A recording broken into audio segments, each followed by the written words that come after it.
Assalamu alaikum wa rahmatullahi wa barakatuh. Good morning, everybody. And we're going to start the first session for today. So first speaker, Dr. Ihab Al-Humaidi. He's a consultant adult hematology and BMT, assistant professor at King Saud bin Abdulaziz University Hospital, National Guard. He's going to talk about CML. Thank you, Dr. Amal, for the kind introduction, and I'd like to thank the SSBMT SSH for the invitation. So the task was given today is to talk to you about CML 2026, Achieving Treatment-Free Remissions, Patient Selection Algorithm. So what we will discuss today is the history of TFR, trial data supporting safety of initiating TFR, and TFR in patients with high risk of failure and adverse events from TFR. So the history starts back in the early 2000s. And this review was written by the late John Goldman in 2006, which is 20 years ago, about his vision of what might happen in the future and whether TFR is a possibility or not. And one of the quotes in his review is whether the continued use, at that time, people didn't know whether TFR is a realistic possibility or not.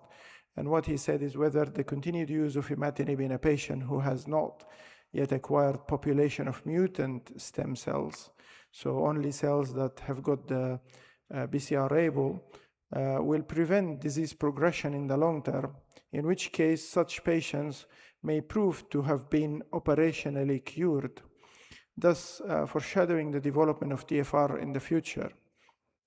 In the review article, there was this scheme which shows the stem cells, and here is the quiescent stem cells.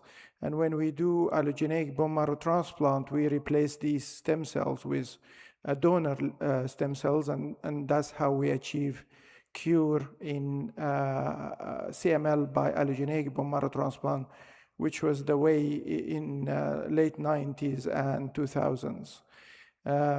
Imatinib and TKIs in general will affect these cells, the cycling stem cells, and they might lead to the abolishment of these cycling stem cells.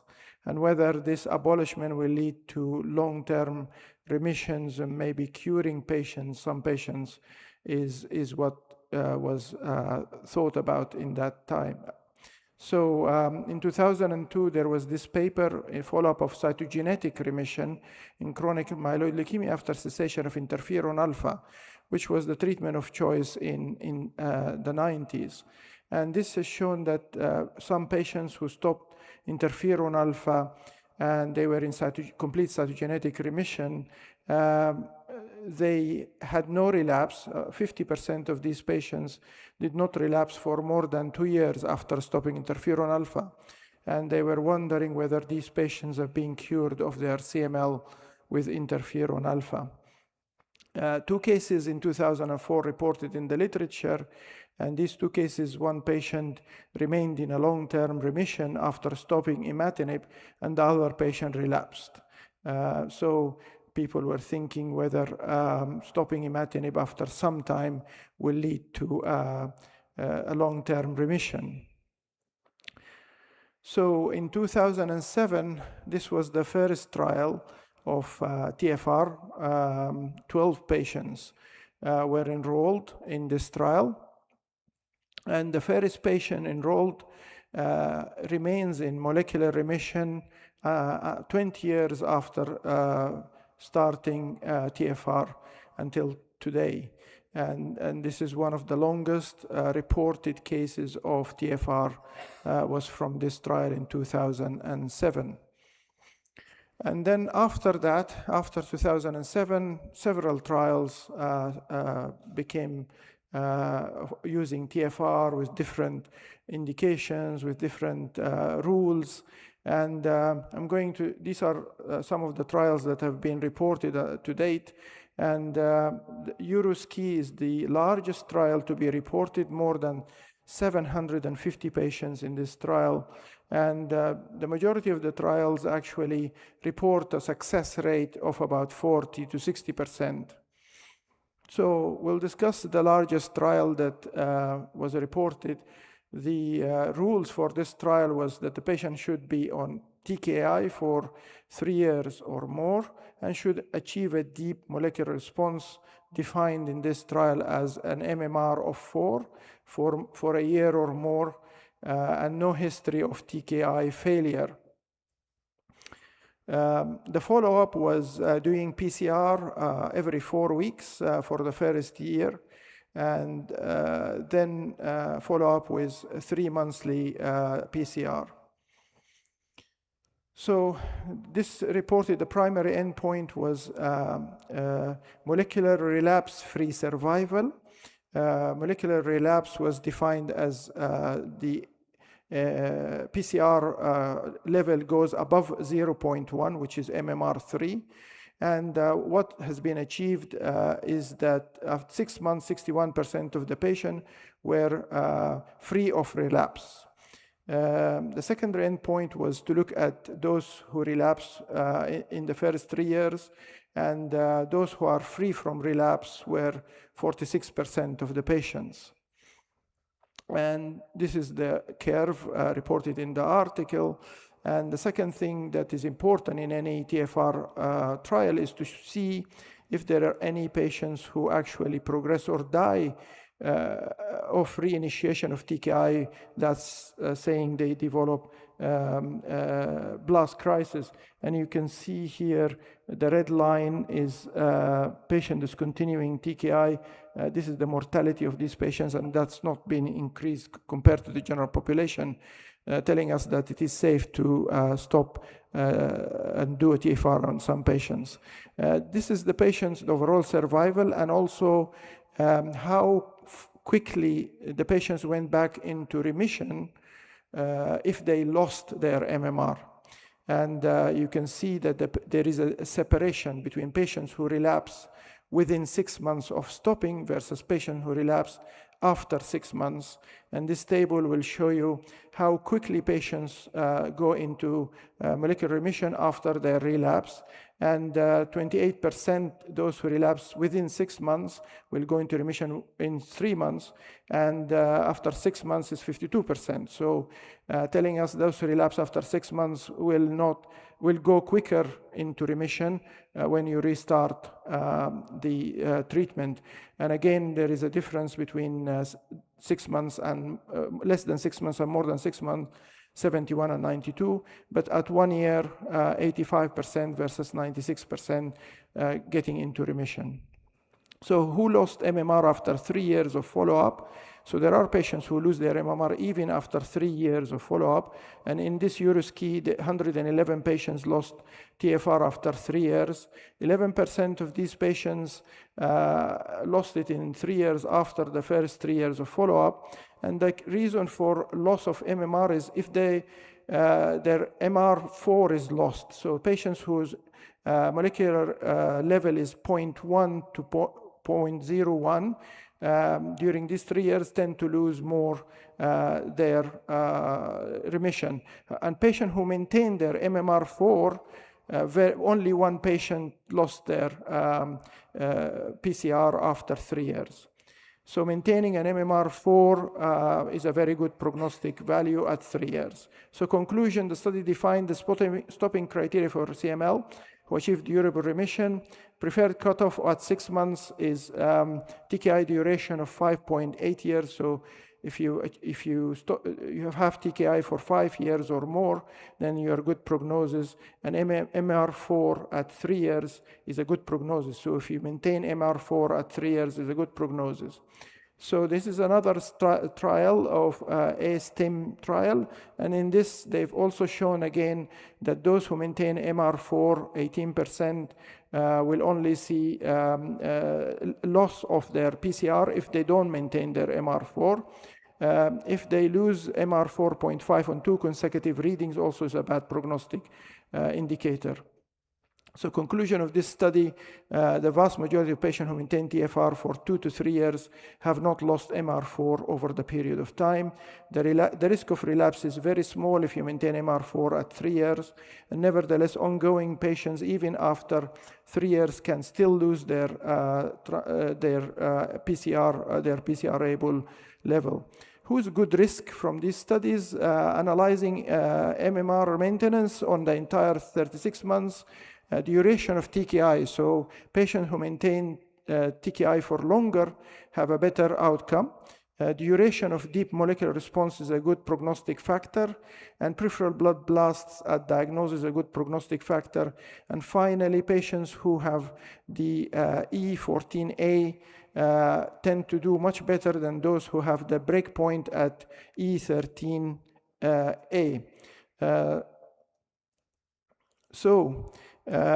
This is a study from the MD Anderson showing patients who have a MR4 for 5 years or more versus patients who have MR4 for 2 to 5 years. And you can see clearly that the TFR success is better for patients who have a longer duration of MR4 of 5 years. This is MR 4.5, and again, there is separation between patients who have the MR 4.5 for 6 years versus 5 to 6 years and less than 5 years. So the longer the MR is, the better the outcomes of TFR. This is a patient of 4.5 with 4.5 years versus less than 5 years. And this is MR4 5 years versus less than 5 years. And you can see here clearly that patients who have MR 4.5 for 5 years or less than 5 years actually do the same as those who have 4 for less than 5 years. So conclusion of this study is that MR4 to 4.5 was the strongest predictor of outcome rather than TKI duration in this MD Anderson study. Another predictor is how quickly you halve the BCR-ABL.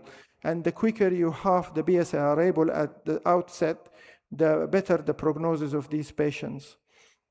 And you can see here in this study that patients who halve their BCR-ABL in less than 9 days is the yellow line, and the top yellow line here is less than 9.3 days halving their PCR-ABL, and here the ones who halve their BCR-ABL in more than 21 days.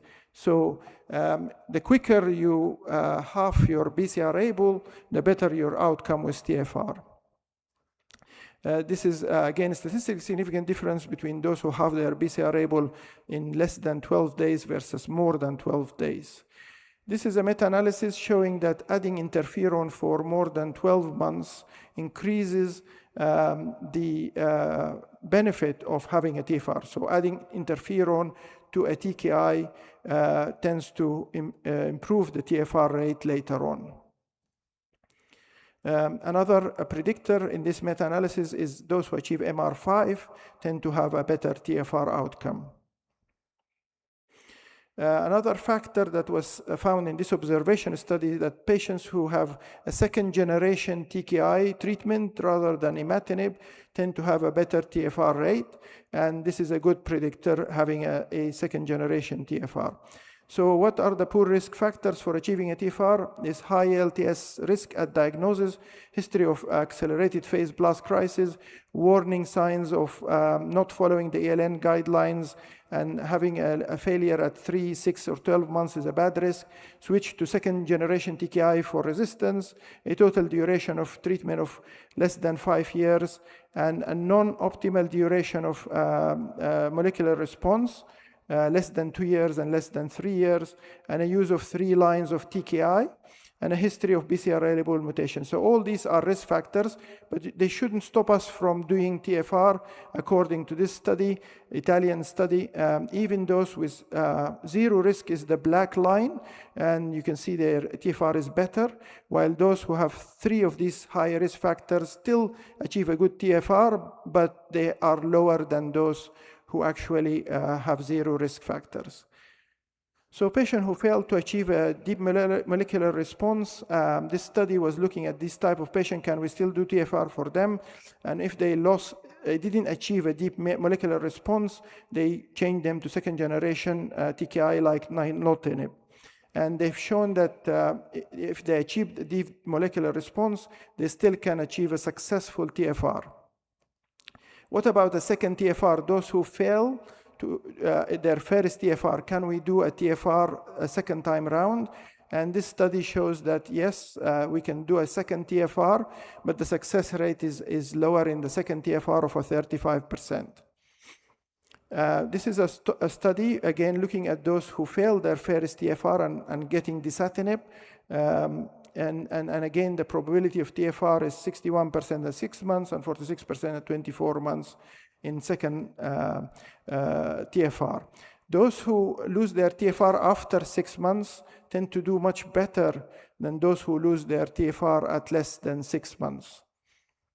So patients who failed more than 6 months in first attempt tend to have, after 6 months, tend to have a success rate of 72% versus only 36% if they lose TFR less than 6 months, 66% versus 30%. So these patients who lose their TFR after 6 months tend to have a good prognosis. Patients with kinase domain mutations, people then not to include these patients, but there is some success in those who have tyrosine kinase mutation in this trial. What about prolonged treatment-free remissions in myeloid leukemia domain mutations? And this study is short in about 10 patients only. Patients still achieved a good TFR in these patients despite their tyrosine kinase mutation. What about cases with unusual BCR-ABL breakpoints, unquantifiable with standard PCR? Can we do TFR for these patients? Obviously, these patients are very difficult, but there is one case report from the American group showing that this very unusual case of a breakpoint of E19 and BCR-ABL transcript of the worst mutation possible, the T315I mutation, and they've shown that they followed this patient with Sanger sequencing, and you can see here they started the patient in 2015 on asciminib and monitored the patient with Sanger sequencing, and in 2022 they started TFR in this case, and the patient maintained TFR for now 2 years when they reported this case. So difficult case, but they still maintain TFR in such a very difficult situation. What are the predictors of success in TFR? Duration of TKI therapy, the percentage of blasts at diagnosis, the transcript type E14 is better than E13, and the TKI duration and stronger independent predictor than deep molecular response. Risk factors of doing TFR, this is an unusual report of patients developing a blast crisis after TFR, after starting, some started treatment, some didn't start treatment, but this is very unusual. Only 6 cases reported in the literature of blast crisis after the TFR, and this is the patients, some of them developed ALL, most of them developed ALL, rarely one developed AML. So it is postulated that blast crisis in those who develop TFR is less than 1 in 1,000 case. This is similar to incidence of patients who remain on therapy and can develop blast crisis despite being on a TKI. So people started putting guidelines and summary from personal looking at the data. I wouldn't consider TFR in patient with history of blast crisis or accelerated phase. I wouldn't consider in unusual BCR-ABL breakpoint unless you have very special Sanger sequencing or digital PCR. I wouldn't consider TFR in patients with BCR-ABL domain mutations. They are difficult patients to do TFR in. And I would consider TFR with other high-risk features like TFR after failure of TFR, but preferably after second deep molecular response at least 3 years.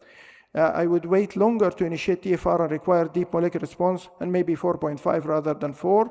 If the patient had an E13 breakpoint, if the patient had high so-called score at presentation, and if the patient failed one line, not due to toxicity, but due to failure. So how do we prepare our patients for TFR? Patients tend to look at result. They want to know about result of trials, general information about the steps of how to do TFR, expectation in terms of risks and opportunities, and they want to know about withdrawal symptoms after stopping TFR, side effects from restarting, therapy, information about PCR monitoring, and psychological effects.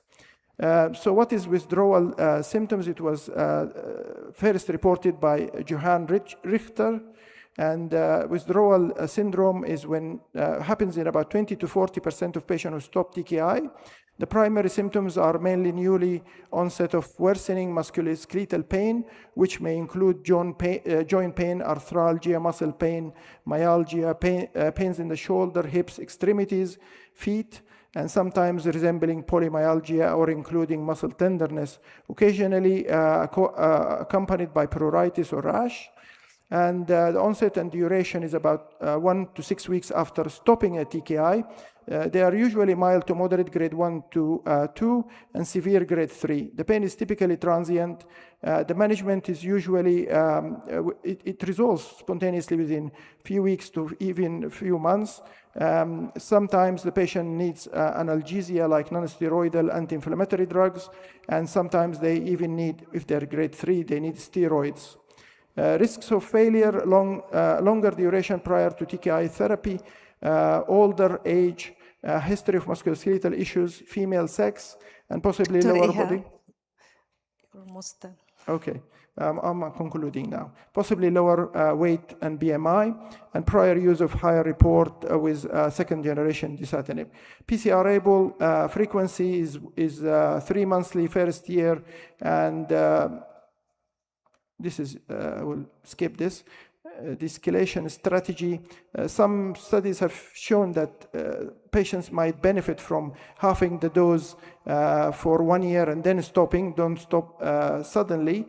This is the escalation trial, and they've shown it is successful. The Chinese did a study of the escalation versus discontinuation, and they've shown that the escalation actually benefits patient more than this sudden discontinuation of TKI. So future directions, TFR is beneficial not only because of deep molecular response and duration of response, but also the immunity of the patient. And this study have shown that patients whose NK cells are healthier and more tend to have a better TFR and longer TFR. So finally, TFR is based on duration of response and depth of response, but also our immune system is very important for success. So take-home messages, prevalence of CML is expected to continue increasing worldwide. Survival rates have increased with newer therapies, and we are beginning to establish clear criteria for using TFR as a treatment option, and we may be able to increase the number of patients achieving TFR with more potent agents such as asciminib, and the patient perspective must be weighed when considering undertaking TFR. And thank you very much. Thank you, Dr. Ihab. We'll get the question end of the session. So our next speaker, Dr. Sultan Al-Touri. He's the head of hematology division at King Fahd Armed Force Hospital in Jeddah, and he's gonna present the MPN.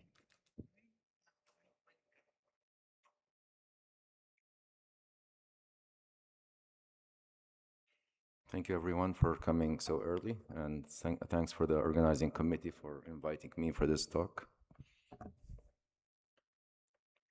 Okay, so I'll be talking about,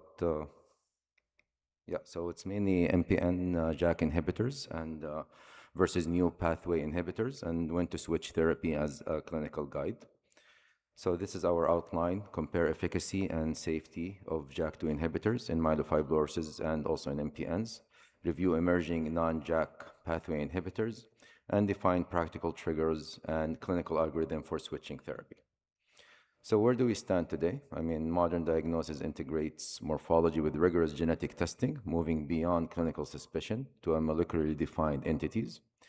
Disease spectrum encompasses the ET, PV, and the myelofibrosis, both primary and secondary, and it's characterized by clonal hematopoiesis with highly inflammatory marrow environment.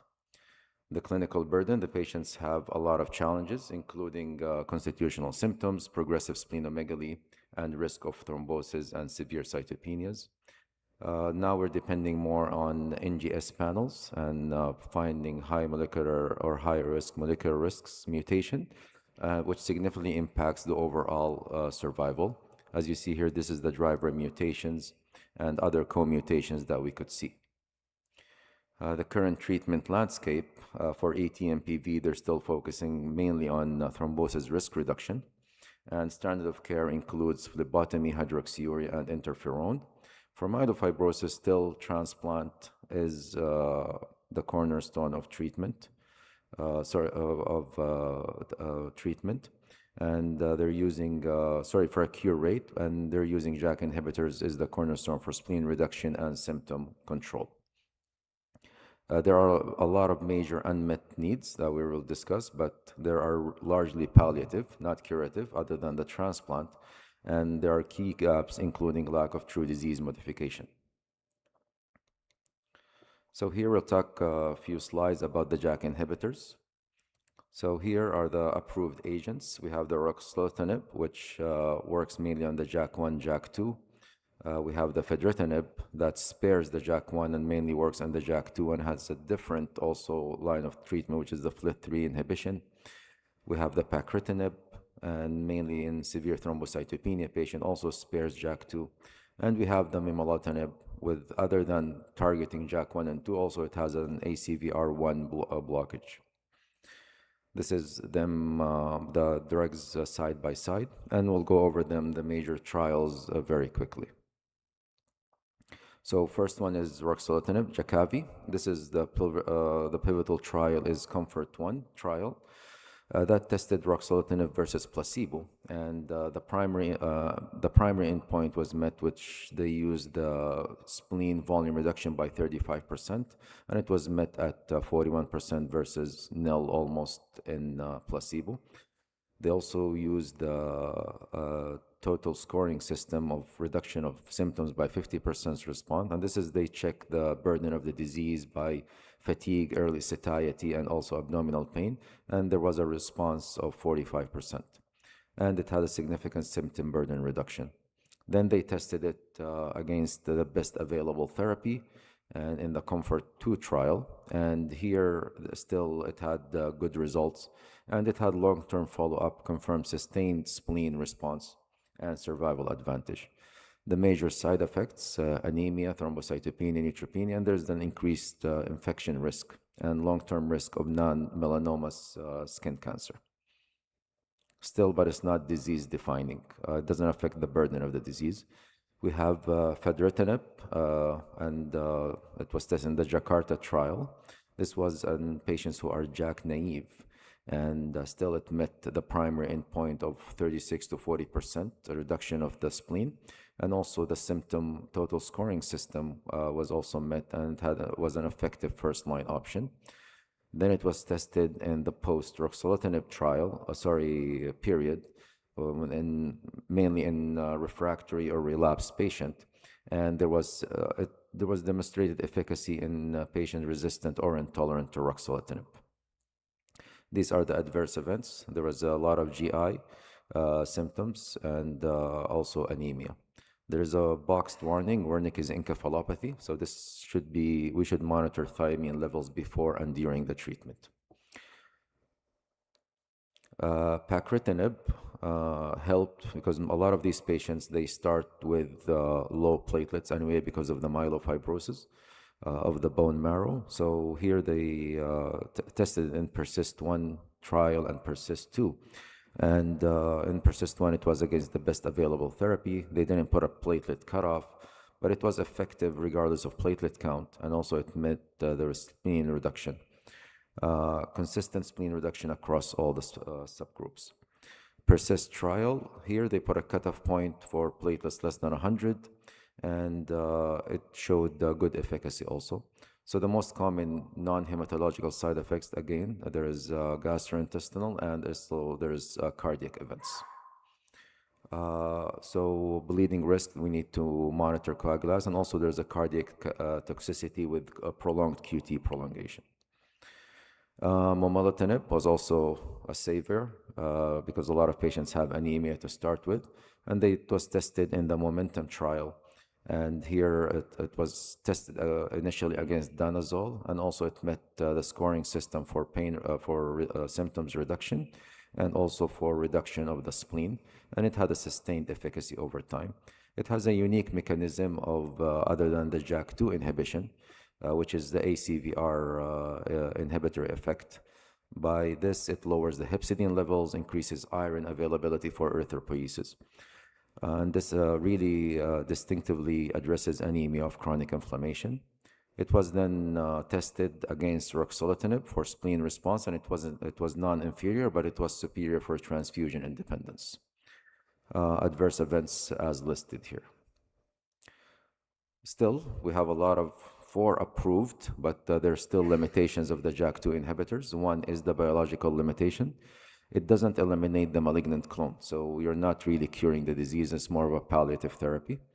And also the durability and resistance. It's acquired resistance. A lot of patients within 3 years, 50% of the patient will lose or discontinue ruxolitinib within 3 years due to loss of response, and also due to suboptimal responses where the spleen stops. There will be no reduction of the spleen size further down.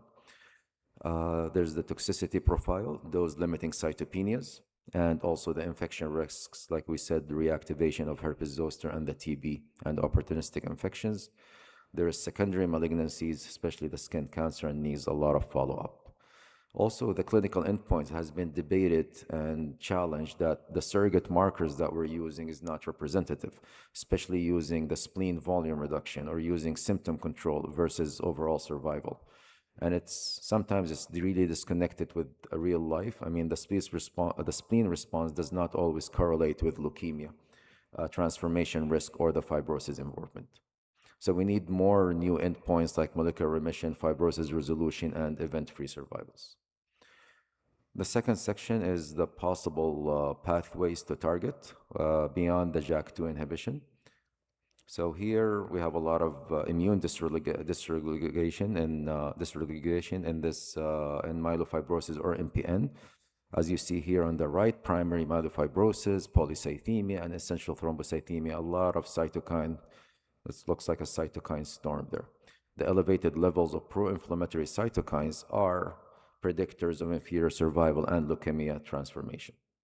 These could be therapeutic implication and targets. So we have fibrosis drivers and MAR remodeling. So targeting this will reduce the collagen deposition and fibrosis. There is neutrophilic constant or chronic neutrophilic inflammation and what they call neutrophilic extracellular traps, which plays a role in fueling thrombosis and inflammation, and also reversing immune exhaustion and structural modulation. Here are some of the emerging pathways. I'm talking about mainly about the phase 3 or phase 2 trials. So you have the BET inhibition, pelabresib, which targets promethane and extra-terminal proteins, and we'll have a slide about that, and also BC2 inhibition, navitoclax. So for the first one, BET inhibition, I mean, it inhibits this protein, BET proteins. This blockade will stop the pathway of NF-kappa signaling. This will reduce inflammation of the inflammatory cytokines and inhibits JAK2 and STAT5 target genes, which will address the root cause of fibrosis. It was tested in the Manifest-2 phase 3 trial, and it had the same, it met the endpoint of spleen reduction and the symptom scoring system reduction, and also anemia, and the hemoglobin improvement and reduced transfusion burden, and most importantly, the mainstay of this disease, which is fibrosis, and there was more than 1 grade reduction which was significant. This is the safety issue, again, thrombocytopenia, anemia, and GI toxicity. So it could be considered for JAK-naive patients with high system burden, but it needs a lot of monitoring. The second one, which is a BCL2 family inhibition, and that's navitoclax. It inhibits BCL2 and releases pro-apoptotic factors, which induces apoptosis in the malignant clones.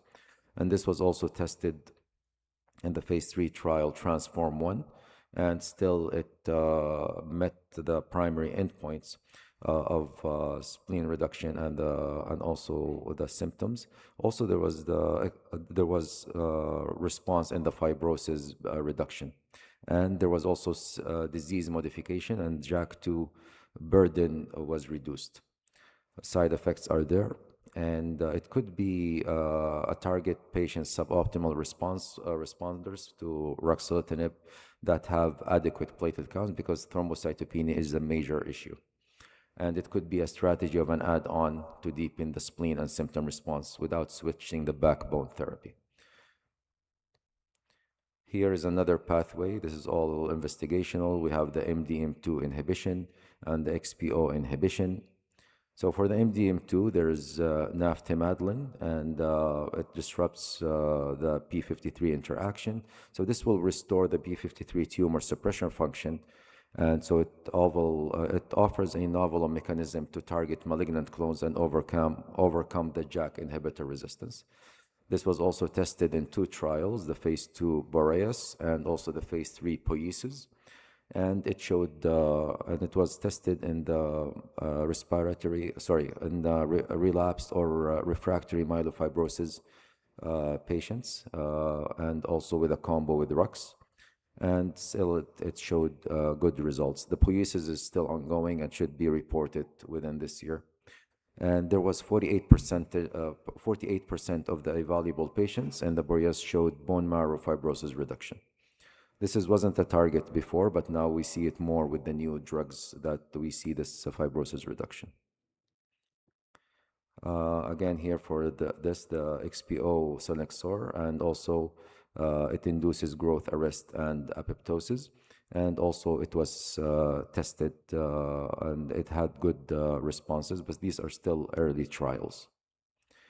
Here, the famous drug in here, this is the antifibrotic pathways. The famous one is the one on the right, is luspatercept, which we are using in thalassemias and myelodysplasia.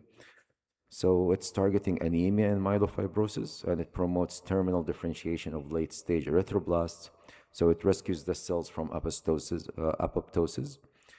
caused by the ineffective erythropoiesis. And it's approved for MDS, especially with the ring sideroblast, and growing evidence, especially in patients with the ring myelofibrosis with the ring sideroblast, or who have the SF3B1 mutation. So ideal candidates are transfusion-dependent, low hemoglobin, and it could be as a combination strategy. Still more studies here. We're going to skip this. The only one we'll talk about is emerging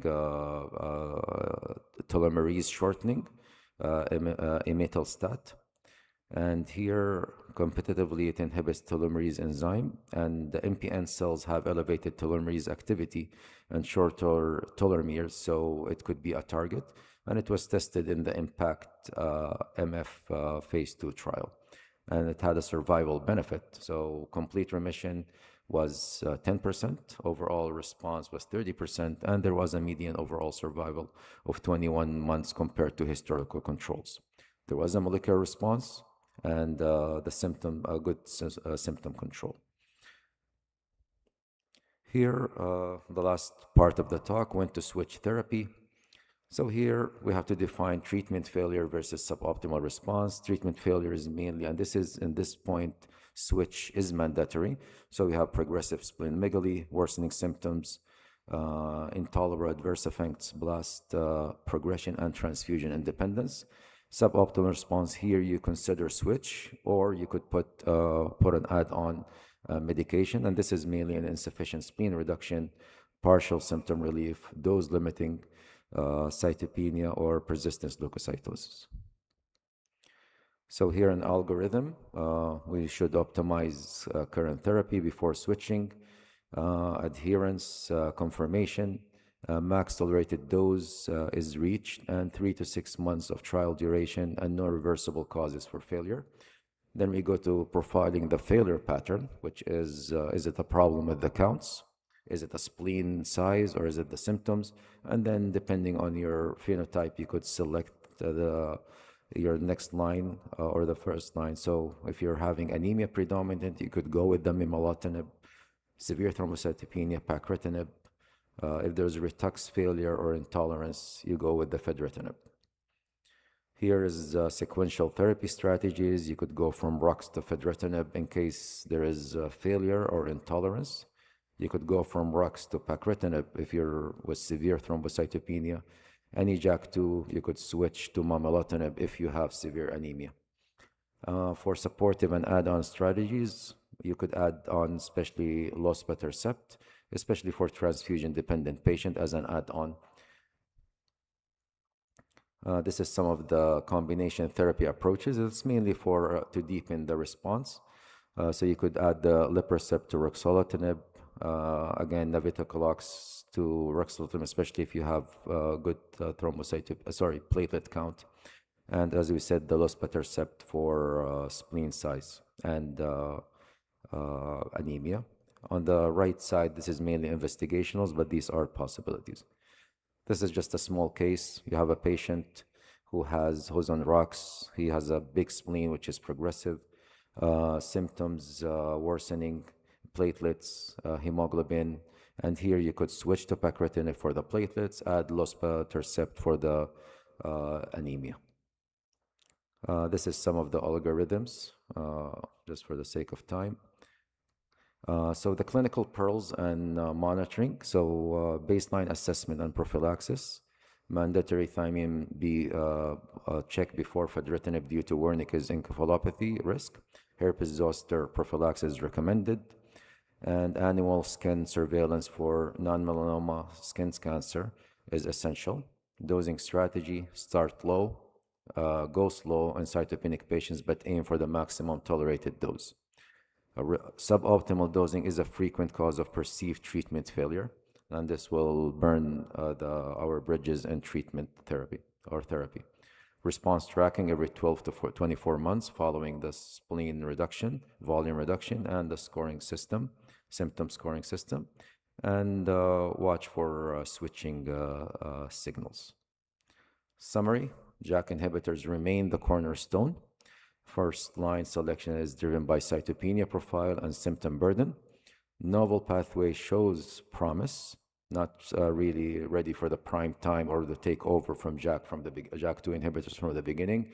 Define the failure early and prioritize clinical trials. So our future direction is combination strategies, which is moving toward ruxolitinib plus X upfront to any, I mean by X, by any of those new drugs. Precision medicine, there's more information about the CALR mutant specific therapies and vaccine antibodies, and endpoint evolution of shifting from spleen and symptoms only to fibrosis reversal and overall survival. And the goal is to transform MPN from chronic management to disease modification. Thank you very much. Thank you, Dr. Sultan. So our next speaker, Dr. Naif Al-Jahani. He's a consultant hematology and transplant at King Faisal Specialist Hospital. And he's going to talk about acute GVHD. Okay. This is the... Okay, thank you. Thank you for the organizing committee for the invitation. So my talk will be about GVHD 2025, new predictive biomarkers and treatment algorithm. I will initially just show you why we have to do better in terms of GVHD treatment and what are the current predictive biomarkers based on the 4 or 5 layers of GVHD that can be used in the prediction. And then we'll show you an update related to the treatment algorithm. So why GVHT still matters? This is from the CIBMTR 2024 from Pasquini. As you can see, the GVHT continue to remain a leading cause of non-relapse morbidity and mortality after allotransplant. It constitutes the about 9 to 10% of mortality before 100 day and after also 100 day of transplant. And this is more common or seen more in the adult population compared to the pediatric population, just to the fact that we use more of peripheral blood stem cell transplant compared to bone marrow harvest in the pediatric populations. What comes first here, as you can see, the dark blue line, color is the primary disease for the more than 100-day post-transplant, and then the organ failure and the infections, and GVHT come around 9 to 10%. So early responders to GVHT, they have significantly better overall survival and relapse mortality. And this is shown in this slide. If you look at the overall survival, you'll see those patients who had responded to the GVHT treatment by day 28, they have a much better overall survival compared to the patients who respond late. So this is, I would say, clinically critical in predicting who will respond and who will not respond, and that's why the, or maybe where the biomarkers come here and become clinically suitable to use. The same thing is also for the non-relapse mortality. As you can see, the early day 28 responders, they have a much lower relapse mortality compared to the late responders. So can we do better? Just to review the biology of GVHT, as you can see, when a GVHT occurs, usually it goes through multiple barriers.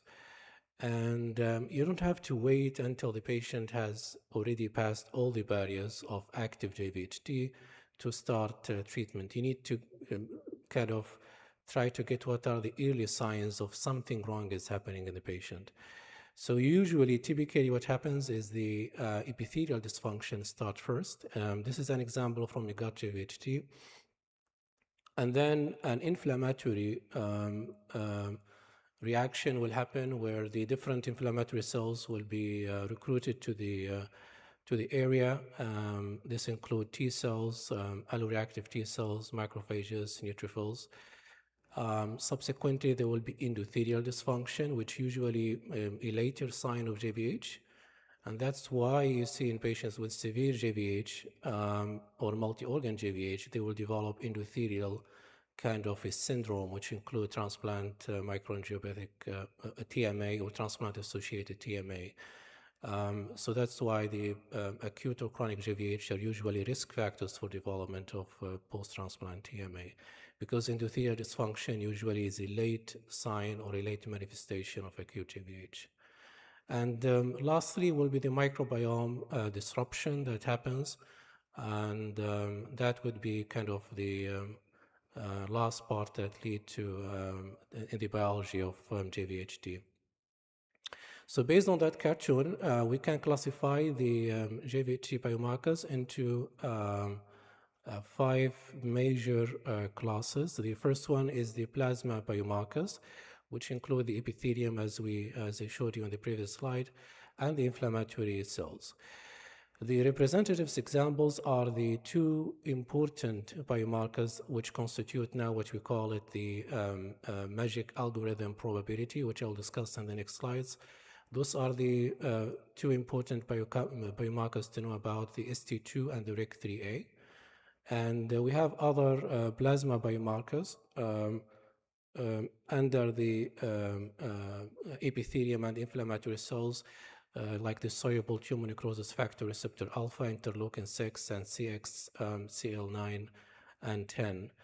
And as I said, they reflect systematic inflammation and epithelial tissue injury, and they are currently used in the risk stratification and prediction of steroid resistance and relapse mortality. The second major class is the cellular immune markers, which reflect the loss of immune tolerance in JVH and the effector skewing. One example is the Treg-TF ratio. As you know, in JVHD, we have this ratio disrupted. Typically, you prefer to see higher Treg-TF ratio, but if you have low Tregs and high TF ratios, TF cells, usually this is a bad sign of an active JVH. Same thing goes for natural killer cells. Recovery in acute JVHD setting typically indicate unbalanced immune system, which is seen in patients with active JVH. The third major class is the endothelial and the vascular markers.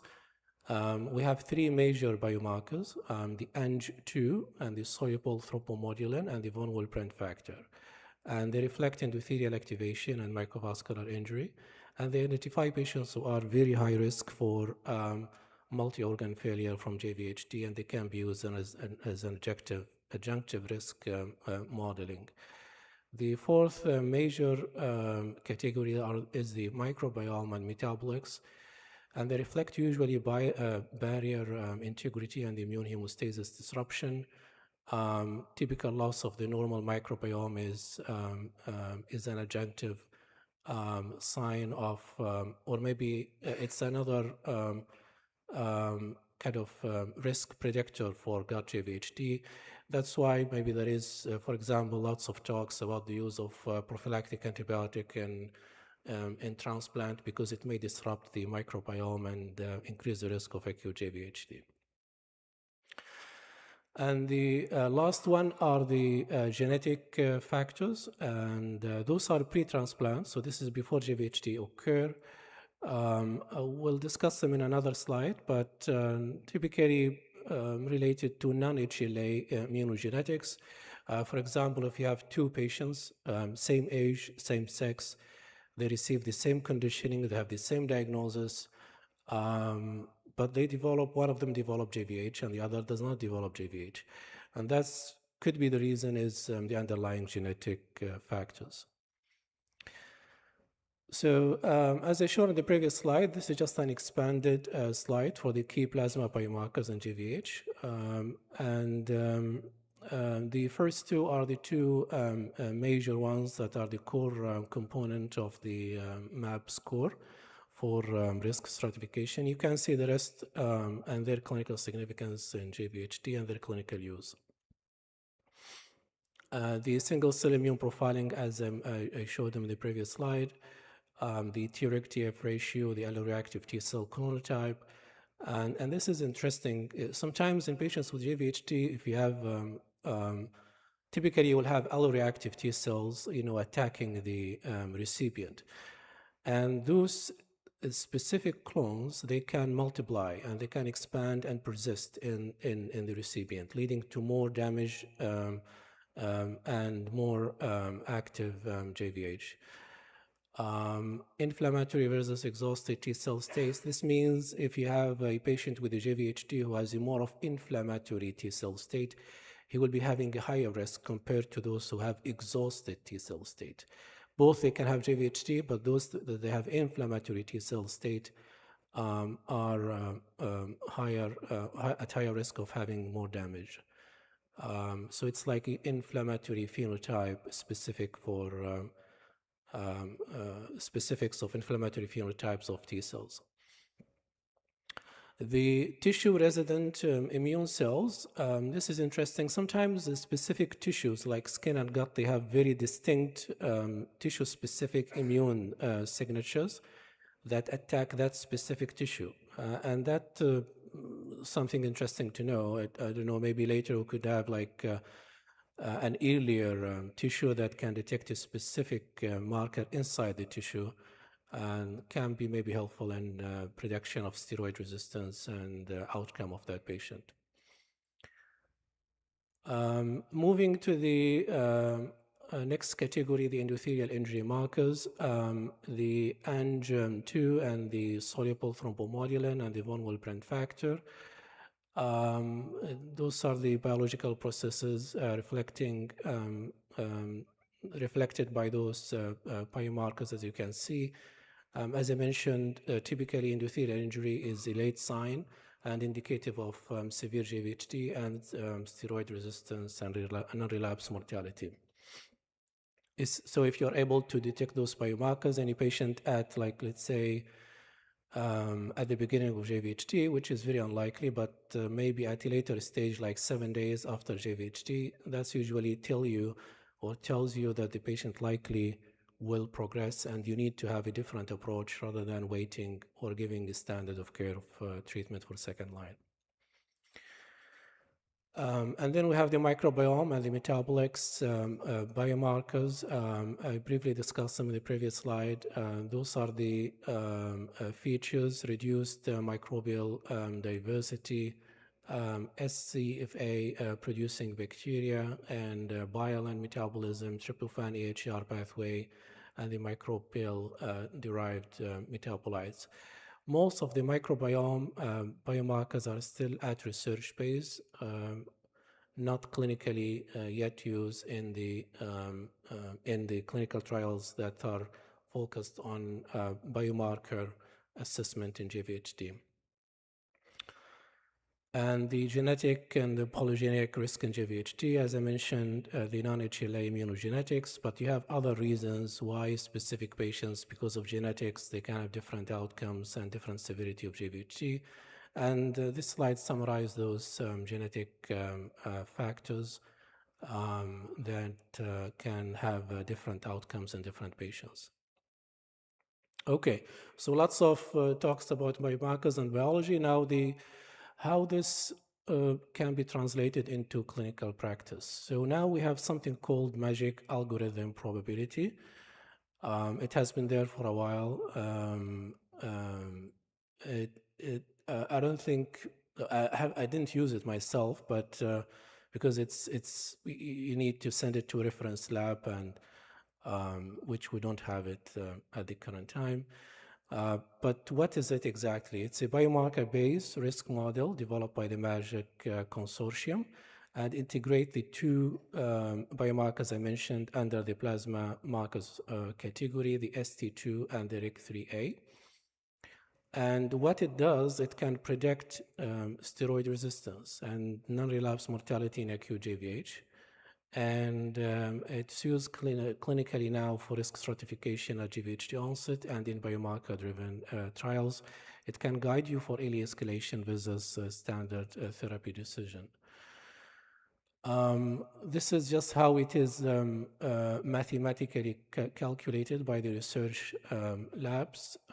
So it's a logarithmic kind of equation that gives you a result, and then that result can classify the patient into low risk, intermediate risk, or high risk based on the MAP probability. So there are multiple studies that looked at MAP, or the magic algorithm probability. So it's very well validated across multiple studies in both adult and pediatric population. As you can see here, very interestingly, even within the same clinical response category, like within the patients who responded, and within those who did not respond to acute GVHD treatment, like steroids, you can still classify patients into those who have higher non-relapse mortality, lower relapse mortality, based on the MAP. So it's very excellent, I would say, way to categorize patients early, regardless of how they will respond to treatment. As you can see in the bottom of the slide, the usual grading of acute GVHD was not able to do the same categorization of patients based into higher or lower non-relapse mortality based on the grading per se. So it is superior to clinical grading of acute GVHD clearly in this clinical trial. This is another trial published last year, or about last year, 1 year and a half, in a transplantation journal, the MAGIC algorithm probability predict treatment response. and long-term outcomes to second-line therapy for acute GVHD. What's interesting here also that MAP not only predict outcome, as you can see, but also appear to identify which patient benefit most from ruxolitinib in steroid refractory acute GVHD. If you look at the right side slide that include the right part of the slide that include the ruxolitinib, even for those who received ruxolitinib and has high MAP, they have still very high incidence of non-relapse mortality. And if you compare those to the patient who had a low MAP but did not receive ruxolitinib, actually that patient had a lower non-relapse mortality. So it's very effective in terms of identifying the risk of progression mortality in GVHD patients. The same is true for pediatric population. It was also studied in pediatrics and was able also to categorize patient into high non-relapse mortality and low non-relapse mortality based on the MAP score. So what would be the framework then in 2026 or maybe in the next few years? Probably what you will have is when you have someone with acute GVHD, the algorithm might shift it to low risk, intermediate risk, and high risk. So who are those low risk? Low risk if you have a favorable MAP, low MAP, you have limited organ involvement. In that patient population, you can just use steroids and you can taper steroids early without worrying much about second-line agents. If you have intermediate risk, for the intermediate risk, you will have intermediate MAP and rising inflammatory or endothelial biomarkers.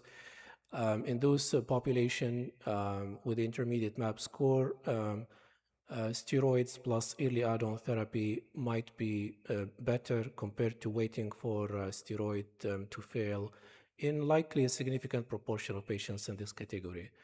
And then you have the high-risk patients who are the one who having high MAP, so they have multiple barriers involved in GVHD, including the epithelium, the inflammatory, the endothelial, and the immune dysregulation. Those patients are very high likelihood of steroid resistance and progression. And you need to properly think outside of the box. You may want to start upfront combination therapy early, not only steroids, or if you have access to clinical trials, they can be maybe enrolled in a clinical trial. Because even if they receive steroids and Jakavi, let's say, as a second line, they still have very high non-relapse mortality as I shown in the previous slide. So this is just a workflow. If you have access, you can do early baseline biomarkers for early risk estimation. And then subsequently on day plus 21, day plus 28, you can look at the biomarkers trend, if they are rising or stabilizing or declining. And then once the patient has an acute GVHD, you need to do your risk stratification based on MAP, and then consider how would you make your actions for this specific patient based on the risk stratification. If the patient is low risk, you will go with the standard regimen of steroids and giving the patient enough time and then likely tapering steroid early. Versus if the patient is the intermediate, you will probably do early escalation to second line agent. Or if the patient is a high risk, then you will go with upfront combination from the beginning. So this this slide shows you the current traditional NCCN guidelines published, the last published version 3/2025. And it shows you the traditional way of managing acute GVHD. This is for like grade 2, grade 4, starting with the systematic steroids and then waiting for a response. And then if the patient is, has no response, considered to be steroid refractory, and then maybe he can go for a clinical trial, or you may add another systematic agent. The definitions used by the NCCN, you can see it on the right bottom, how they define patient as a failure, which is waiting for about 7 days of treatment initiation, which may be a bit late, because probably by that time, significant tissue damage may have happened already in someone who is high-risk MAP. So the one I probably propose might happen in the next few years. So maybe the NCCN guidelines can change to include the biomarkers risk assessment. So at JVHD diagnosis on day 0, you will measure your MAP score, and then you will classify your patient into a low, intermediate, or high MAP, as I shown in the previous slide, and follow the algorithm, the updated algorithm. If it's a low risk, you'll follow the standard NCCN pathway. If the patient is an intermediate risk, probably you do earlier assessment, like by day 3, rather than waiting for day 7. And consider early add-on if suboptimal response by day 3. And if the patient is a high-risk MAB, you should not just rely on steroids in the beginning, or even a traditional second-line agent, and you may have to consider clinical trials. So that's the end of my presentation. The take-home message is JVHD is biologically heterogeneous, not a single clinical entity. Validated predictive biomarkers, particularly MAP, now enable biological risk stratification. And JVHD management is shifting from clinical grading established disease to predicting disease trajectory. Biomarker-informed algorithms support earlier, more precise risk-adapted intervention, and future progress will depend on integrating those biomarkers with the clinical data and personalizing the JVHD therapeutic strategy. Thank you. Thank you so much. It's my pleasure to present Dr. Uthman Radawi. Dr. Uthman Radawi is a consultant and associate professor in hematology and bone marrow transplant at King Abdulaziz University. He's the head of a clinical trials unit at King Abdulaziz University as well.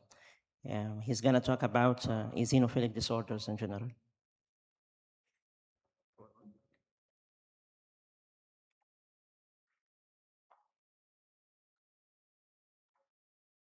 السلام عليكم جميعا. Assalamu alaikum. I'm thankful for the scientific committee for assigning me to this very easy subject, and I'm pretty sure also most of the attendees are aware, so bear with me about how to approach eosinophilia. This is actually a very, it's kind of an old presentation that I did back in 2018, and when I tried to update it, I found that I only updated the first slide. So nothing much actually has changed in the area of eosinophilia, or the progression is very slow in finding new medications or new approaches. So we're still doing the same as we did before, but more likely we would like to involve a lot of biologics in this area. So moving forward.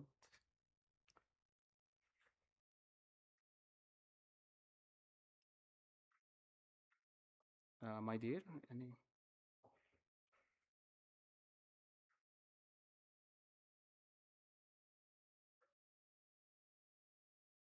Any keyboard?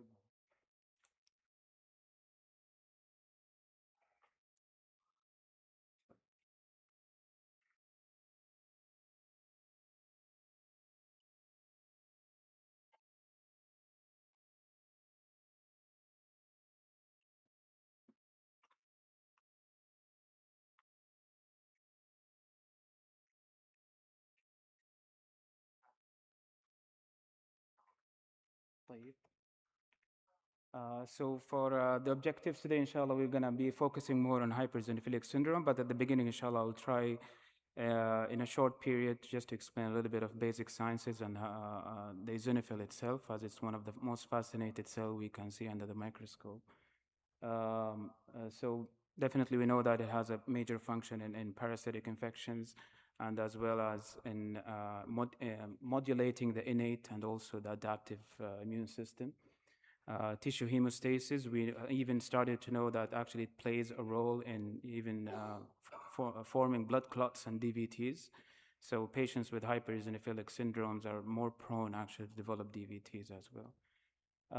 Under the microscope, this is an electron microscopy showing the fascinated al-khalaya al-zahriya, the eosinophilic cells, and the major part of it, the granules that actually forms inside them containing the eotoxins that are responsible for the either killing or even asking more chemotaxis, more cells to come and cause more fibrosis into that area of the inflammation.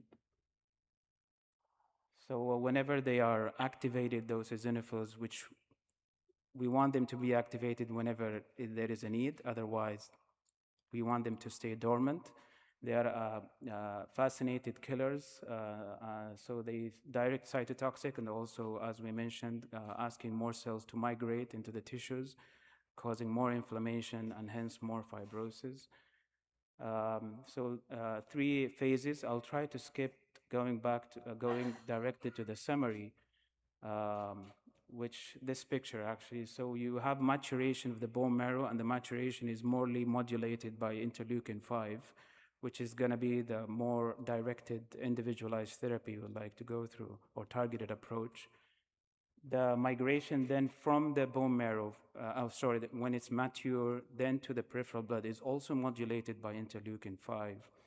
And then those mature cells use the axis of interleukin-13 and 4, which there is a targeted drug also to that area, migrating from the blood to the tissues where they stay dormant. Whenever there is need, interleukin-5 and 33 plays a major role.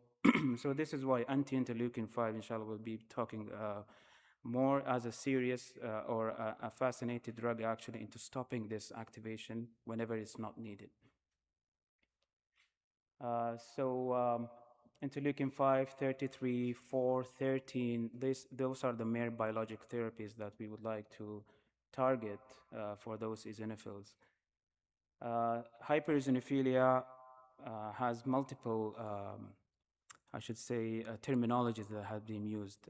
Since going back to 2010, multiple classification system has been developed by the American group, Italian group, WHO, and it's kind of, most of them are focusing around the same, or trying to flying around the same point, which will be summarized in shortly. But then moving to labeling someone as a hypereosinophilic syndrome, you just don't need to rule out the secondary cause, but also other primary malignant hematological disorder that has an association with hypereosinophilia. So we're gonna touch slowly on the classification scheme and the diagnostic criteria and the presenting symptom and the secondary causes later on. So with hypereosinophilic syndrome, we have either the circulating blood cells, which is 1.5, and then also the tissue eosinophilia, where you need biopsy. The NTOC for tissue, you just need a biopsy from anywhere that you think that has been affected by eosinophilia itself. So to say something has hypereosinophilic syndrome or a person, we need absolute eosinophilic count and evidence of end organ damage, and you have ruled out secondary causes as well. Common presenting symptoms, we always think about the skin as the most common presenting symptoms in different forms, especially pruritus. Lungs can be affected, GI tract, most likely the upper part, less likely the lower part. And the musculoskeletal system, there is a syndrome called myalgia, eosinophilic syndrome as well, so multiple classification. Heart, neurological, which is commonly presented if actually left untreated, and also hematological with DVT, as we mentioned earlier. So treating is critical. Why? Because eventually these cases will, if left untreated, 20% will develop cardiac symptoms or neurological symptoms. So it's better to capture them early, treat it, lower the burden of the disease. So this is one of the ways that has been for hypereosinophilic syndrome classified. So this is back from 2010, and there are new classification, the Valent classification or the Italian group classification, but again, they are all flying around the same point. So familial cause, going from the far right, familial causes, there are families who just present with hypereosinophilia. Undefined, when basically you don't know the cause, or sometimes it's episodic, that the patient you see 2 years ago had eosinophilia and then resolved, and then again he has eosinophilia again. And you keep doing the secondary workup again and again, and you don't find the cause. Associated, especially in cases of Churg-Strauss or the eosinophilic granulomatosis polyangiitis, is inflammatory bowel disease. The overlap when it's actually specified to a certain organ itself. And then we talk heavily about the lymphocytic and the myeloproliferative as hematologists, because that's when our role come in with fancy tests, making sure those lymphocytics are clonal or not, and even with the myeloproliferative, if they are clones that are known or not. So for the myeloproliferative ones, we tend to do the PDGFR alpha and beta, and also the FGFR1. And I do believe in 2026, relying only on a single one is not efficient or sufficient, I should say. We tend to do it, the PDGFR1, and then stop. That's because sometimes what are the tools available for us to do for hypereosinophilia, but I do believe the panel should include all the three. And then that's when you figure out if it's clonal or not. If you couldn't find the clone, then you do the JAK2 and the BCR-ABL1 or ABL1 groups all together. Here actually comes the value and the significance of doing or finding elevated serum B12 levels and also the tryptase. For the lymphocytic one, it's a syndrome. It's a multiple. There are multiple disorders that actually falls into it. And here, when you need flow cytometry, you need the immunohistochemistry on the biopsies that you take, whether from the skin, the GI, the heart, whatsoever. And here, actually, even where the Gleach syndrome, where you have the patient with eosinophilia coming with angioedema multiple times, tryptase negative, you prefer to think about the Gleach syndrome here as well. And then the overlap where you a syndrome that is caused or eosinophilia confined to a certain organ, but how about if that organ was the blood vessels? So like Churg-Strauss or the eosinophilic granulomatosis polyangiitis. So the blood vessels will be inflamed all over, the whole body is going to be affected. Here also the most commonly one that we see, which is the eosinophilic esophagitis or a bronchial asthma that you cannot confirm. You see the pathognomic tracheal in the esophagus. And then the undefined, which constitute major part in the retrospective studies and the registries where you don't know what's the cause of the hypereosinophilic syndrome. So the secondary causes, an exhaustive list that you sit down in the clinic, you are referred with a patient with absolute eosinophilic count, which is high, and you try just to work your way through all of them together. Most of the time, it is actually going to be one of those three. So you figure out with the history if there is a drug hypersensitivity. Even like Pantoloc or pantoprazole can cause elevation in eosinophils. And you evaluate for parasitic infections, relying heavily on what's your serology test doing. For example, strongyloides, how much accurate the test you have or the tool in your lab. And even asking the lab to perform ovam parasites into karama on the stool. So, and then the lab just disagrees because the patient is not immunodeficient. We're not going to do ovam parasite. So you try to convince the lab also to do those tests.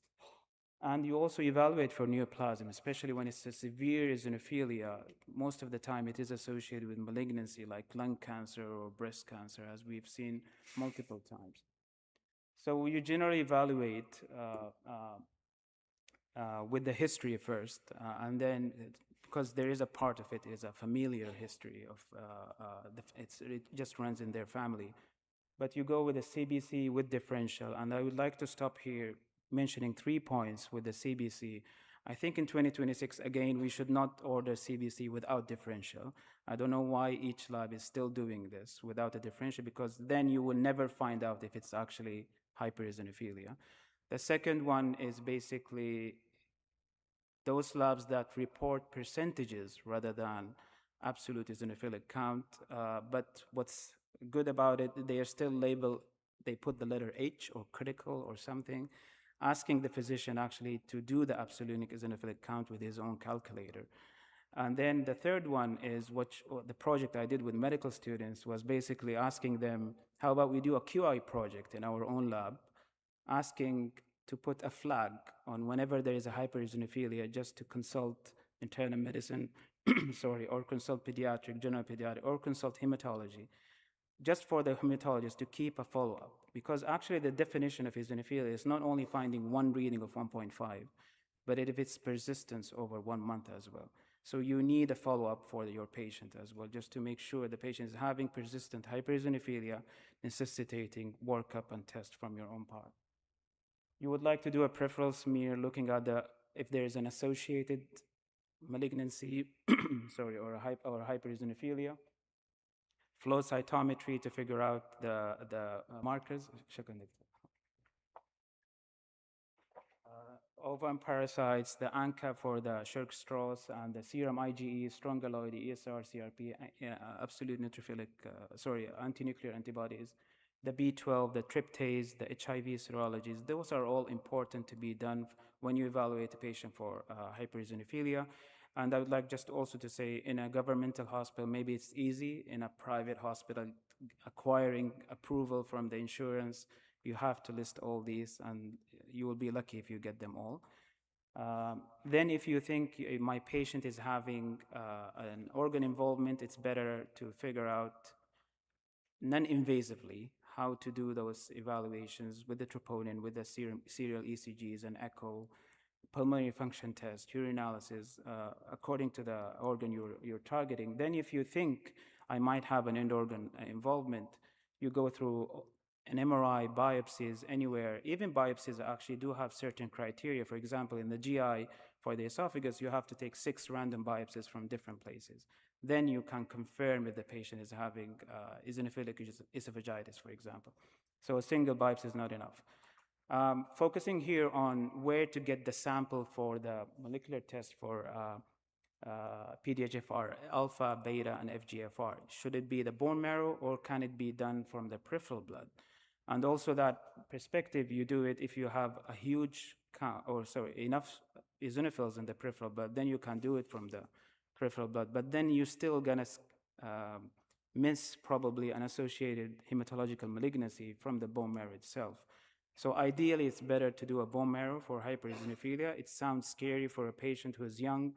You'd like just to do a bone marrow, but it's at least one time just to rule out a nidus for hematological malignancy that can be associated with hypereosinophilia. So to summarize, you need a tissue or a blood sample to start up the test. When you evaluate, you get that evaluation or that referral usually from a pulmonologist, from a GI, or even from our colleagues in allergy and immunology as well. So treating hypereosinophilic syndrome after ruling out secondary causes. Sometimes you don't have the chance to do all that test. Your patient is going through an acute event, so you just need to pull the gun and treat your patient.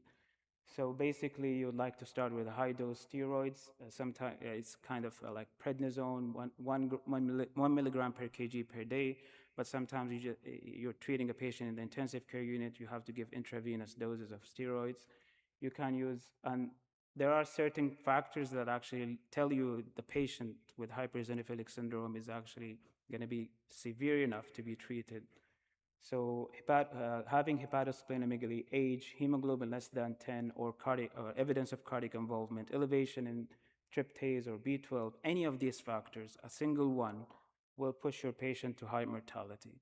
So pulling the gun, treating the patient early, and then following your patient up is actually important to keep treating your patients and inshallah prolonging his life.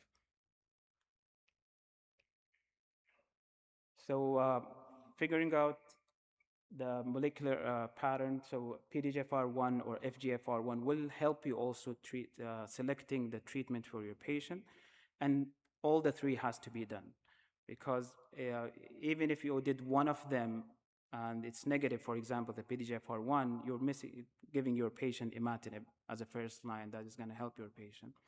The usual dose is 100 milligram daily, but for PDGFRB, the best initial dose is 400, then maintaining a patient on 100. Second line also for TKIs, more commonly known dasatinib and nilotinib, the data behind it is very scarce. This is why I couldn't bring it up. If it's PDGFR negative, you think about hydroxyurea, interferon alpha, and sometimes rarely use methotrexate or cyclosporin. Then we think about targeted approaches, how to directly minimize side effects of medications that we might be giving. Nucala or mepolizumab is the most commonly drug that is being used, and the patient are referred to us to figure out if this is the medication we use or not. But there are actually other options of therapy that are actually going on, depending on the targeted approach you would like. So mepolizumab is the one that binds to interleukin-5, and it is, according to phase 3 clinical trials, approved. And those can be as easy as 100, but if you're dealing with hypereosinophilic syndrome, the lymphocyte subtype or the lymphocyte, so you need to increase the dose to 300 rather than lowering it. Benralizumab is also being still under investigation to be approved, which doesn't bind to interleukin-5, but binds to the relative subunits that actually activates the interleukin-5. And there are the other medication, the depemokimab, which is given once every 6 months. So you save your patient the option of getting those medications on weekly or sometimes maintenance on a monthly basis. And then the dupilumab, which is when you can add it on top of anti-interleukin-5 because it stops the tissue activation of the eosinophils. So if you see the patient is having additional tissue symptoms, you can add dupilumab on top of anti-interleukin-5. And then there are the others that our colleagues in respirology and immunology, they use commonly for asthma. So you use omalizumab, alimtuzumab. Maybe we and the neurologists are the only people who are using it. And then lirentelimab, which is not yet approved. Jakavi is being used, sorafenib and other subunits are all under investigation. But there are plethora, but nothing has yet beaten mepolizumab. So in hypereosinophilic syndrome, it significantly decreased the risk for flares for hypereosinophilia, and in eosinophilic glomerulosclerosis with polyangiitis, Churg-Strauss, it led to better remission in patients. But what is really capturing the eye in those trials, that even if you left the patient untreated with placebo, some of them would actually reach to remission, which brings us back. Did you diagnose your patient very well? Did you risk stratify the patient very well? Which is the more work we have to do when we diagnose a patient with HIS. This is the phase 2 with the benralizumab. It also reduced 50% the absolute eosinophilic count in more than 90% of patients who were involved, but still the sample size was low, which of 20 patients involved in this trial. But reminding you, it's a phase 2. So is it easy to give anti-interleukin-5? Definitely. Nothing comes without attacks. So the nasopharyngitis, injection site reactions, which the patient, they never like it, especially if you're giving this medication on weekly basis or monthly basis.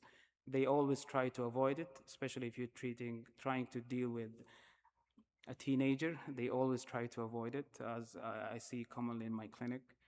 It actually even cause a rebound nasopharyngitis, and the patient will say, my symptoms were not relieved. But basically, this is just a side effect of the MIPO rather than eosinophilia itself. Probably I came to the tail end of my presentation. So again, how to approach it at presentation, you do your due diligence with history and physical examination. The workup we mentioned, you probably want to start non-invasively, then move to the invasive parts.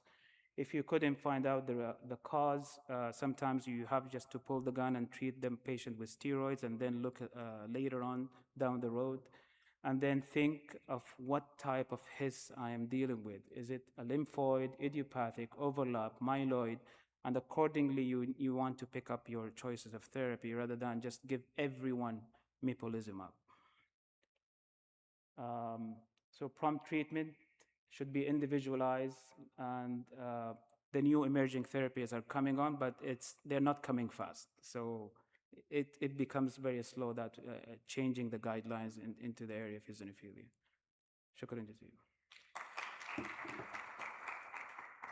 Thank you so much, Dr. Uthman. It's my pleasure to present Professor Hanan Hamid. She is a professor of internal medicine and clinical hematology at Ain Shams University.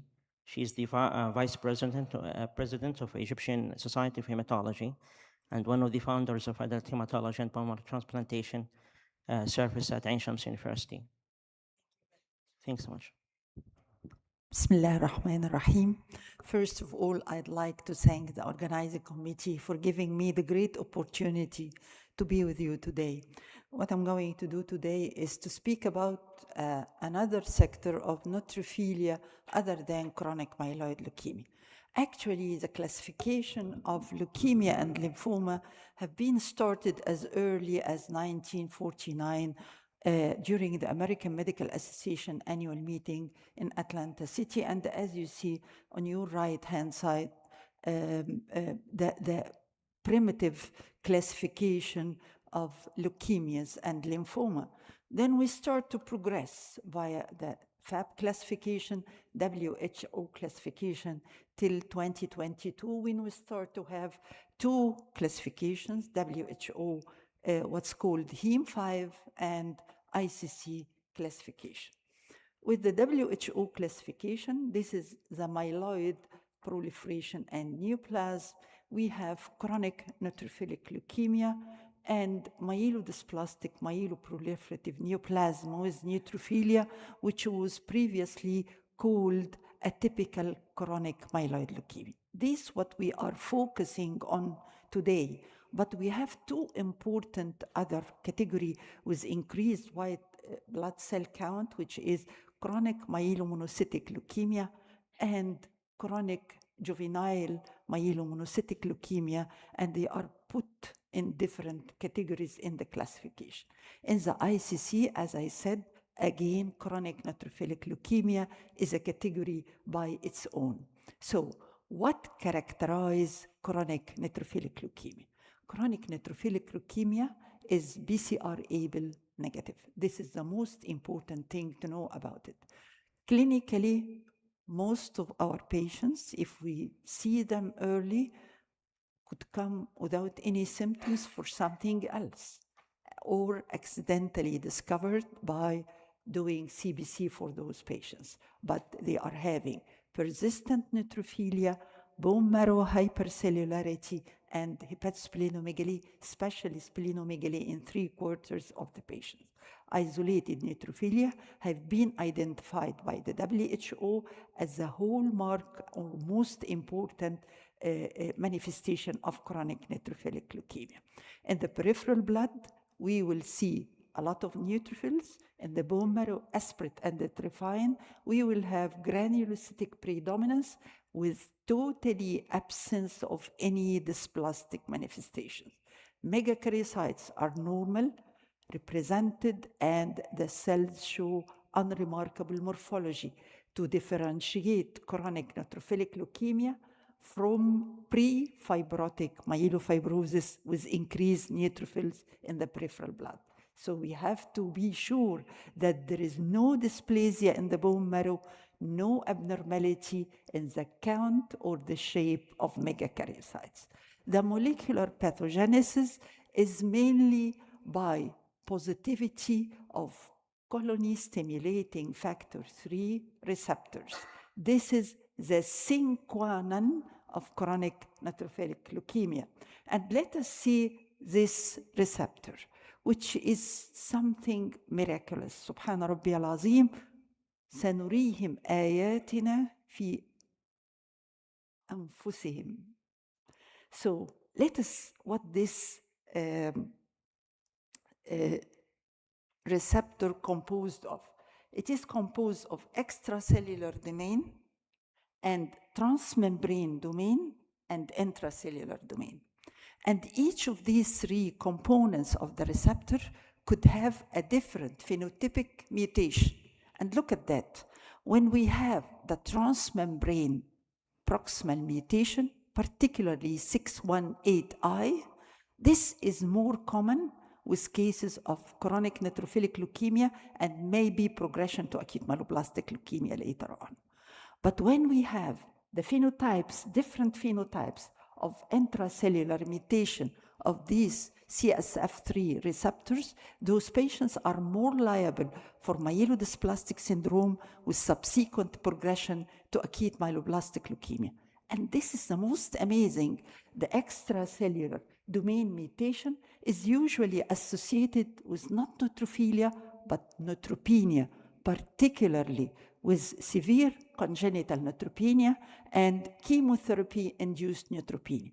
So the same receptor, the phenotype of the receptor and the site of the mutation will dictate the disease the patient will develop later on.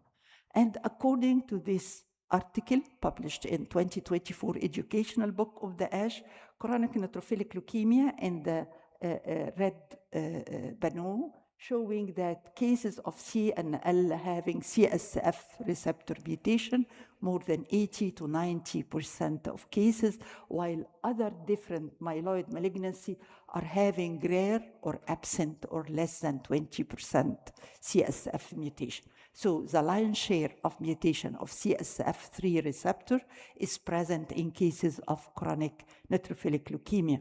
And these are the diagnostic criteria for chronic neutrophilic leukemia, as I said, for peripheral blood, for the morphology, for the genetic, and we have to exclude BCR-ABL gene, fusion gene, or rearrangement, or any other criteria suggestive of polycythemia vera, essential thrombocytosis, or myelofibrosis.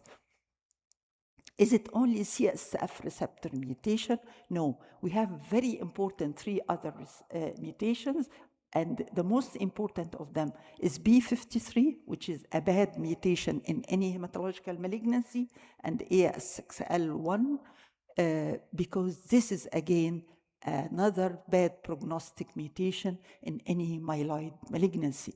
But we have 6 groups of mutations which could be present in chronic neutrophilic leukemia, either in epigenetic regulators, in splicing factor, transcriptional factor, signaling genes, enzymes, and chromosomal separation regulator. All of these could have mutation in chronic neutrophilic leukemia in association of colony-stimulating factor receptor mutation. So what is the model of occurrence of chronic neutrophilic leukemia? We could start by antigen-inducing DNA damage like TET1 mutation or AXL2, ASXL1, then super added second hit with colony-stimulating factor mutation leading to chronic neutrophilic leukemia, or we could have the vice versa, starting by the CSF mutation receptor, then we will have an add-on of TET2 or SXL mutation. But a recent publication showed that we could have the 2 models together in 2 separate clones or the 2 models on the same cell. So the mutation could happen in different way, leading to the occurrence of chronic neutrophilic leukemia. Now, what is the difference between the WHO classification and the ICC classification? In the WHO, presence of more than 25,000 neutrophil, regardless of the mutation, is a confirmation of chronic neutrophilic leukemia. While in ICC, if we have more than 13,000 with positive CSF receptor mutation, this is confirmation, or more than 25,000 in absence of CSF mutation. I should have less than 10% neutrophil precursor in the peripheral blood and no dysplasia in the bone marrow and less than 10% monocytes. If I have increased more than 10%, I will go to the category of chronic myelomonocytic leukemia. Now, misery likes to be in groups. Misery likes company. So chronic neutrophilic leukemia could be not only the myeloid malignancy in patient, but it could associate other hematological malignancies, like, or even benign disease, like polycythemia vera, especially with the advance of the disease, I mean time-wise, plasma cell disorders, and this is called monoclonal gammopathy associated chronic neutrophilic leukemia. And I have seen a couple of cases like that. One of them, I'm following her up for more than 11 years now, and the monoclonal band is less than 2, but she is having a monoclonal band confirmed by immunofixation. It could have other association, like with Sweat syndrome. We all know the Sweat syndrome with myeloid malignancy, autoimmune hemolytic anemia, and interestingly enough, some cases of chronic myeloid leukemia after quite some time could acquire the mutation of CSF3 receptors and could have the two together. The clone with BCR-ABL fusion gene and a clone of CNL with CSF receptor mutation. What's interesting more, or what's really adding to our knowledge, is this paper describing a hereditary chronic neutrophilic leukemia in a family. And this is the pedigree of the family with 6 individuals over 4 generations. And you can see that we are having 4 generations with these cases, males and females. And these are the CBC changes of them, none of them having hemoglobin abnormality nor platelet abnormality, and all of them are having elevated white blood cell, and mostly it is neutrophilia. What's really surprising for me, in spite of being hereditary or familial, none of them has transfused to acute leukemia. So we might having something special in this situation. Now, in the ASH, actually the papers, I mean in the ASH and in the international conference, are very scarce concerning chronic neutrophilic leukemia. In the ASH, not this year, the last year, they tried in a paper, in a very nice paper, gathering 94 patients with CNL. They found that more than 3/4 are male, but they looked for what makes the prognosis worse, and they found that older age, high white blood cell count, anemia less than 10 gram, low platelet count, splenomegaly, and as I said before, AS6L1 mutation. Any of these 6 parameters carries worse prognosis for cases of chronic neutrophilic leukemia. Now, how we are going to treat? Actually, when I attempt to treat any hematological malignancy, I have to have the answer for these 4 questions. Number 1, risk stratification of the patient. What is the risk of the patient? Number 2, is the treatment indicated, or can I watch and wait for a while? Number 3, is the patient eligible for transplantation? Because I might go for transplantation if I need a curative condition for the patient, or high risk. And if the patient having a targetable mutation to be treated targetedly to modify the disease itself. These are the different parameters that we have now. We have hydroxyurea, interferon, JAK2 inhibitors. We have dasatinib targeting something else we will discuss in detail, MEK inhibitors plus minus something else, chemotherapy. We could have induction chemotherapy if we are in accelerated phase, novel therapy like Aurora kinase, either A or B or by specific to A and B, and of course hematopoietic stem cell transplantation. This is the paper confirming the efficacy of ruxolitinib in treating cases of chronic neutrophilic leukemia. And as you see, this diagram shows that the response in chronic neutrophilic leukemia is much better than a typical chronic myeloid leukemia, and the higher the risk, the less responsive cases to ruxolitinib with chronic neutrophilic leukemia. Fedratinib, one of the JAK inhibitors other than Jakavi or ruxolitinib, showed a good response, particularly in cases of chronic neutrophilic leukemia. That's why in the plan of future research, fedratinib had been considered to be tried in MDS-MPN overlap and in chronic neutrophilic leukemia. Now, let us apply the 4 questions I said on this diagram, how to treat chronic neutrophilic leukemia. Number 1, we have to stratify the risk.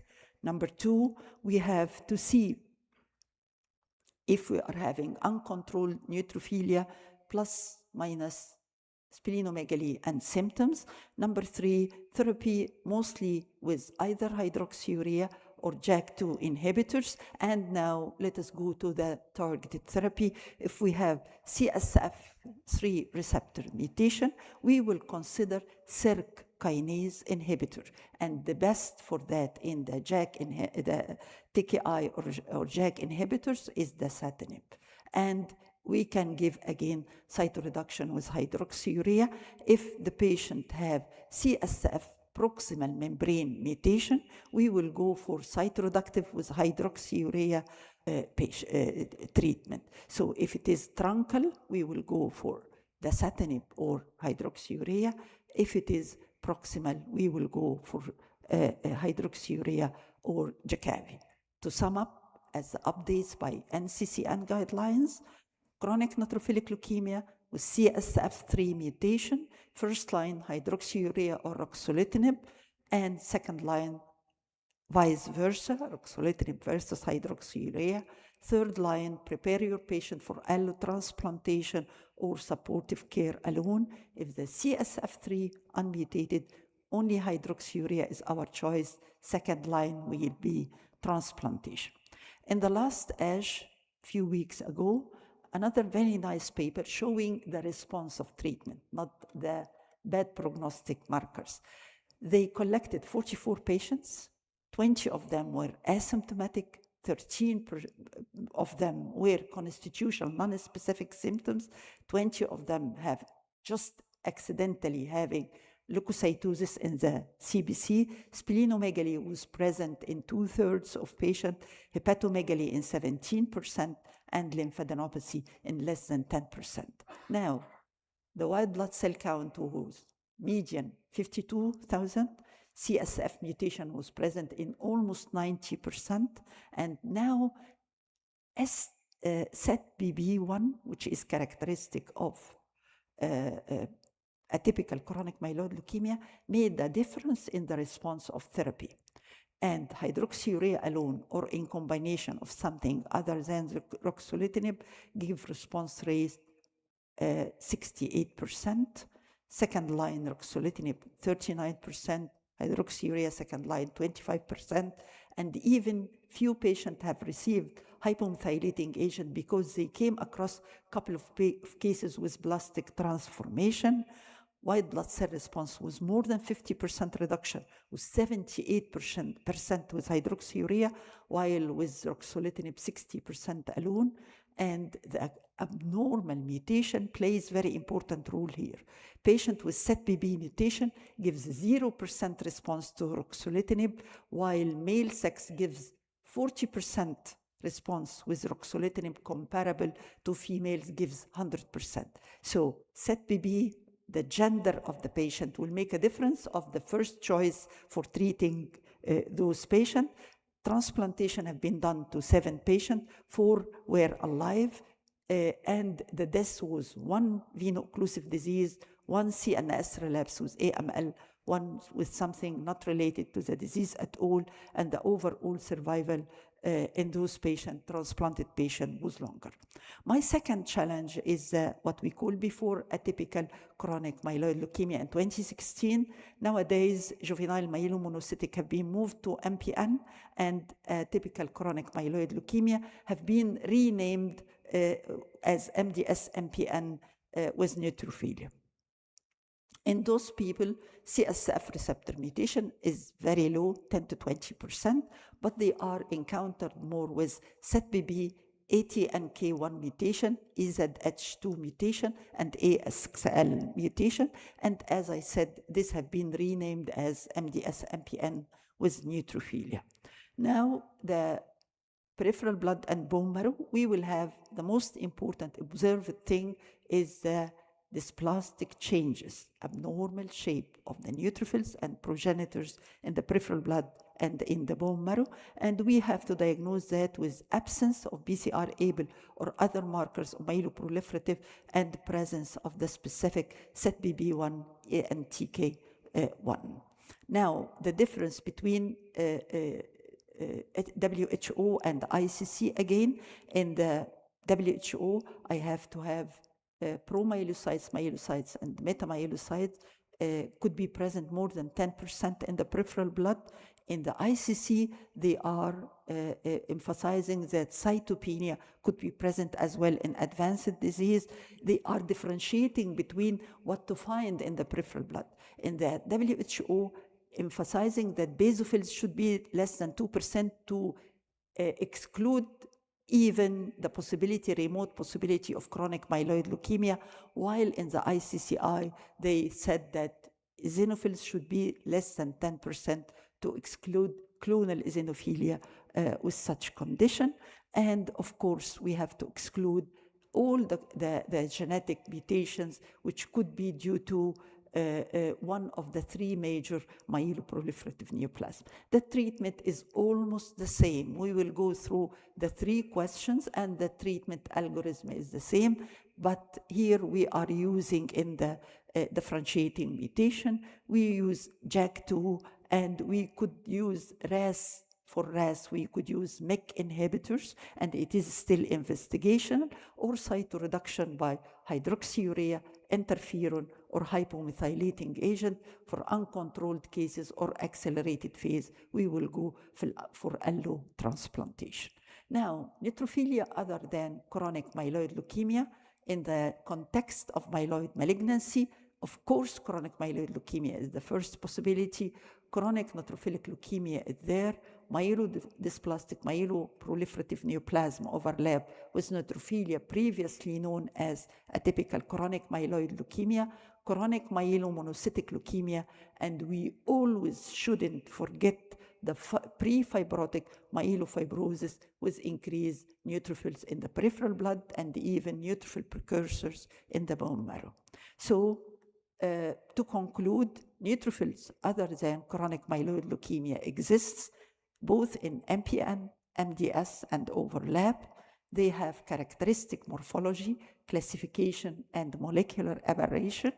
Treatment is established for most of them, mostly dependent on the mutational status of each. Bone marrow transplantation is still the only treatment which modifies the disease and cure the patient.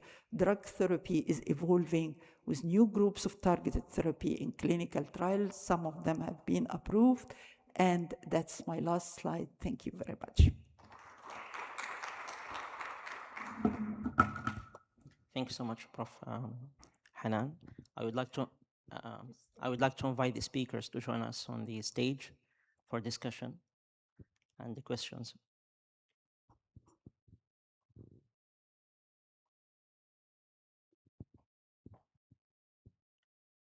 Is there any question for the?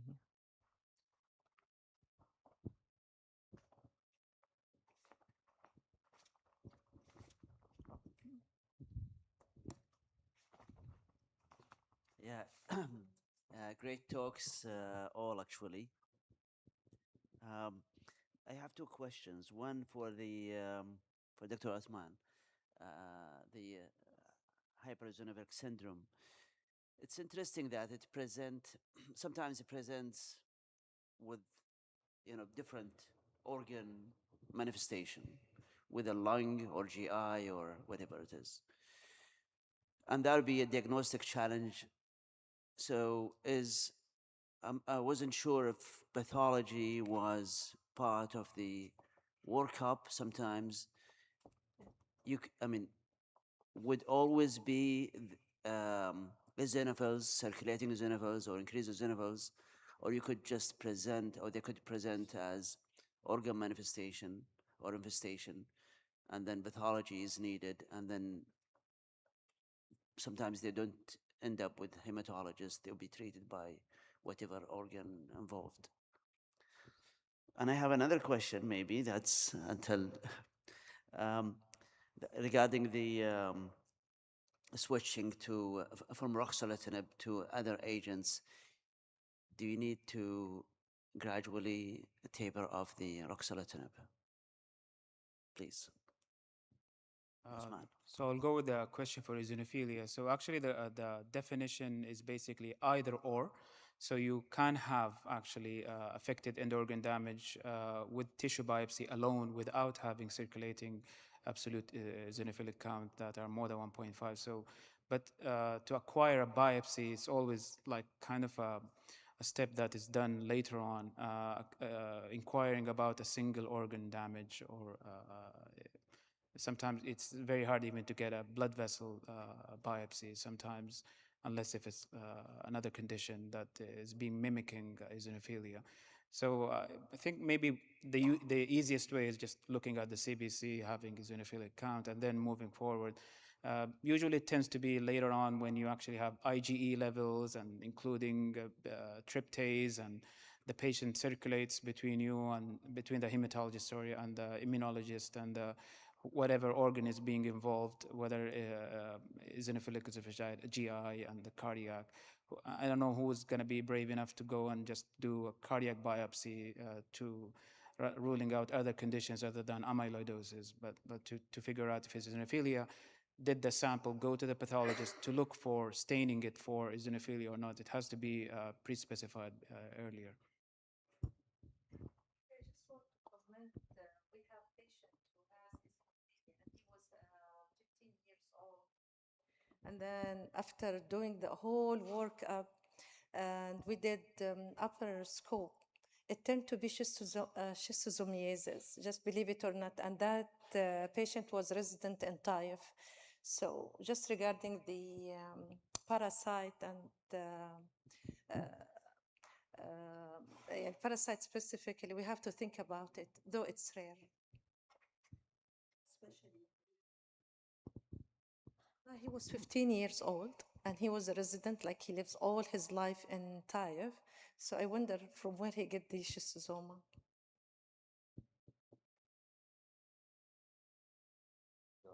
Regarding the switching, I mean, it's advised that we don't stop abruptly the ruxolitinib to avoid the cytokine rebound. So usually the recommendation is to taper it slowly over 7 to 10 days, maybe with reducing doses, and also sometimes the bridging with danazol. I mean, this is some of the practices, but clearly not stopping abruptly because of the cytokines.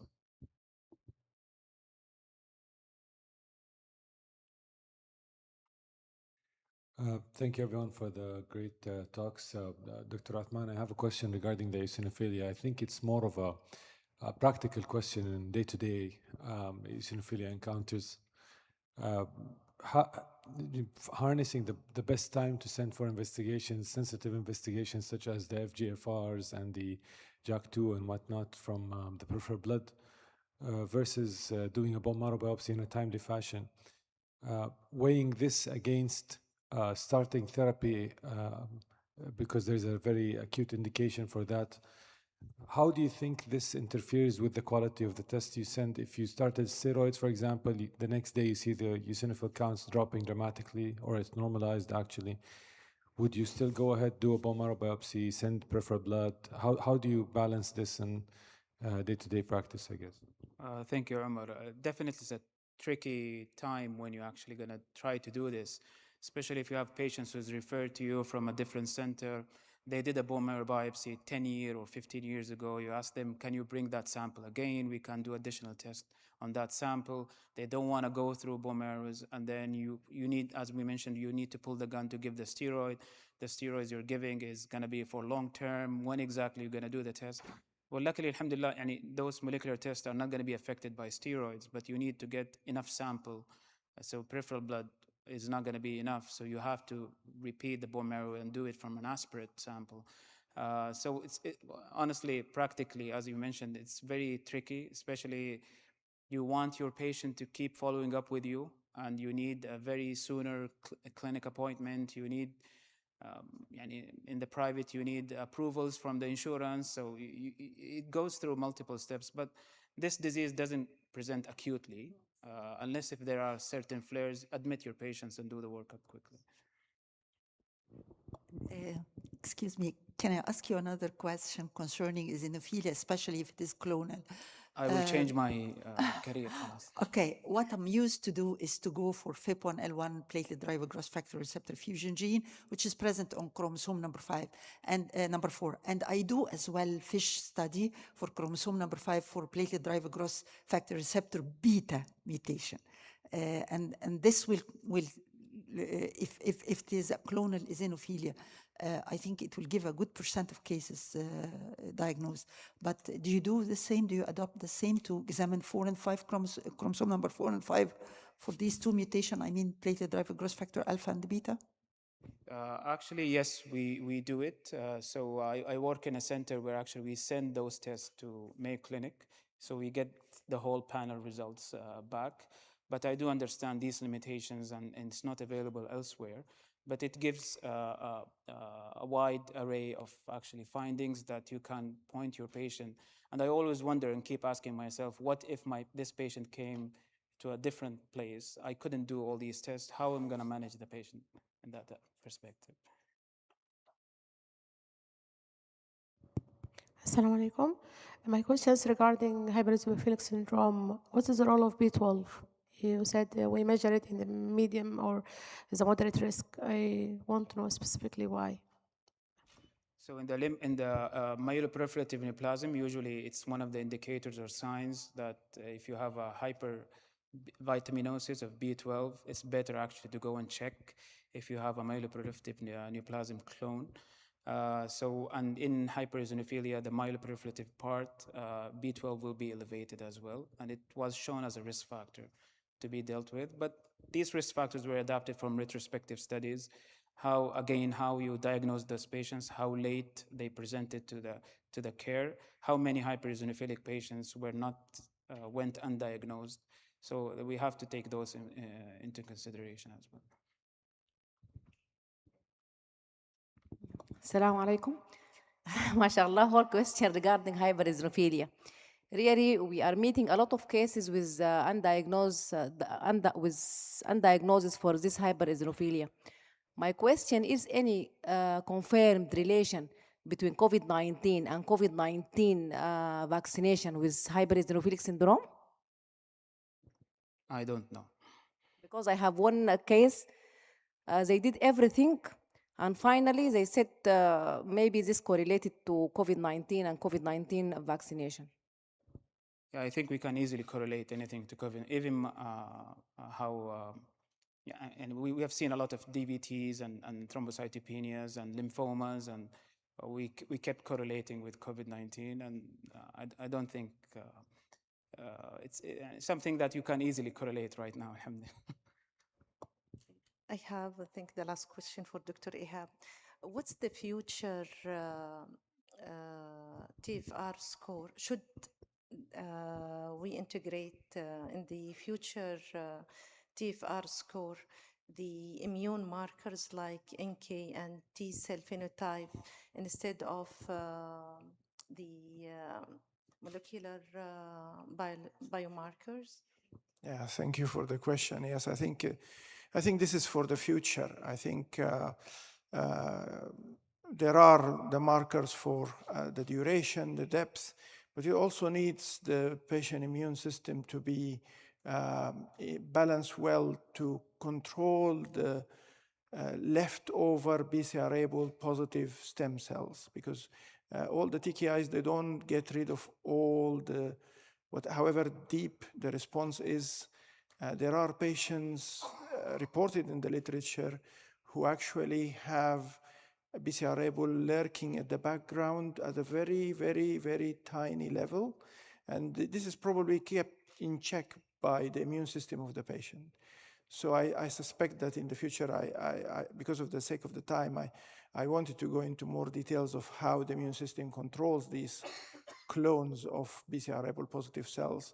And there are a lot of evidence in the literature that tells you that the immune system is very important for the success of TFR.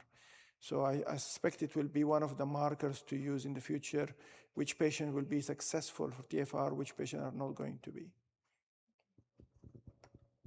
I have a question for, can I? Dr. Naif.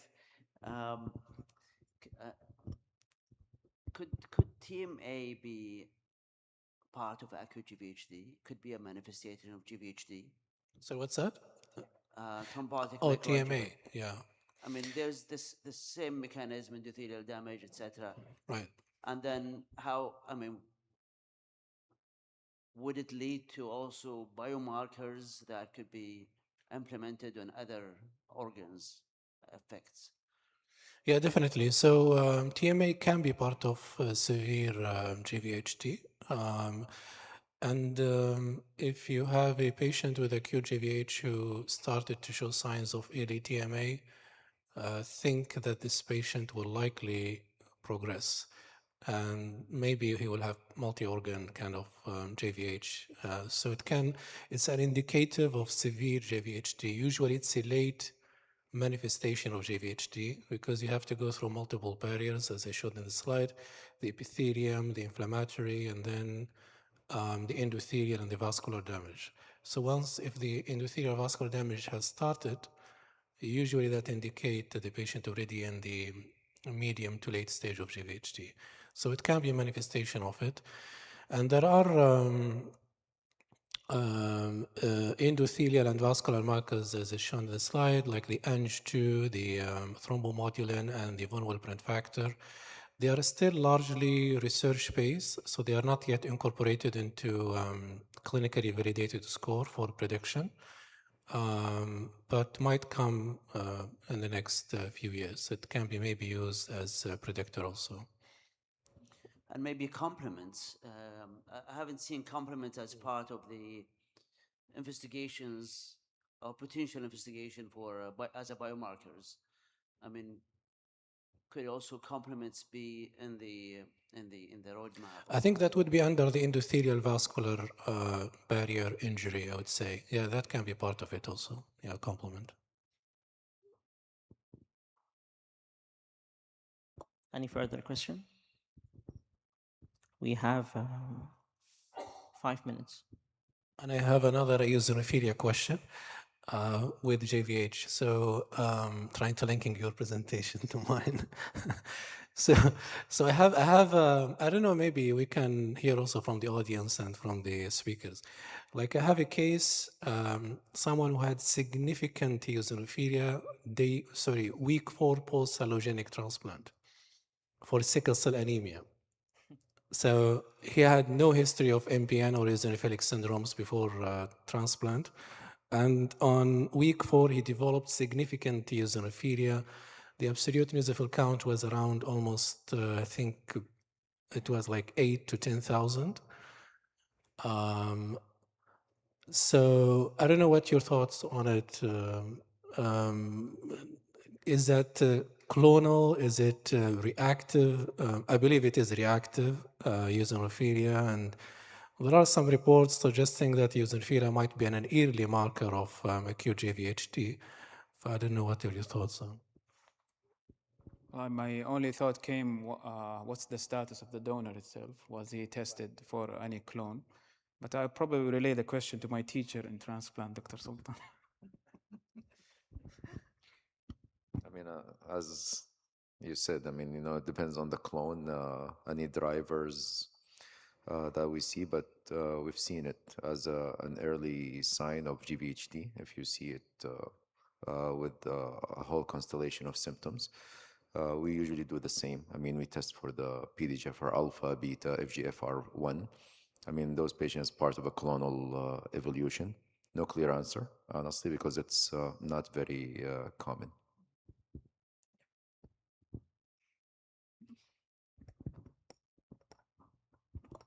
That's all.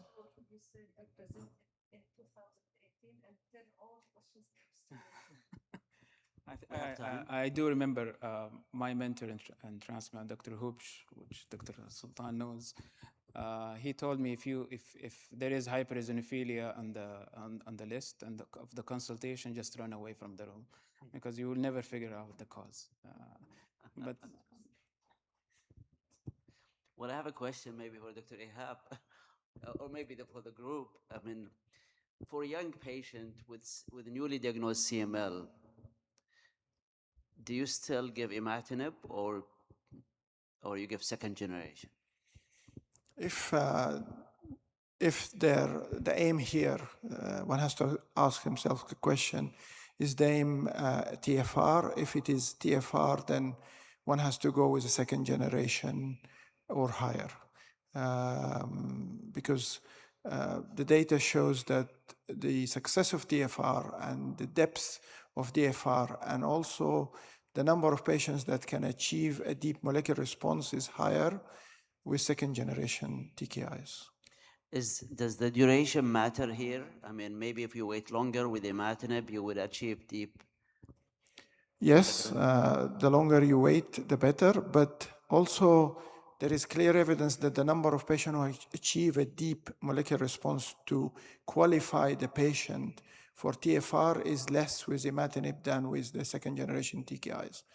And that's one of the studies that I've shown in patients who failed achieving a deep molecular response for TFR and they switched them to nilotinib. They achieved deep molecular response and then they had a successful TFR. So the chances are higher to get a deep molecular response with second generation, and the success is more.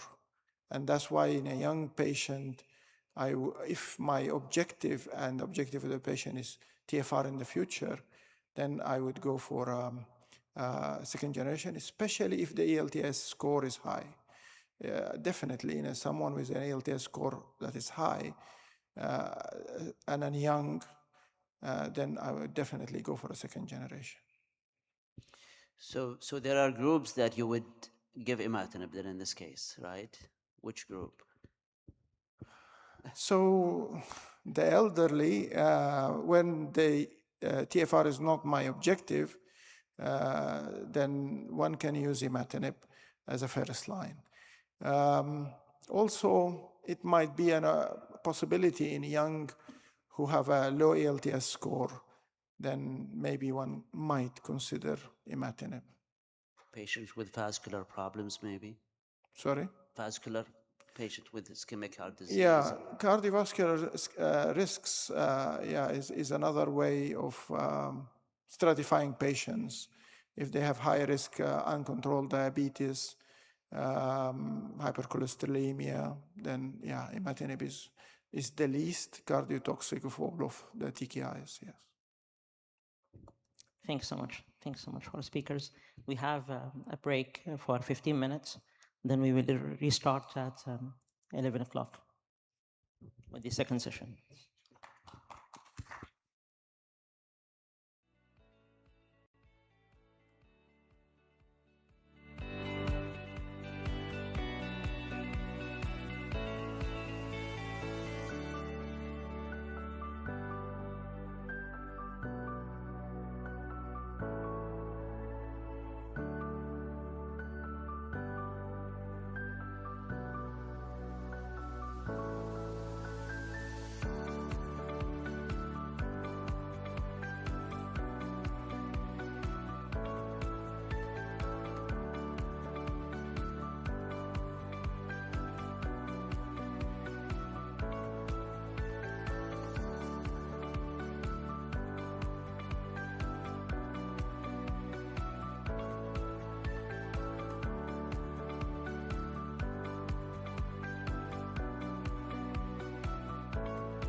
طيب, we'll start. Bismillah ar-Rahman ar-Rahim.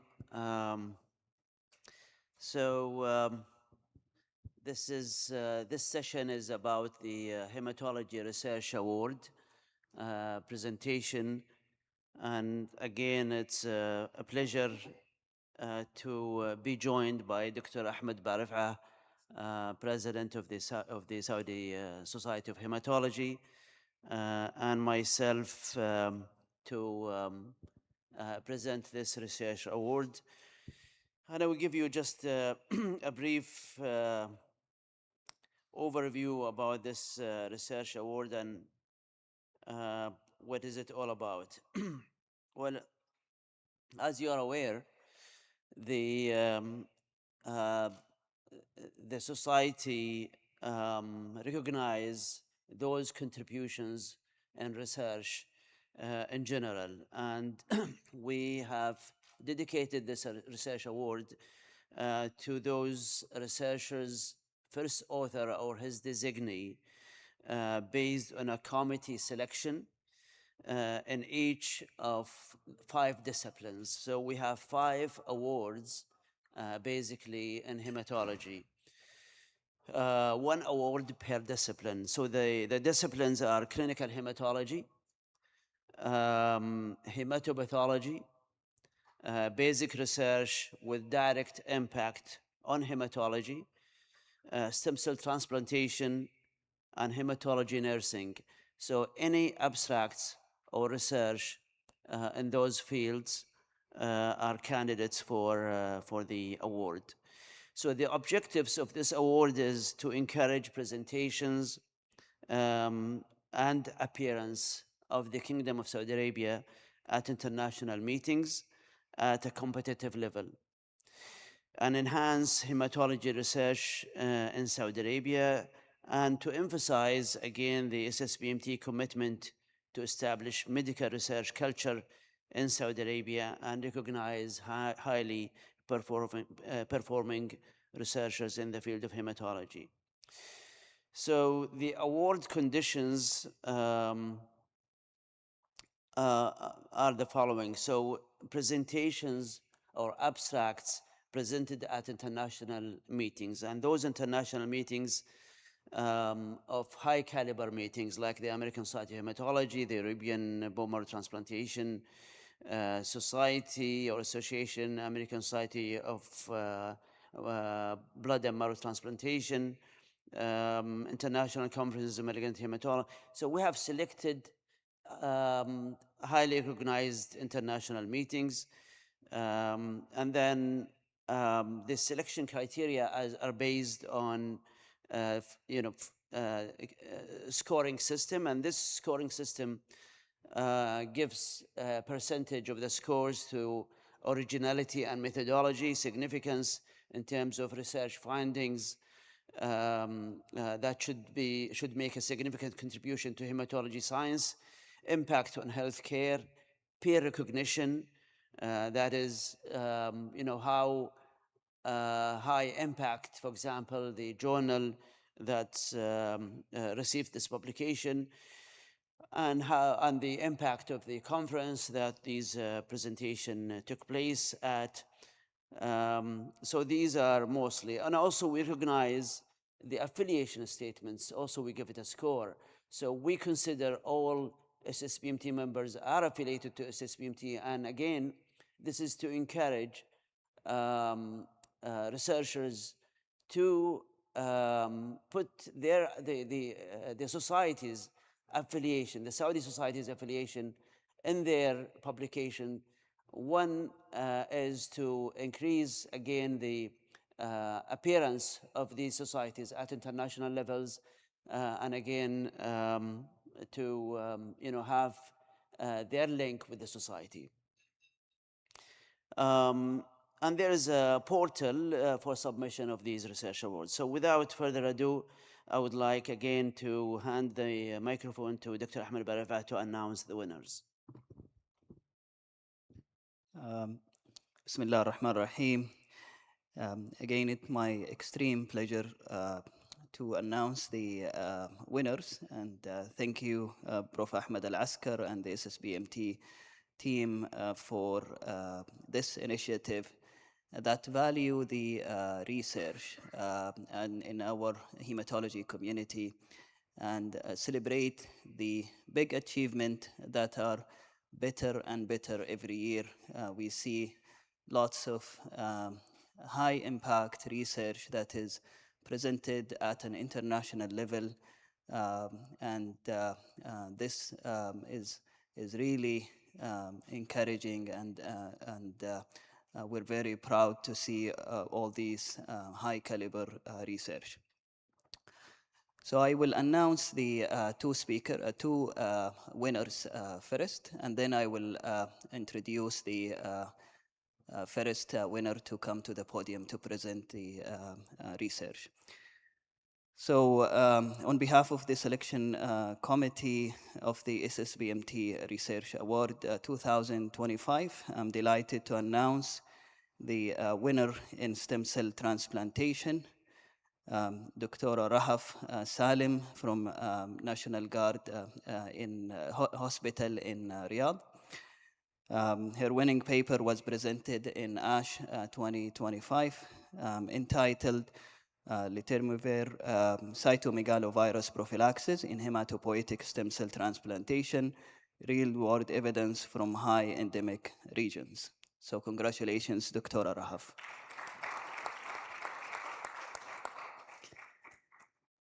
The winner of the 2025 in clinical hematology is Dr. Abdurrahman Al-Raiza.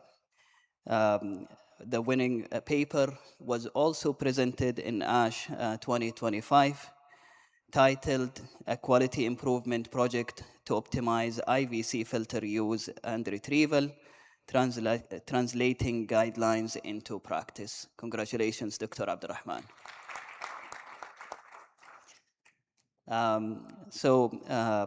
The first winner, Dr. Rahaf Salim from King Abdullah Medical City in National Guard Hospital in Riyadh. She will present her research.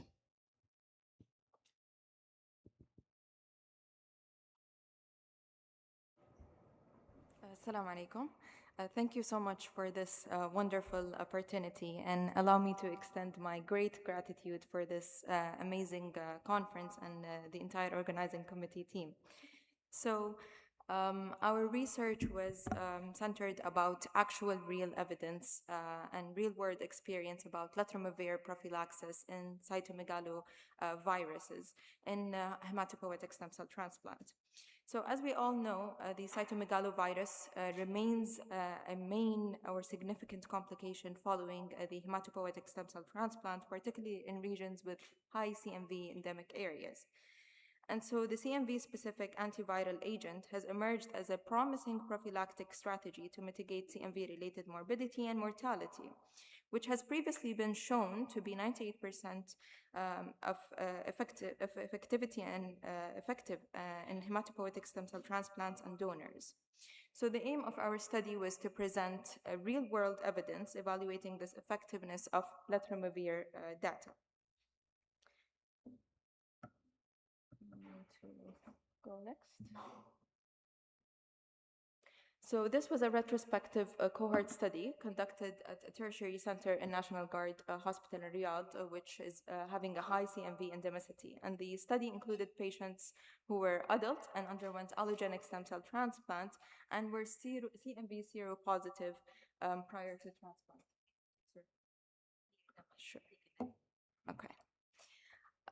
So in our population, our patients that were selected were ultra-high risk for CMV reactivation, and they were defined as those who received haploidentical mismatch transplants or had recipient donor CMV serostatus discrepancy and received T-cell depletion with anti-thymocyte globulin or alemtuzumab, which is Campath, and they have received letermovir as a prophylaxis and completed an entire year of follow-up post-stem cell transplant. While our control group, patients with similar risk profiles who did not receive letermovir prophylaxis but completed at least 1 year of follow-up. So our primary objective was to assess the proportion of patients with clinical CMV infection, which is defined as 500 or more copies in haploidentical stem cell transplant, or 1,000 or more copies in match-related stem cell transplants through week 24 post-transplant, and those without detectable CMV level at baseline. Our secondary objective was the proportion of patients who developed clinically significant CMV infection through week 14, which is again more than 500 in haploidentical stem cell transplanted patients and more than 1,000 copies in match-related transplants. The time to clinical significant CMV infection through week 24, the transplant-related mortality, the graft failure, and the incidence of graft versus host disease and its severity. So the clinical and laboratory data were collected from electronic medical records using the quantitative PCR method, and statistical analysis included the time to event methods and comparative statistics to evaluate between the outcome. So our results included 84 patients, 43 in the letermovir group and 41 in the control group, with the median age being lower in the letermovir group, with a median of 24 years of age ranging from 15 to 63, and in comparison to the control group, which was 31 years of age. The male were more dominant in the letermovir group than the control group, which was 60% in relative to 43% in the control group, and the CMV seropositivity donors were more frequent in the control group, comprising 100% compared to the letermovir group, which was only 72%. And the most common indication for transplantation in the letermovir group was actually sickle cell disease or thalassemia, being hemoglobinopathies, while in the control group constituted of acute leukemia, ALL, and more prevalent in the placebo group. So the donor types were mostly comparable. However, the haploidentical transplant was most common. It was most common in both groups. Being peripherally collected was also the predominant stem cell source, and reduced conditioning intensity was more frequently in the letermovir group, being 60%, than in the control group, being 46%. So our T-cell depletion strategies varied, with higher use of ATG and CAM-PATH in the letermovir group, as I will show you in a bit, and the PTCY was more common in the control group. The GVHD requiring steroids treatment occurred in 15 patients in the letermovir group, while 12 patients in the control group. So our clinically significant CMV infection by week 24 occurred in 37% of the patients or in the letermovir group, while 68% in the control group. And so at week 14, the rates were 20% and 65%, or 66% almost, respectively, with a significant p-value. And so the CMV reoccurrence was noted in 2.3% of the letermovir patients and 10% of the control patients, while CMV disease occurred only in the control group. And transplant-related mortality was 11%, and the letermovir group was 7% in the control group. So this is a quick baseline and overview about our baseline characteristics of our patients in the letermovir group and the control group, as you can see. Mostly they were similar in characteristics. The indication was most commonly to be non-malignant, like aplastic anemia, sickle cell disease, and transfusion-dependent thalassemias, comprising 65% in the letermovir group and 39% in the control group. Most of the transplantation was haploidentical, while 12% was match-related or mismatch-related. A stem cell source, again, was most commonly in peripheral blood, and the conditioning regimen included all myeloablative, RIC, and non-myeloablative, but RIC being the most predominant. And since we included all high-risk patients or ultra-high-risk patients in this group, the T-cell depletion methods varied between ATG, CAM-PATH, and PTCY. And as you can see below, the GVHD with significant steroid use was 15% in the letermovir group, while 12% in the control group.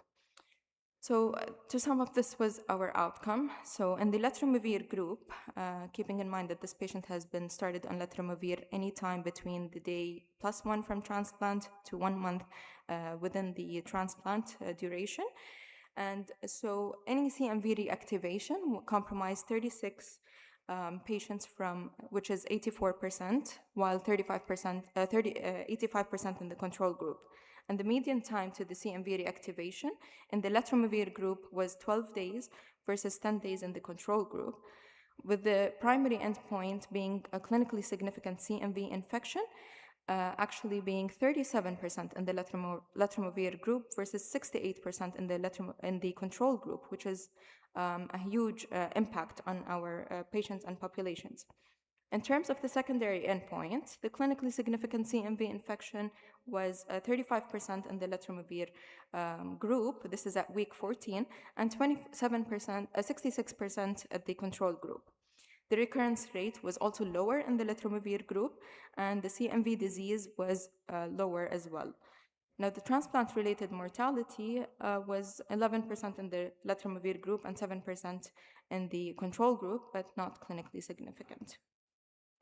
So in conclusion, this represents a real-world evidence in a retrospective study conducted at a high CMV endemic area, which showed really promising results in patients receiving letermovir, which demonstrated a lower rate of CMV infection at both week 14 and 24, and with delayed onset of CMV reactivation and zero CMV disease in those groups. So our findings are in conclusion and concurrence with the actual letermovir study that it is mitigating CMV-related complications in high-risk population and reinforces it as a valuable component for post-transplant and antiviral prophylaxis strategies. Thank you. Thank you, Dr. Rahaf. We'll have just one opportunity for one question for Dr. Rahaf.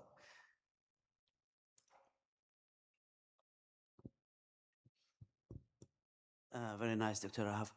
I mean, this seropositivity, could it have influenced this result? I mean, there is a discrepancy in the seropositivity. So in what we notice in our day-to-day practice, majority of our patients are actually seropositive. However, in the control group or in the letermovir group, they were less seropositive. But more or less, they had the similar conditions and similar risk factors to compromise them to CMV infection. It could be a factor, but as you can see, the p-value is significantly positive, suggesting that even if we adjust the data population, it might actually reflect so, keeping in findings with the main letermovir study that it was also 60% reduction in those patients. Thank you very much. Dr. Rahaf, sorry to call you for the third time. we'll have the medal.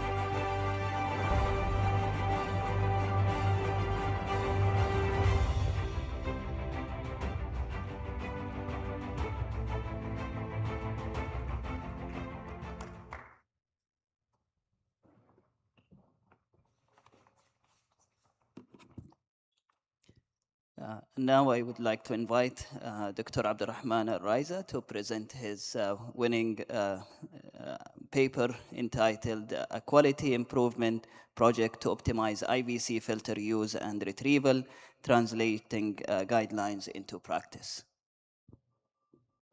Thank you, Prof. Ahmed Al-Askar, Dr. Ahmed Barif'a for this recognition. It's really meaning a lot to us. It will keep the momentum to do more and more. Thank you so much. And it's my pleasure on behalf of our team to present our study, which is a quality improvement project to optimize IVC filter use and retrieval, translating the guideline into practice. Sorry. Do you have to move? So these are my outlines. I will start with the introduction and the rationale for the project. Why did we start the project? The method that were used and the result, and I will finish with the next step and lessons that was learned during the quality project. So IVC filter are devices for embody that can be utilized in patients who have a contraindication for anticoagulation and who have a major VTE, but it's not without a risk. There are an immediate risk during the procedure and late complication with this filter. So it's advised to remove it as soon as it's not needed. Overall, as at least in the USA, there is an overall trend moving away from these devices because of the complication, despite the fact that the rate of VTE overall is stable, it's not decreasing. And one of the reasons is the FDA advisory comment in 2014, where there is an increased risk of complication with these devices, and people started to move away from these devices. In our center, it's the opposite story. We are using IVC filter more and more in our center. If you see the guideline, the only indication that all the major society have agreed on is if you have a major VTE and an absolute contraindication to anticoagulation. In 2024, we have established our local guideline, which aligns with the American Society of Hematology guideline. IVC filter is indicated if you have major VTE with an absolute contraindication to anticoagulation, and advice against primary prophylaxis in patients who have not had any thrombosis and or had a recurrent VTE if you are able to anticoagulate them. This is the baseline data in our center. Why did we start this quality project? A significant portion, about 1/3 of these patients, despite there is a local guideline, it was inserted outside this guideline. It's not aligned with the local guideline. And 1 out of 4 patients, it was missed, it was kept in place, it was not retrieved. It's not the end of the story.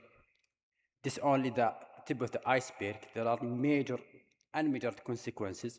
If there is an IVC filter inserted and it's not aligned with the guideline, it will make the organization and the physician liable to any morbidity or mortality.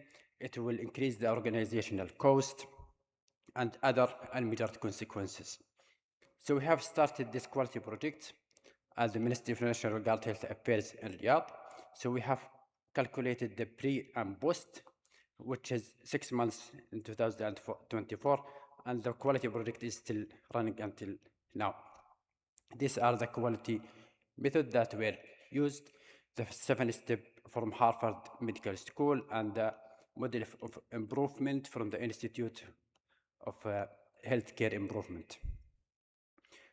These are the SMART aims. We have targeted the first one, which is increase the appropriateness of insertion to be aligned with our local guideline to be more than 90% mid-June in 2025. And the second KPI is to increase the retrieval rate to be more than 90 from the start of the project and to reach it mid of the last year. How do we improve this, the retrieval and the appropriateness? I think it's very important to know the root causes for all of this. Why did it happen? Why there is an increased risk of inappropriate IVC filter in our hospital, and there is a poor retrieval? One of the things is the knowledge variability between specialties. It's not expected that an orthopedic will know the indication for IVC filter and when it's indicated, when it's not. Also, the culture of over-reliance on this IVC filter in our hospital. What about the retrieval? There is no ownership for this retrieval. The interventional radiology will insert the IVC filter. The primary team is busy with the primary reason for admission, and there is no clear team, which lead to this, the whole of this in the system, which increase the risk of complication in this patient. So one of the things that we have looked at, why it was inserted. The majority of these IVC filters that was inserted inappropriately, they are inserting it as primary prophylaxis in traumatic patient or who had a CNS bleeding. And when we looked to our culture in 2019 and now, there is change in the culture, moving away from pharmacological prophylaxis and traumatic brain injury, and they are asserting now IVC filter in these patients. So which intervention should we do to optimize these two metrics? So we have to choose the one that we think that it has high impact and low effort. The first one, policy restricting IVC filter insertion to hematology, and this is based on the fact that if hematology were involved prior to the insertion, more likely the IVC filter is indicated and aligned with our local guideline. So this is the previous old workflow. Any physician, any specialty can call the IR, the interventional radiology will insert the IVC filter, and we have changed the process that the hematology consultation is mandatory prior to the insertion of these filters. The second intervention that were done is increase the education of healthcare provider because of the culture of over-reliance on this filter and the knowledge variability. All of these are very important, the policy restriction and the education, but it's not enough. Any physician can call the interventional radiology and they can insert the IVC filter. The third intervention that was done is the automatic consultation. So any physician, when they order an IVC filter, the IVC filter team, which is composed of a hematology fellow, consultant, and quality specialist, will receive an email notification immediately with the medical record number, and the team will review in the electronic health record if it's indicated or not and contact the primary team. So instead of physician contacting the IR immediately, the hematology with the automatic consultation will act prior to the insertion of these. All of these will improve the appropriateness, but what about the retrieval? The main thing with the retrieval is that there is no team that owns the filter and follow them, track them until retrieval. So the IVC filter team is the one who is responsible now for tracking these patients and minimum weekly review of this IVC filter patient to optimize the retrieval upon when it's not needed anymore. So this is the result. The rate of appropriateness of the IVC filter aligned with our local guideline have improved significantly. And when we run the SPC chart, there is a special cause variation, meaning that it's not random or by chance. And this is the result of the retrieval rate have improved to be more than 90, and it was significant, and the median time of retrieval have decreased significantly from 35 days to 22 days. And there is a special cause variation or shift in the process after the implementation of these interventions. We have decreased the rate of IVC filter insertion as primary prophylaxis in traumatic brain injury. Is there any risk that these patients have an increased risk of PE as a balancing measure? We are looking at it now, and there is no signal that these patients have an increased risk of PE when we removed the IVC filter from them, or when we decreased the rate of primary IVC filter insertion in these patients. So in conclusion, this multi-phased intervention have improved the appropriateness and the retrieval. And the next step is to ensure the sustainability of this quality project by automation of this intervention, and also the scaling up of this quality project to other centers. The lessons that were learned, the first solution starts with knowing the root causes. Stakeholder engagement is critical. Culture each strategy for breakfast, and this is very true. When you build a process, guideline, all of these could fail if the culture did not change. Leadership support makes a huge difference. Without the leadership support, there will be no restriction of the IVC filter insertion to hematology alone. And there is no improvement without a change, and no change without a resistance in each quality project. And at the end, I would like to thank all the members of this quality project, and thank you all for listening.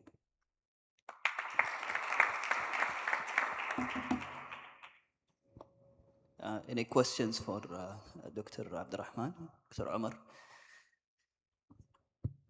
Thank you so much, Dr. Abdurrahman, for this excellent study. It's such a painful thing to deal with IVC filters on day-to-day practice. I agree. There's an abuse of use of this device in a lot of major issues, and I congratulate you with this project, and I hope it actually scales in multiple hospitals. My questions actually, two very quick questions, not very much related into the quality improvement per se, but for IVC filters as specifically. Based on your experience, do you see there is an indication to insert IVC filters for PEs without DVTs and contraindication to anticoagulation? And question number two, I see a lot of patients who have inserted already IVC filters weeks or months before. What's the timeline where you think it's unsafe versus safe to remove the IVC filter at this point? Yeah, thank you so much. These are very great questions. The first question, whether IVC filter indication will change based if they have DVT or not. In my personal experience, it doesn't matter if they have DVT or not. The risk is there. In fact, if they have a PE, for example, if I have patient who had a PE without DVT and patient who had a DVT without PE, they are more likely to die the one who had PE from the recurrence of the PE. So maybe I will leaning toward IVC filter insertion in this patient. So it doesn't matter for me. The second question, which is, I forget, sorry. The time limit where you can safely retrieve the IVC filter. Let's say if you're passing 1 or 2 months, would you say it's unsafe to remove it now? Or what's the cutoff time for you to say we can still remove it? There is no clear cutoff time, but IVC filter devices, they have multiple different companies, multiple dwelling time. After that, you cannot remove it. You have to check with your IR and check when will be the optimal time. Sometimes, yes, it's very risky to remove it if it's 4 years, but there is no actual time. Do you need to do imaging before you remove it? That's a great question. Sometimes the IR, they are doing the imaging to see if it's already embedded or there are collaterals and prior to the removal. Dr. Adil? Thank you, doctor, for this actually great experience in the real world for such a huge topic. I would follow with two questions as what Dr. Omar said. Regarding your data, there is like an increase in the jump of the retrieval up to 95%. So what's the hindrance or did not reach 100% for those cases? Is it like due to the filter type or the timing, or still there is contraindication for the anticoagulation? And also, as you said, there is such cases, it's very difficult to retrieve the IVC filter, especially if it's been there for a longer time. So will you risk going or consult our vascular surgeon for further or major intervention for such cases? The other thing is actually how can you scale this and make it like a nationwide project through MOH like guidance, or make it more a regional issue? Because most of the cases in your big center, you have like 25% patient who did not did a retrieval process. Yep. So imagine other non-will based healthcare facilities. So how can we make this more regional and more for all other centers? Thank you. Yeah, thank you so much for this great question. So the first question, which is why it's not 100% retrieval, you mean? Yes. Yeah, that's a great question. Some of these patients, we decided to remove it during hospitalization, but because of a reason or another, they were sent home. And after that, the patient will not show up for a reason or another. This is one of the reasons. The second reasons, some of them, they are not eligible. So it's very difficult after discharge to open a file and remove it. See, these are some of the reasons. The second question, Abu Wafan. Vascular surgery, like consulting vascular surgery for. Yeah, in our center, the one who is removing IVC filter are the AR, not the vascular surgery. And they are doing it in very advanced technique, sometimes using the laser technique. And we are consulting them and it's weighing the risk and benefit.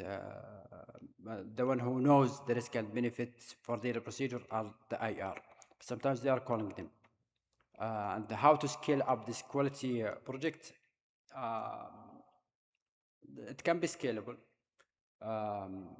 It's difficult, but you can achieve it. You have to have at least one champion from each of these center and propose this project, and you need a commitment from the team.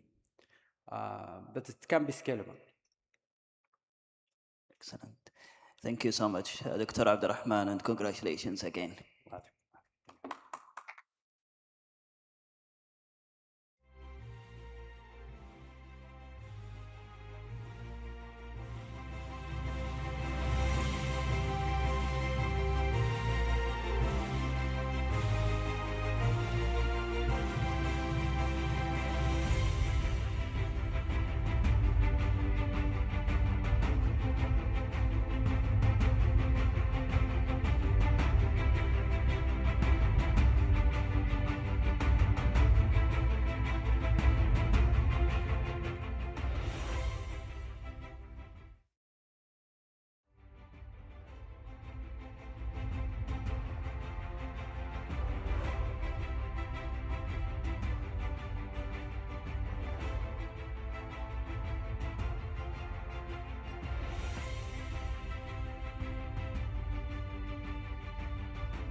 So we shall prayer lunch, and we will reconvene here at 1 o'clock.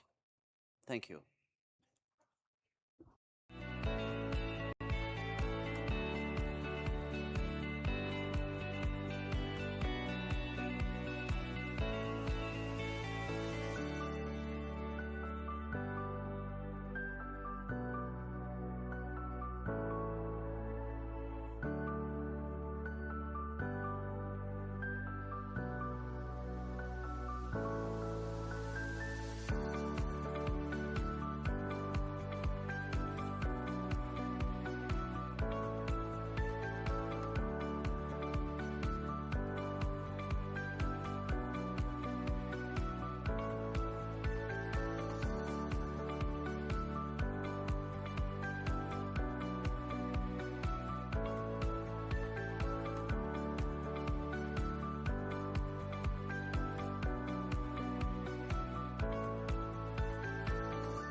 Hello, check 3, 2, 1.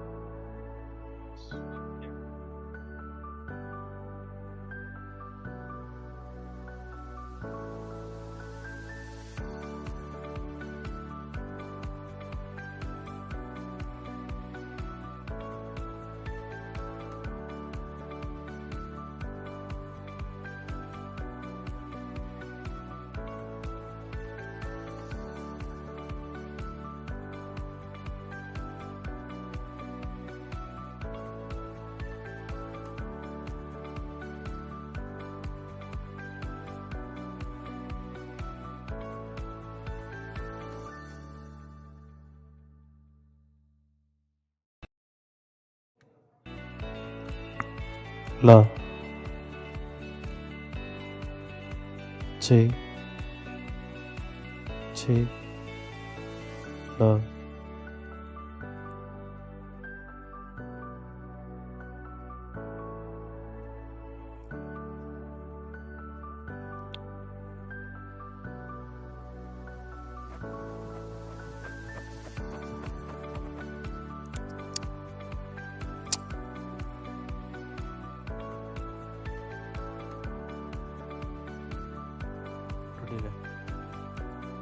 Okay.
لا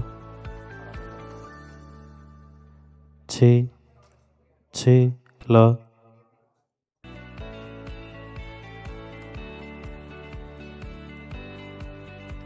la tis la chi chi la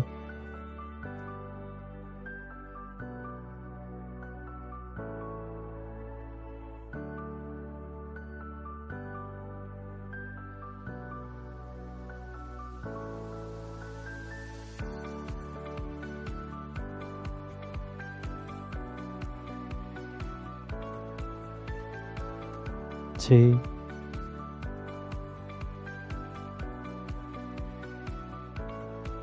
chi chi la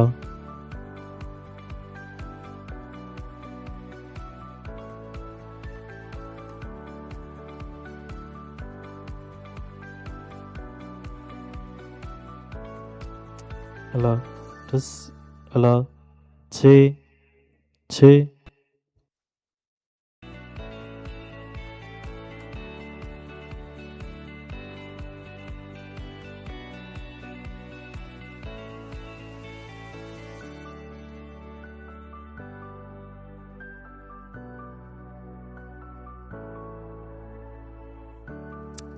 la chi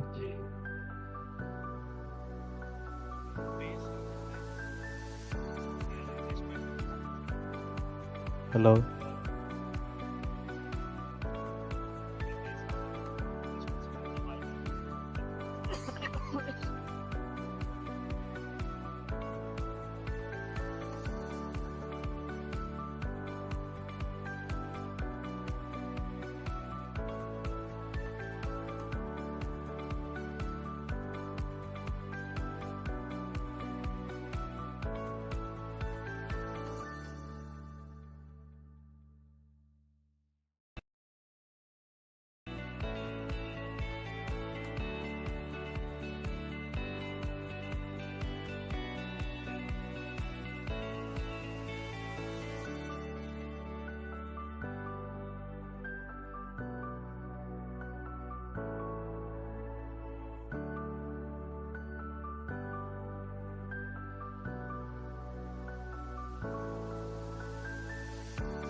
Bismillah. Salatu wassalam ala Rasulillah. We start our third session for today, and our first speaker is Dr. Muhammad Makadi, who is a renowned hematologist specializing in stem cell transplant cellular therapy at King Faisal Specialist Hospital in Medina. He's graduated in, he started in Medina in 2020, and he manages benign and malignant hematological conditions. Prior to coming to Medina, Dr. Makadi was staff hematologist at Jurevensky Hospital and Cancer Center in Ontario, in Canada, between July 2016 and 2019. And Dr. Makadi will talk to us now about Richter transformation to 2026 update.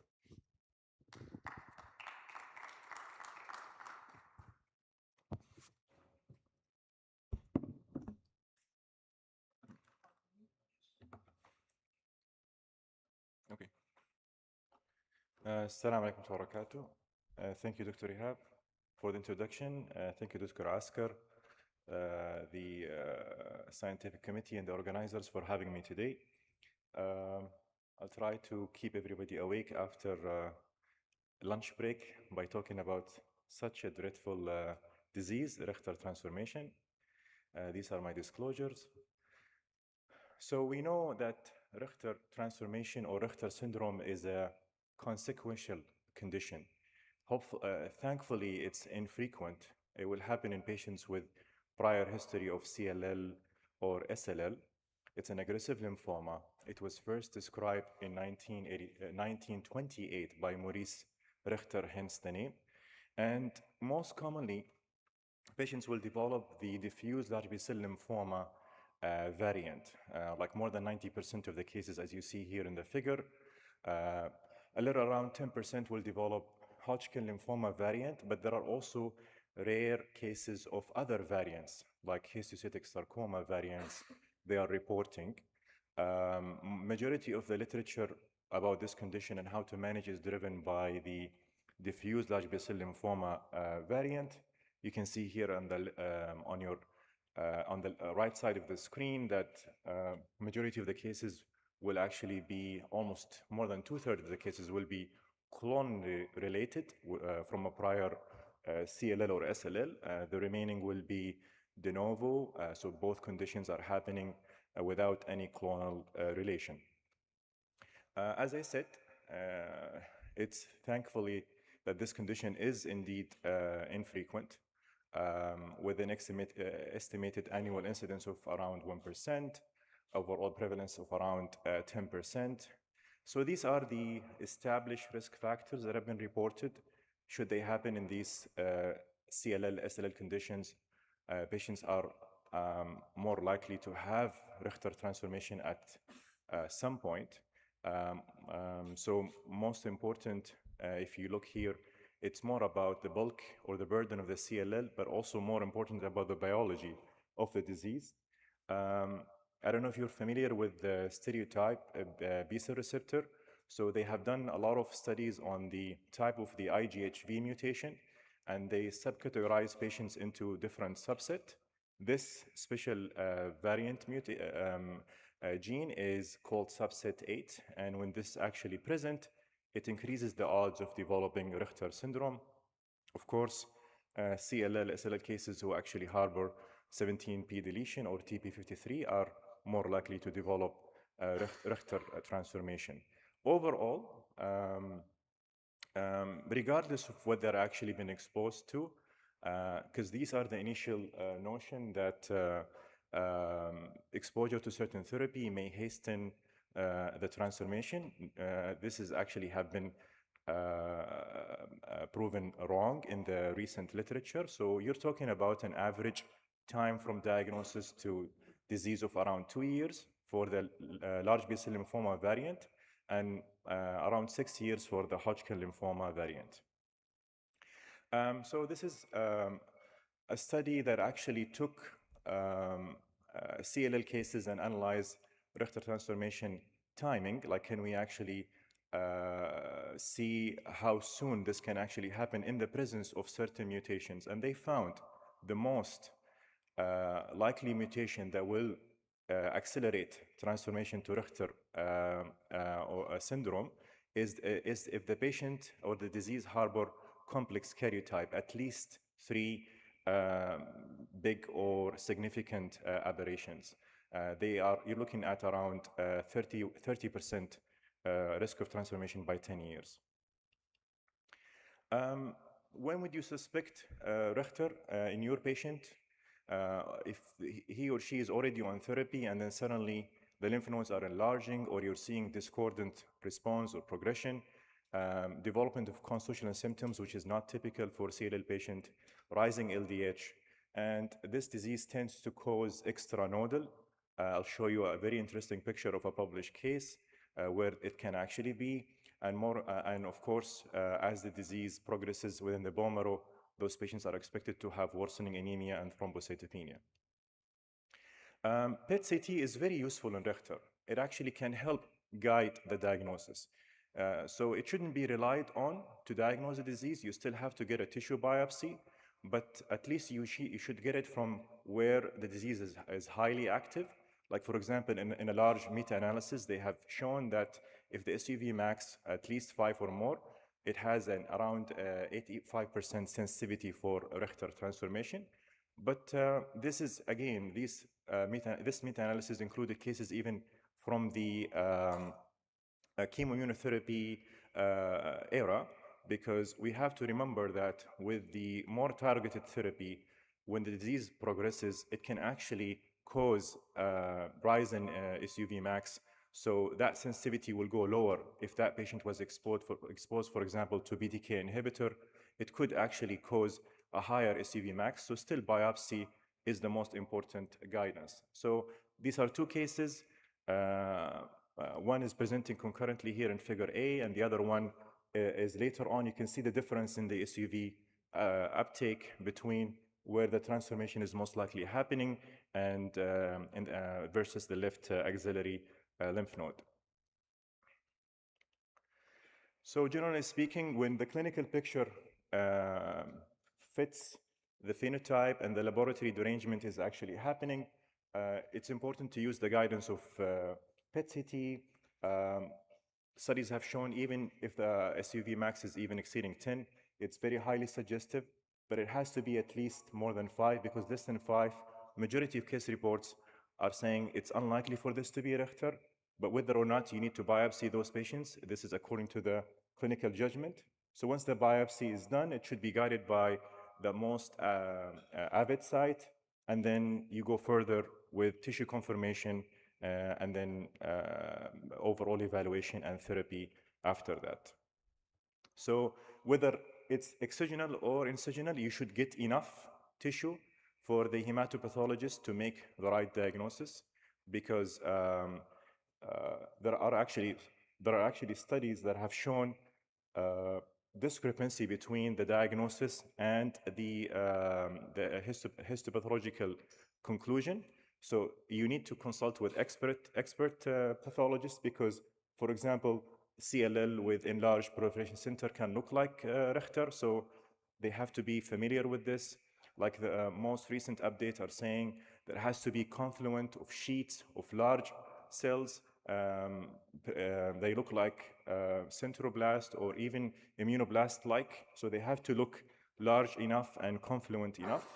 And then you would go with the immunohistochemistry findings, knowing that it is expected for them to lose CD20 if they've been exposed to anti-CD20 prior to that.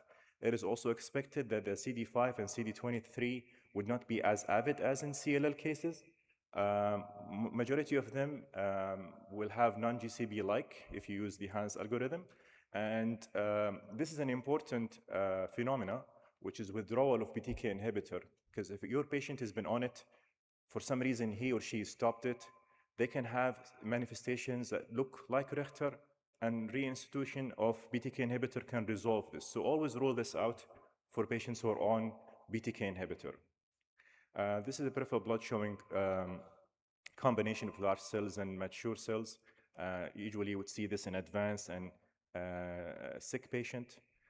This is again the information I was alluding to, extranodal occurrence in the heart, so it can go anywhere. Out of the one of the largest studies that are giving us guidance on how would be the prognosis of those cases, they've looked at these factors, and absence of any of these factors may improve the overall survival. Again, that overall survival in that time was actually not optimum, but this is a good risk score you could use once the diagnosis is confirmed to know what type of disease you are dealing with. So, so this is a British group who put a proposed algorithm of how you would treat those cases. So after the diagnosis is confirmed and you've done the necessary molecular studies, majority of patients, if not all of them, will receive R-CHOP-like therapy.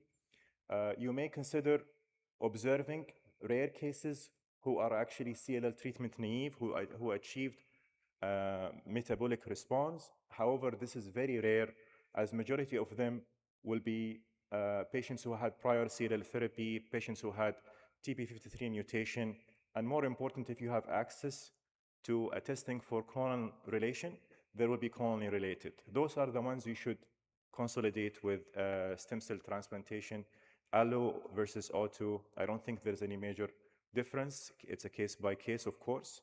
And then in relapse cases, clinical trial should also be the option from the get-go, as it's stated there. But relapse cases usually will have much more dismal outcomes. But whenever there is any hint of any response, consolidation with stem cell transplant is a key. I'll take you through the findings of this final conclusion of how you would approach those cases, because we need to know currently, not in the before, like in the older era, in the current era, which is this, and this is a recently published paper, how are those patients behaving when they are diagnosed with Richter? So they divided this group into concurrent diagnosis of CLL and Richter, and then if it's not concurrent, have they had prior therapy or not? So this is the blue and the green and the red. You can actually see the differences in their survival, but I just summarized to you some of the important findings, which goes along with what we have discussed so far. Majority of them will come with an FDG-avid PET-CT, higher LD. More than 2/3 of the cases are non-GCB-like. And despite these centers had access to clonal relation or relatedness, only 90 patients were tested for that. And I'll show you the benefit of this in the current era, how these two groups would respond to therapy. This is the number I want you to remember, that you're looking with maximum supportive therapy, early diagnosis, R-CHOP-like therapy. This is the median PFS we could achieve overall. It will be much more shorter in aggressive form of the disease, and maybe similar or longer in the most benign presentation of the disease. But again, overall survival will be different and will be even worse for the cases who actually had treatment for CLL, especially if they've been exposed to a BTK inhibitor. This is how clonal relation is a key. I know some of you, if not all, would always like to test their patients for this, and that information is true, because if they're not related, they actually will behave similar to de novo large B-cell lymphoma. So we know that with R-CHOP-like regimen, you're looking at an overall response rate in the vicinity of 40%. So would you actually use higher dose chemotherapy? Is that actually going to make any difference? So this group, they have done both. They started with the higher dose regimen first, but their take-home message is addition of novel agent, how the addition of novel agent will do to this. And again, the studies I'm going to show you, you're not going to look at importance of a p-value. They're all phase 2 studies, because this is a rare condition and it's very hard to do randomized study. It will take time to complete this. So this is the characteristics. I'm actually standing. I don't know if you can actually see this, but So those patients had, majority of them, they had prior therapy, complex karyotype, they've been exposed to BTK inhibitor and even venetoclax. So what they have done for those patients, basically, they will debulk the disease with one cycle of R-APOC, and then they will do an accelerated venetoclax ramp up over 5 days. And then after 24 hours, they will resume therapy. They will do an assessment after, or they did an assessment after 3 cycles. And their intention is whenever there is a response, they will take that patient to stem cell transplant as early as 3 cycles. If there is no response, they will continue with an additional 3 cycles. The mean number of cycles those patients were able to receive was only 5. But the take-home message from the design of this study, they implemented venetoclax maintenance, which I think this is the reason why you're seeing a plateau after lots of patients succumb to the disease or to the complication of the disease.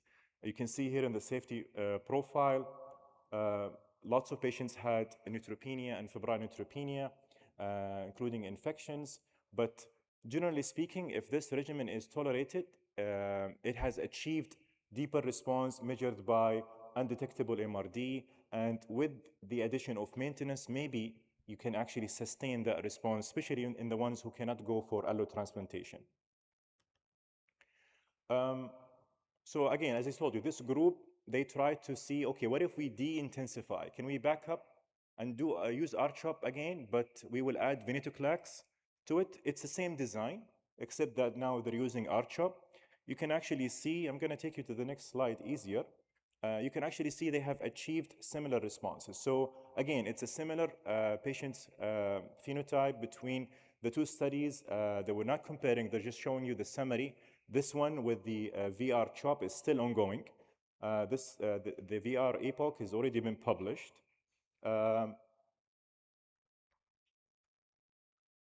And you can see the CR rate between the 2 groups are actually similar. In fact, this is a record CR rate. You don't actually achieve that CR rate with R-CHOP alone. And then this translated in an impressive overall response rate of around 70%. But you can actually see, even with the higher dose regimen, because this is still ongoing, there are cases who actually develop disease progression or relapse, and there are some of them who actually died from complication of transplant also. So this is considered a concerning number of deaths overall, but if that patient is young and fit, maybe this is an okay regimen. Otherwise, we're all keen to see what will be the overall conclusion of this study. Expectedly, as I said earlier, more toxicity with higher dose chemotherapy. So what is the role of PD-1 in CLL? So this group has done a very interesting analysis of Richter transformation cases, and they were able to show, in fact, that PD-1 is expressed in those cases, which is against what you would expect in biology. Because when you talk about PD-1, this is mainly on the T cells. So how come the B cells are doing this?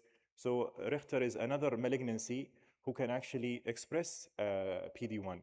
And they have shown the more aggressive the disease, the higher the intensity of PD-1 expression. So their actually theory here is that maybe Richter transformation cells, they behave like B regulatory cells, which they do upregulate PD-1, and this is how they can evade anti-tumor immune response by interacting with macrophages who would express the ligand for PD-1. With this, people got excited and they did a study. So this is a study that was sponsored by B1 using a PD-1 inhibitor with zanubrutinib. This chart only for us to understand how those patients were enrolled. Those are heavily pretreated patients who even some of them had allotransplantation prior. They went on to receive this combination.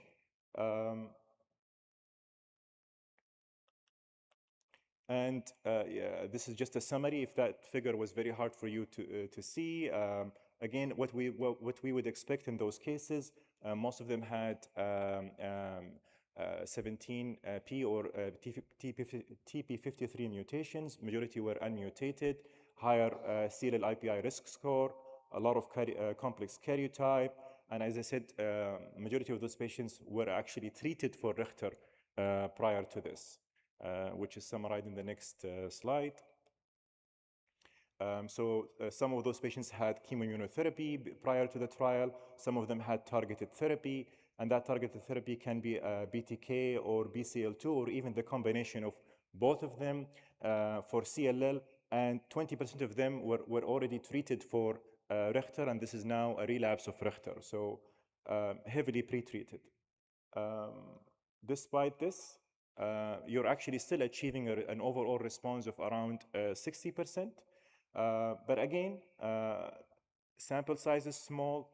They were trying to show here that if they were BTK naive, they may actually have a better PFS. Remember the number I told you, the PFS we're hoping to achieve is around 24 months. So they achieved almost half of that as a second-line therapy. So maybe a chemotherapy-free regimen can be an option in patients who cannot tolerate chemotherapy with good response rate that can hopefully bridge those patients to either maintenance therapy or stem cell transplantation. Why stem cell transplantation is important? This is a very aggressive disease. You cannot kill it from only 6 cycles of chemotherapy, so you have to consolidate. So this group analyzed the CIBMTR database for stem cell transplantation in Richter. Majority of the patients received allo. We all would advocate for allo from how we would think that disease would behave. They were arguing that auto was doing as good, if not even better, but the number of cases is less. And the allo patients had more bad mutations, received prior therapy. So maybe this is why when they did quasi comparison between the two, the auto was slightly better, but overall, the overall survival is similar between the two strategies. And because there was a lot in the allo arm, they were able to, or in the allo group, they were able to subcategorize them for us to understand that even with allo, you could proceed, or even with partial response, you could still proceed with allo and get a decent overall survival. But the patients who are actually achieving complete remission will have the most benefit of allo transplantation. More importantly here, regardless of the bad disease biology, presence of absence of 17p as an important example, it didn't even manifest into poor overall survival outcomes in this registry analysis.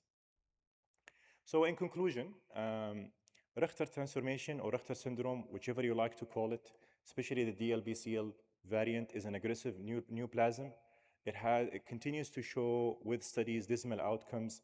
We're seeing now the inclusion of targeted therapy in treating this condition. There is an ongoing RCT, including acalabrutinib. We're all excited to see when it is a randomized study, are we going to see similar outcomes or better or even worse? It's important to promptly recognize these cases and diagnose them earlier on, so timely management can be entertained, because we've seen how poor the outcomes in those cases in the previous or older literature. I think with the coming few years, we will see targeted therapy becoming an important asset of the backbone therapy for Richter transformation. And until now, still, if you can get your patients to auto or allo, it's important, because this is how you can ensure a durable response. Whether or not in cases who are not eligible, you should also consider the role of maintenance therapy. Thank you very much. Thank you very much, Dr. Mohammed Al-Makadi. We will leave the question to the end of the session. Okay. So it's my pleasure to present our next speaker, Dr. Ahmed Barifa, well known to us as President of Saudi Society of Hematology, Associate Professor and Hematology Consultant in King Abdulaziz University, Jeddah. He has He has several peer-reviewed publications, multiple awards for academic excellence, and he also has focus on lymphoma, and we will hear from him talk about Hodgkin lymphoma therapy sequencing in the era of upfront biologic therapy. Thank you, Dr. Musa and Dr. Ihab for the introduction. I'll be presenting the sequencing in treatment in the era of upfront biological therapy in Hodgkin lymphoma. So Hodgkin lymphoma is one of the most curable cancers in human. And the best time to cure Hodgkin lymphoma is the first time. I think this is one of the main concepts that when treating Hodgkin lymphoma we should consider. So the first time to treat Hodgkin lymphoma is the best chance to cure it, and we should choose the best regimen for that. With that, also we have to consider toxicity, because most of our patients, especially in our kingdom, are young. So toxicity is a major point to consider when treating Hodgkin lymphoma. So we want to aim for cure with the least toxic regimen, and considering the financial burden of treatment as well. So why sequencing matters in 2026? Overall cure rate is 90% and even better. Relapse refractory cases around 10%, and most of these relapse refractory cases are also curable with second-line therapy and salvage treatment. Novel agents have changed the landscape of treatment with first-line, second-line, and beyond as well. Hodgkin lymphoma, characterized by having a universal expression of CD30, which is the target for brentuximab vedotin, and also it has a PD-1 expression, which explains the high sensitivity of PD-1 inhibition.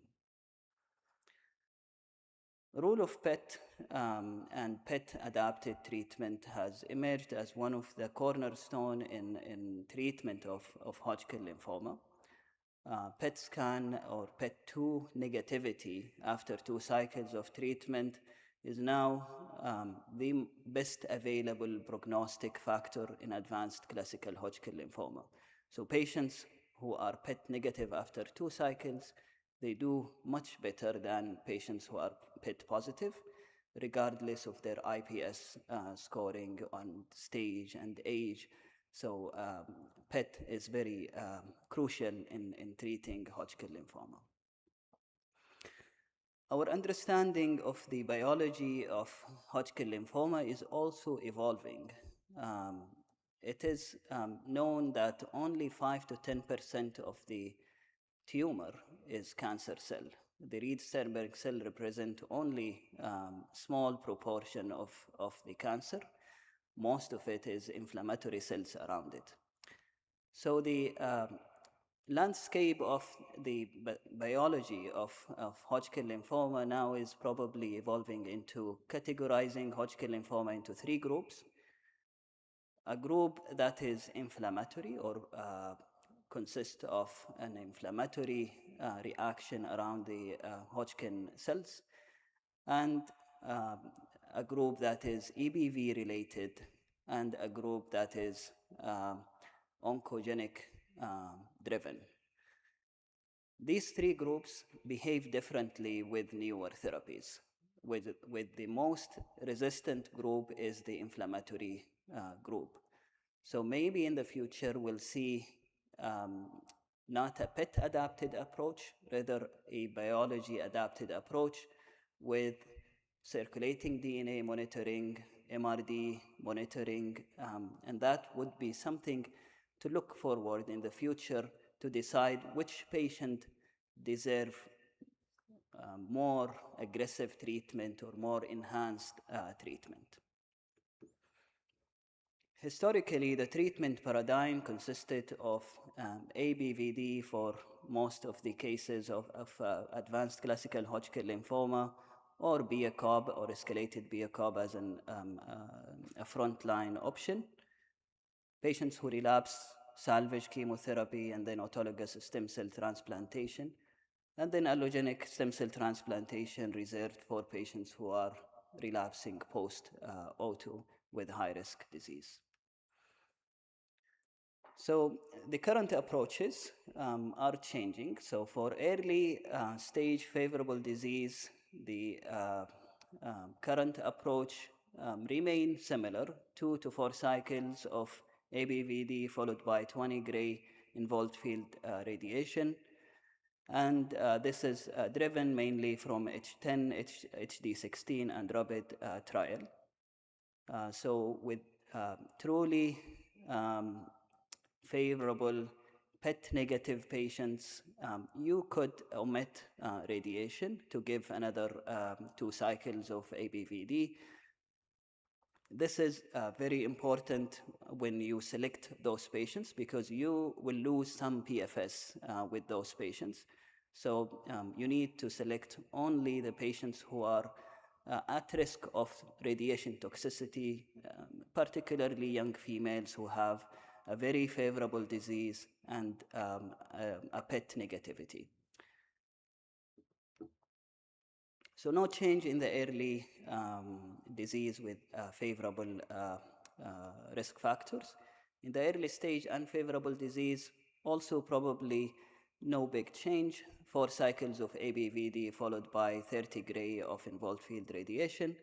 This is driven from HD11 and HD14 trial. Addition of BV or PD-1 inhibitors improve PET negativity and PFS, and we may see in the future some change in this category. However, in advanced stage classical Hodgkin lymphoma, the standard of care has changed. Historically, although recently, until 2014, probably the algorithm or the preferred regimens were either to go with the Rathil approach with ABVD, 2 cycles, and then if PET negative to drop bleomycin and avoid the lung toxicity. In PET positive, we might need to escalate with escalated BIACOB. Or we go with echelon 1 approach with BV-AVD, brentuximab AVD for 6 cycles. Or we can go with HD18 or AHL 2011 approach with escalated BIACOB. In 2026, this has changed.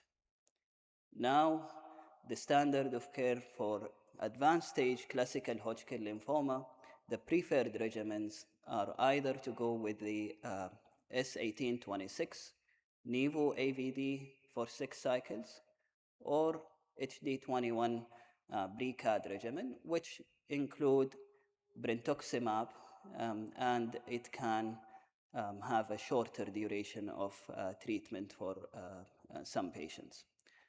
Useful in some circumstances is to go with the Rathil approach or BV-AVD or the escalated BIACOB with the AHL 2011 protocol, de-escalation after 2 cycles to ABVD if you have a good response with PET. So we'll go through the studies that has led to this change and analyze it one by one.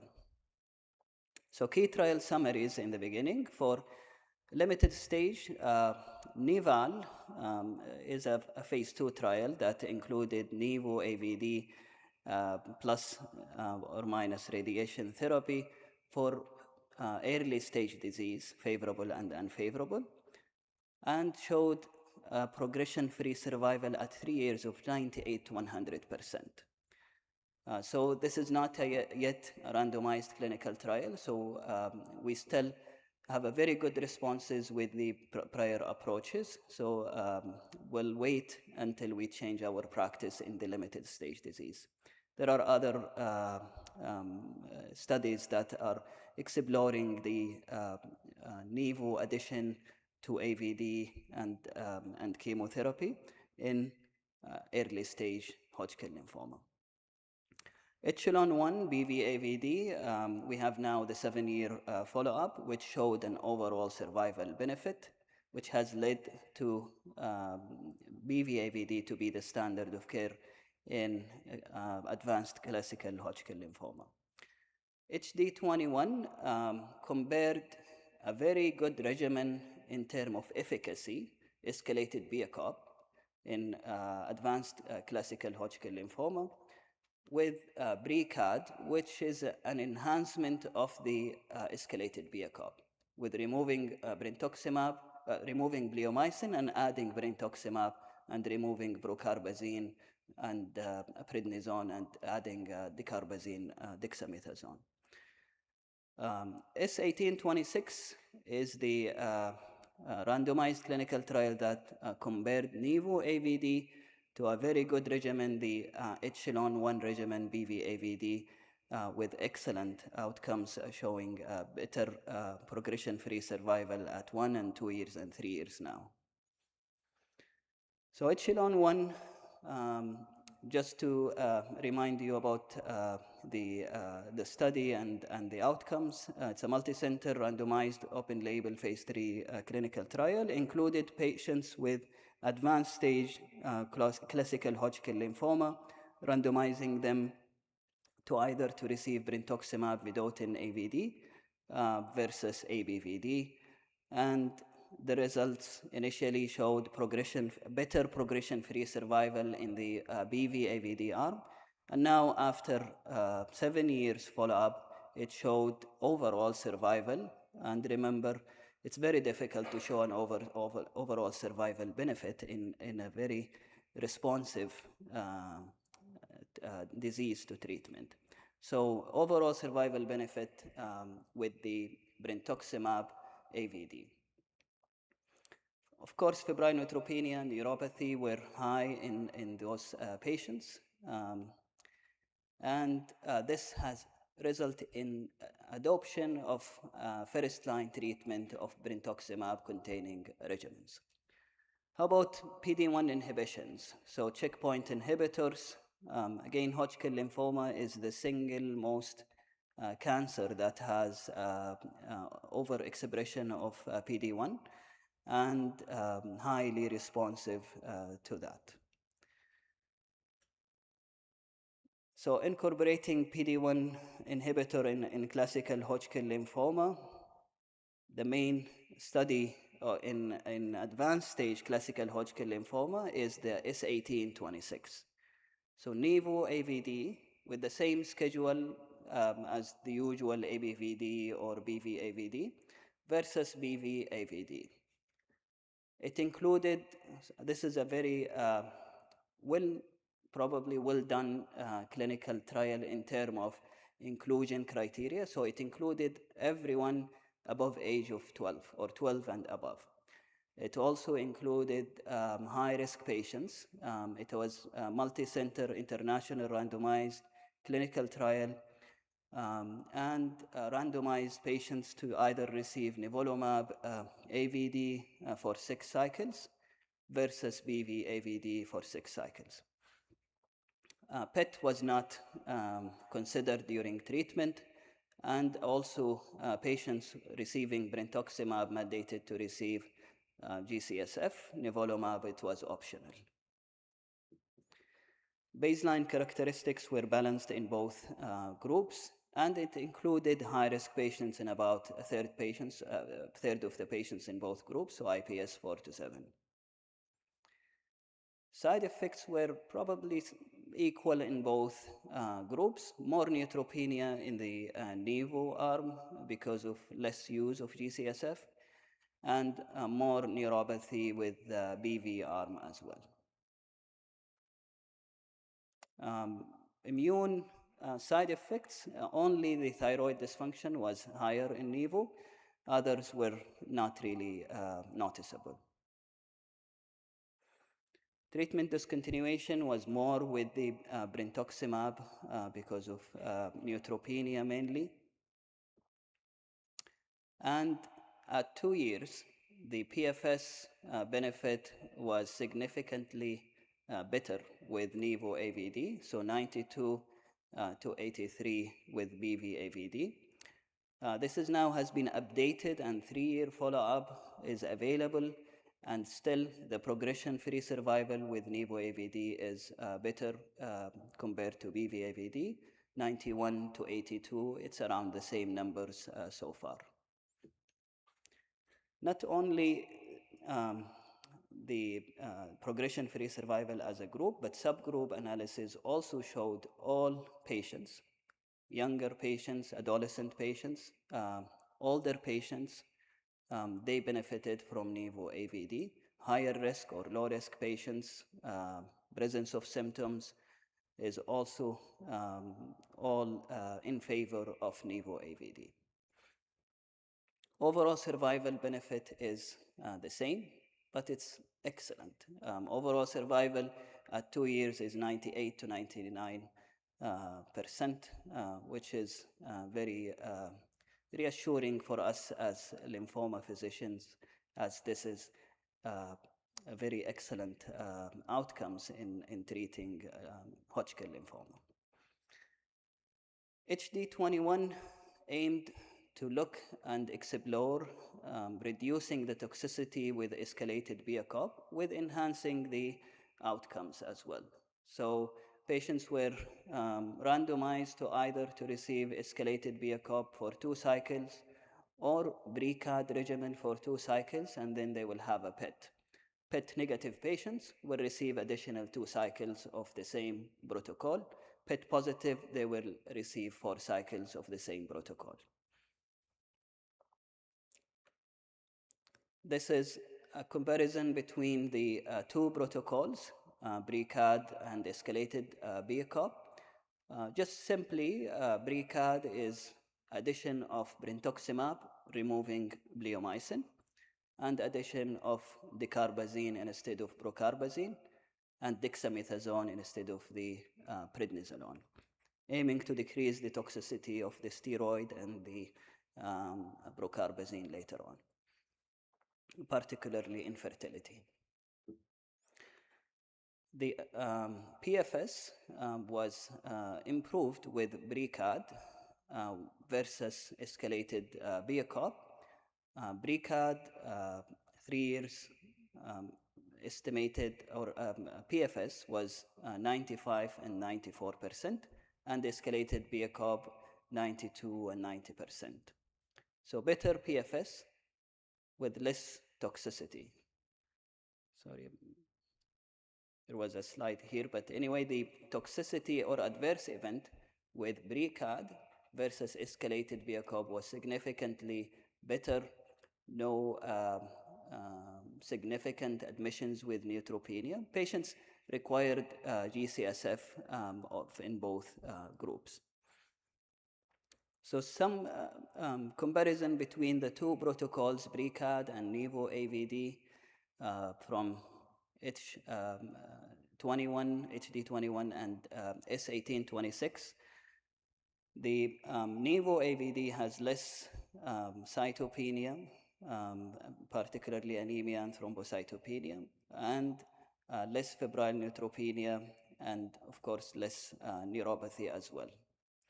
In both studies, the consolidative radiation for patients who had persistent disease at end of treatment in Nivo-AVD only required in less than 1% of the cases. In BRICAD, 14% required radiation.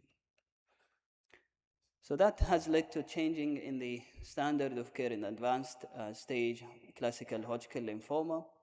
Nivo-AVD had improved PFS compared to BV-AVD in advanced stage classical Hodgkin lymphoma.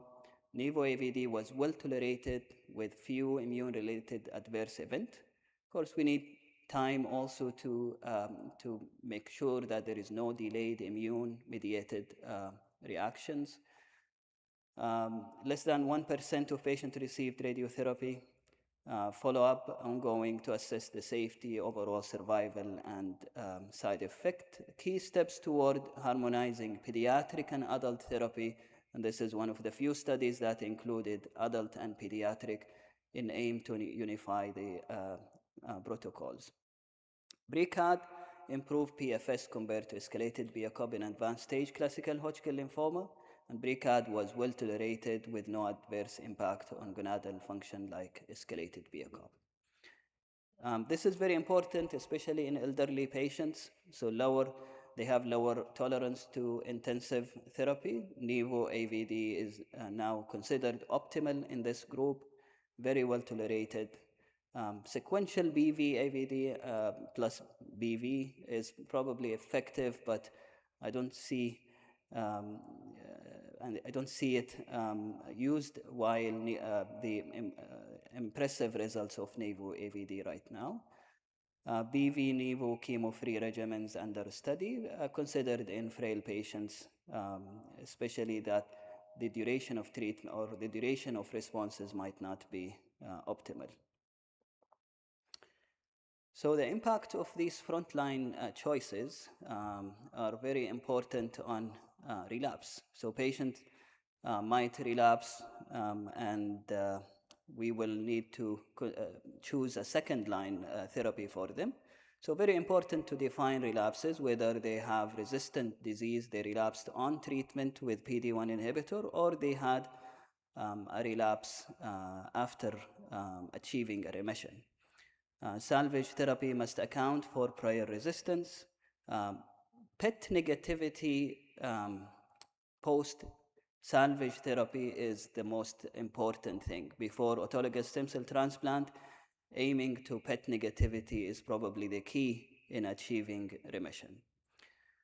So historically, combination chemos like ICE, DHAB, or GMP, GEG&D are more toxic, but given for shorter duration and can be bridged. Brentuximab or immunotherapy like nivolumab or pembrolizumab can be considered. Depth of responses with PET negativity is very important.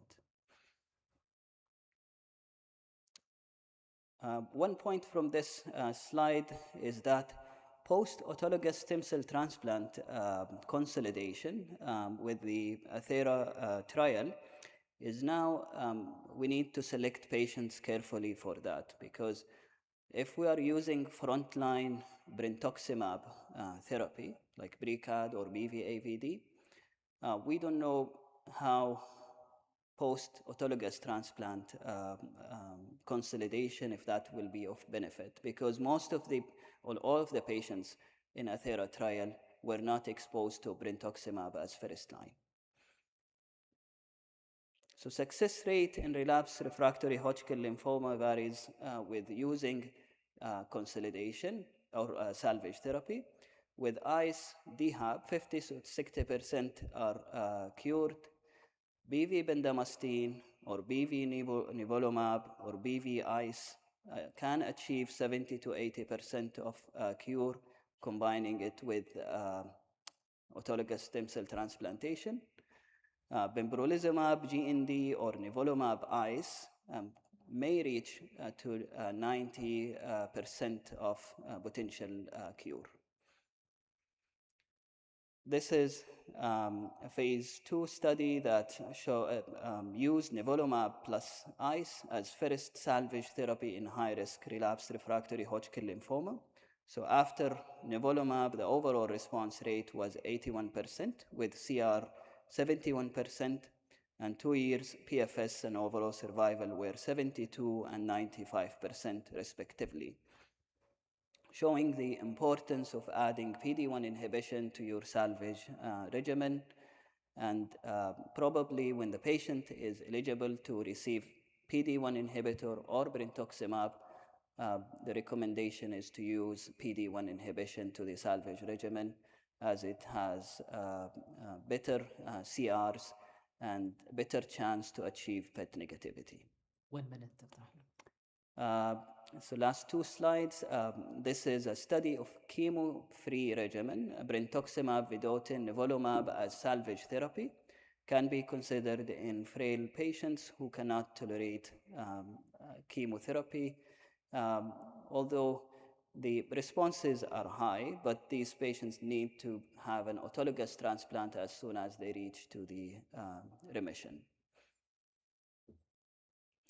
So choice of therapy for relapsed Hodgkin lymphoma outside a clinical trial. The preferred regimen for Hodgkin lymphoma when novel agents are available as a relapse disease, ICE plus PD-1 antibody, either Bembro or nivolumab, if not previously received. So if the patient received Nivo AVD as first line, this choice might not be good unless the patient had a remission and then he relapsed 1 year or 2 years later. Repeating PD-1 inhibition is probably acceptable. Should salvage regimen contain a PD-1 antibody? Yes, and preferred if the patient has an access to it. What's the role of consolidation post-transplant? So the role of consolidation with BV in high-risk patients, so patients who are refractory or relapse within 1 year or have an extranodal relapse. Again, we have to look at the previous treatment to judge the benefit as well.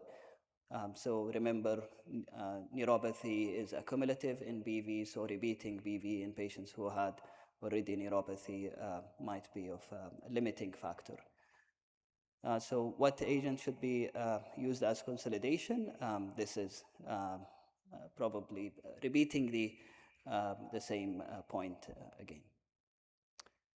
So quick summary. So sequencing now central to cure and survival. Frontline agents reshape salvage choices. We need to review our own guidelines and align it with personalization. So relapsing after ABVD, BV, or PD-1 based salvage, preferred PD-1 salvage. Relapse after BV, AVD, PD-1 inhibitor plus chemo like Nivo, ICE. Primary refractory disease, combination therapy, and aiming to achieve PET negativity prior to the autologous stem cell transplantation. And thank you.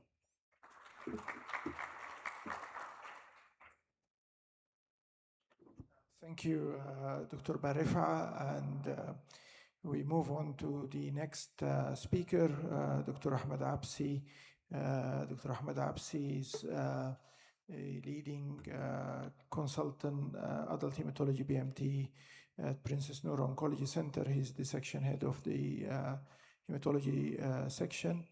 He's also assistant professor in medicine at King Saud bin Abdulaziz University. His talk today will be on fixed duration novel agent combination in CLL, upfront therapy. And Dr. Absi will be with us as a virtual presentation.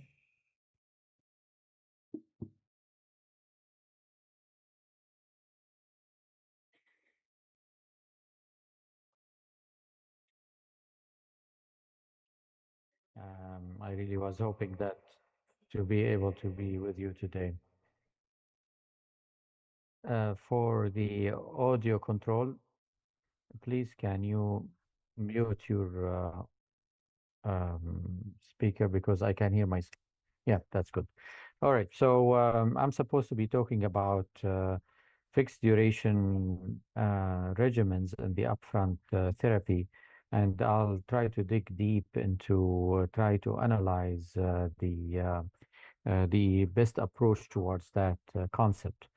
It's important to know two things. When we talk about fixed duration and the upfront therapy for CLL, the rationale behind it actually stems from two different dimensions. Dimension one, which people tend to forget, is actually a conceptual shift. What do I mean by that? Conceptual shift in terms of the approach that we take towards, I mean, all of us who have been treating CLL over the last 10 years, we even internally, we can think of ourselves changing our minds from thinking of CLL as a chronic disease that needs chronic therapy and those patients needing some sort of a chronic care. That's with the initial introduction of the BTK inhibitor, where the goals were mostly disease control without eradication. But then the concept of fixed duration combination, when it kicked in, it brought back gradually the old concepts at the time of chemoimmunotherapy, which is achieving deep remissions, treatment-free interval, and MRD-driven biology. This kind of conceptual shift takes time, and not because the lack of the data. I think it's because of the ability to change people's minds.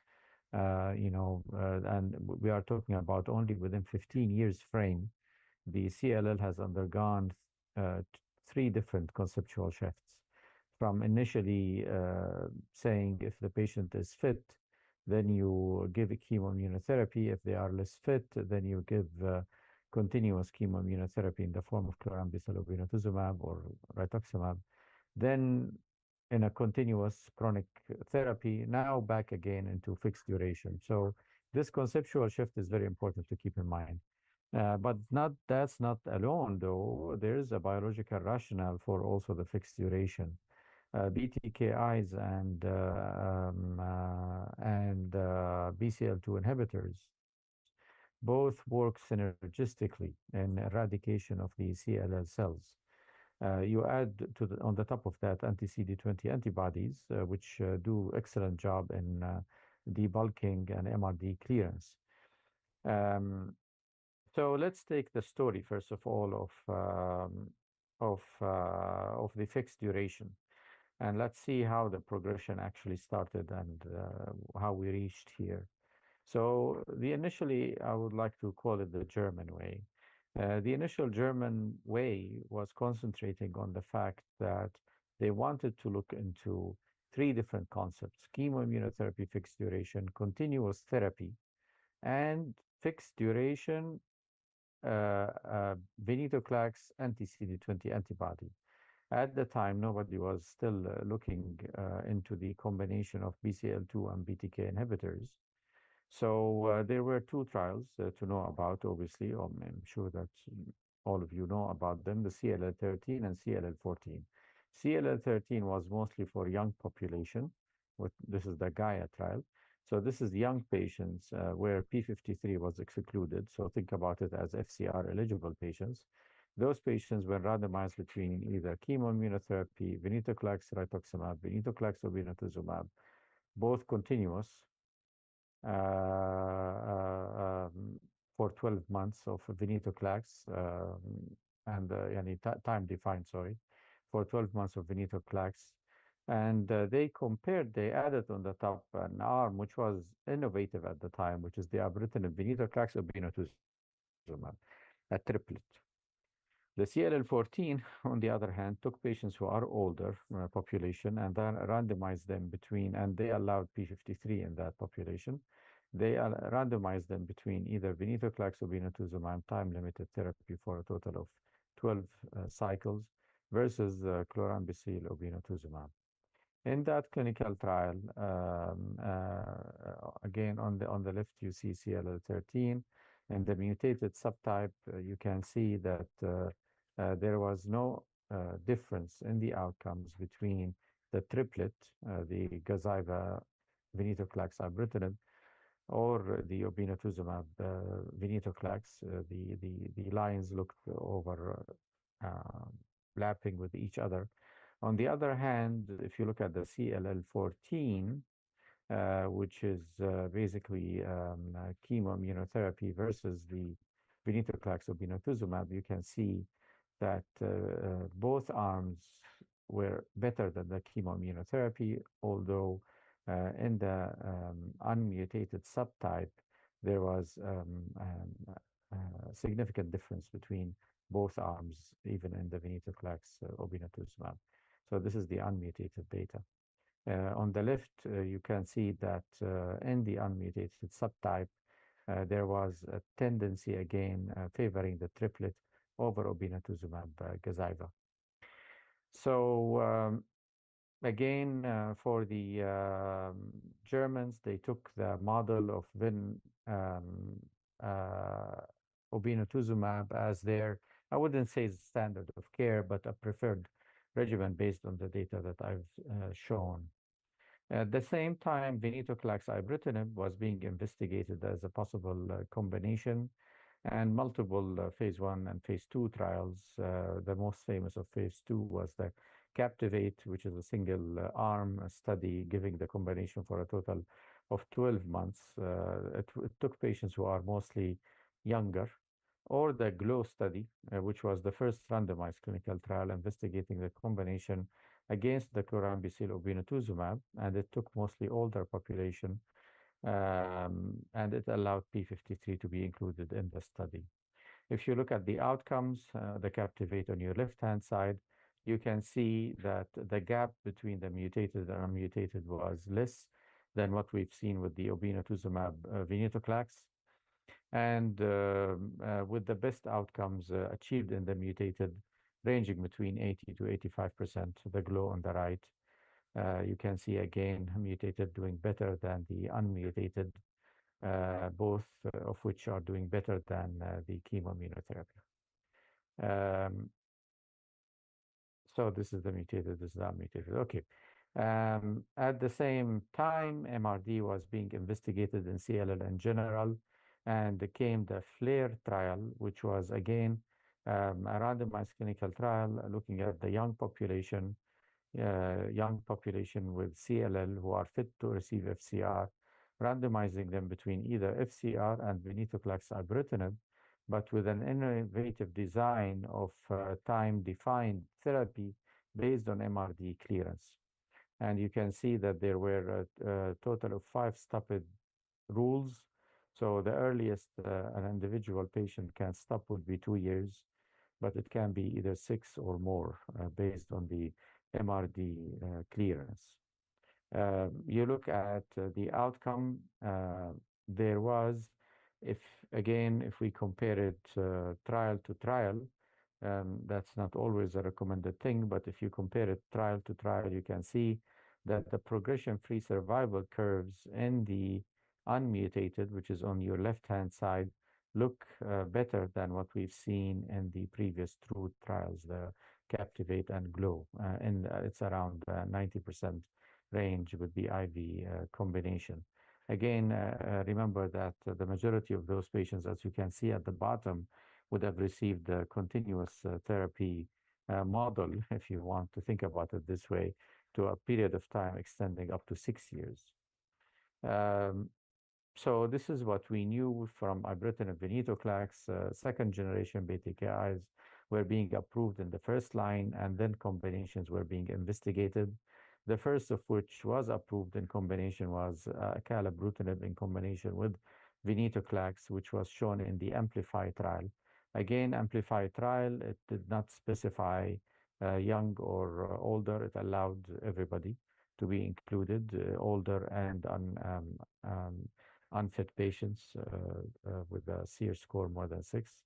And it randomized them, so they wanted to include as much patients as possible, but they excluded P53. The combination would have been received for, again, a total of 12 months. In that trial, you can see that based on the mutational status, again, patients in the unmutated subgroup who received AVO had much better progression-free survival than the patients receiving AV alone, with a difference between 82.8 versus 68.9. That difference was not seen in the mutated subgroup. However, the COVID had a major impact on survival on that trial for patients receiving obinutuzumab. Without censoring for COVID, actually, AV had a little better, marginally better survival than AVO. If you removed obinutuzumab, COVID deaths from the equation, then you see that there was a little preference towards the triplet versus the duplet. Zanubrutinib, as you know, was also approved in the first line setting, although in combination itself was still not approved. However, in the Sequoia trial, which zanubrutinib got approved in the first line, there was an arm called Arm D, which they enrolled patients with zanubrutinib and venetoclax. So, and this was MRD-driven therapy. So it had two things. Again, it's a single arm. Within it, there were MRD rules to decide if to stop or to continue. And on that arm, they included patients with and without 17p deletion. That arm showed that patients not only don't differ in the mutated or unmutated, again, remember this is MRD driven, but also even in P53, there was, at least with the short follow-up that we have, there was no significant difference between P53 positive or negative patients. And finally, with the newer non-covalent BTK inhibitor, the pirtobrutinib, the folks at MD Anderson have investigated the triplet, pirtobrutinib, venetoclax, obinutuzumab, and they've shown that this triplet has a very high MRD negativity. At 1 year of therapy, it gives you 96% undetectable MRD, which is much higher than all the combinations I've mentioned before, where the MRD negativity is between 50 and 80%. Okay, so until now, this is all great, but remember, from all what I've mentioned, we have never had a comparison between the three different approaches, which is continuous model, time-limited venetoclax obinutuzumab, or time-limited venetoclax ibrutinib. And that was until the CLL17 came out. So the CLL17 was a non-MRD driven. P53 was allowed. Patients received 1 year of therapy, either venetoclax obinutuzumab or venetoclax ibrutinib. And again, it was mostly, I would say, in the older range patients, well balanced. 50% of them were more than 65 years old, and around 7 to 8% were P53 mutated. So this was presented in the last ASH, and you can see that the progression-free survival between all three arms was not that significant. So it all was around 80%. A little better for the VO maybe, but in general, it looked very similar. However, when you break it down into mutated and unmutated, you can see that the difference within the VO arm was much larger. So it's 75 versus 87. And that was not seen in the VI arm, where both mutated and unmutated did pretty much the same. So again, proving the same concept that we knew from cross trials. Similar to that, lesson is that in the patients with P53 mutation, the difference, VO, obinutuzumab doesn't add much. VO is much inferior than VO with P53 is much inferior than VO without. VI improves the P53 outcomes, but that being said, it's still inferior to the patients without if you are giving VI for 1 year only. We'll come to that slide. And this is the overall survival. You can see that it looks very overlapping, although there could have been tendency for better survival with ibrutinib or VI compared to VO. And most of the deaths on the VO would have been related to either COVID, which is the majority, and again, emphasizing the impact obinutuzumab has on those patients. So when we have this data all together, when we approach that question, there are multiple dimensions to think about, and those are the dimensions. So which therapy based on age and comorbidities? And if you have a patient, how would you stratify based on age and comorbidity? Which BTKI companion is the best? What's the duration? Is it 1 year, 2 years? What's the role of anti-CD20 antibody? Is there a role of MRD-guided therapy? And what is the role in the high-risk populations? So if you take the first question, which is patients based on age, and those are all the trials, you can see the percentage of patients who are above 65 years old were mostly represented in the CLL14. 75% of the population were more than 65 years old. Although CLL17 also included almost half of the patients, and the GLOW trial as well. In all of those trials, there was no major difference when we talk about age stratification, but it seems that the fitness, it matters more than age. So in the CLL17, if you break it down by fitness, and this is based on the CIRS score, so in fitness, you can see that patients who are unfit, if they receive continuous therapy model, they do the worse, actually, against what we would have thought. And VI also, who are unfit, they wouldn't do as good as patients who are VO, fit or unfit. So the VO, fit and unfit, it seems that both tolerate therapy the same. And if you look at the complication rates, and specifically we talk about grade 3 infections, deaths, and atrial fibrillation, you see that, again, whenever there's obinutuzumab, grade 3 infection goes higher. It reaches up to 25% of the patients will have a grade 3 infection. And obviously, with the newer generation BTK inhibitors, the rate of atrial fibrillation is less. But then again, with fixed duration, the rate of ibrutinib-containing regimen, atrial fibrillation, is always less than 10%. So what's the role of anti-CD20 antibody? We already covered that, but this is just to re-emphasize the point that in the obinutuzumab-containing regimens, MRD negativity is actually achieved higher. Obinutuzumab can bump up the MRD negativity by almost 20%. And also, this may translate in a marginal progression-free survival, but not always. And in all of those trials where obinutuzumab failed to show that progression-free survival improvement was mostly due to complications of infections.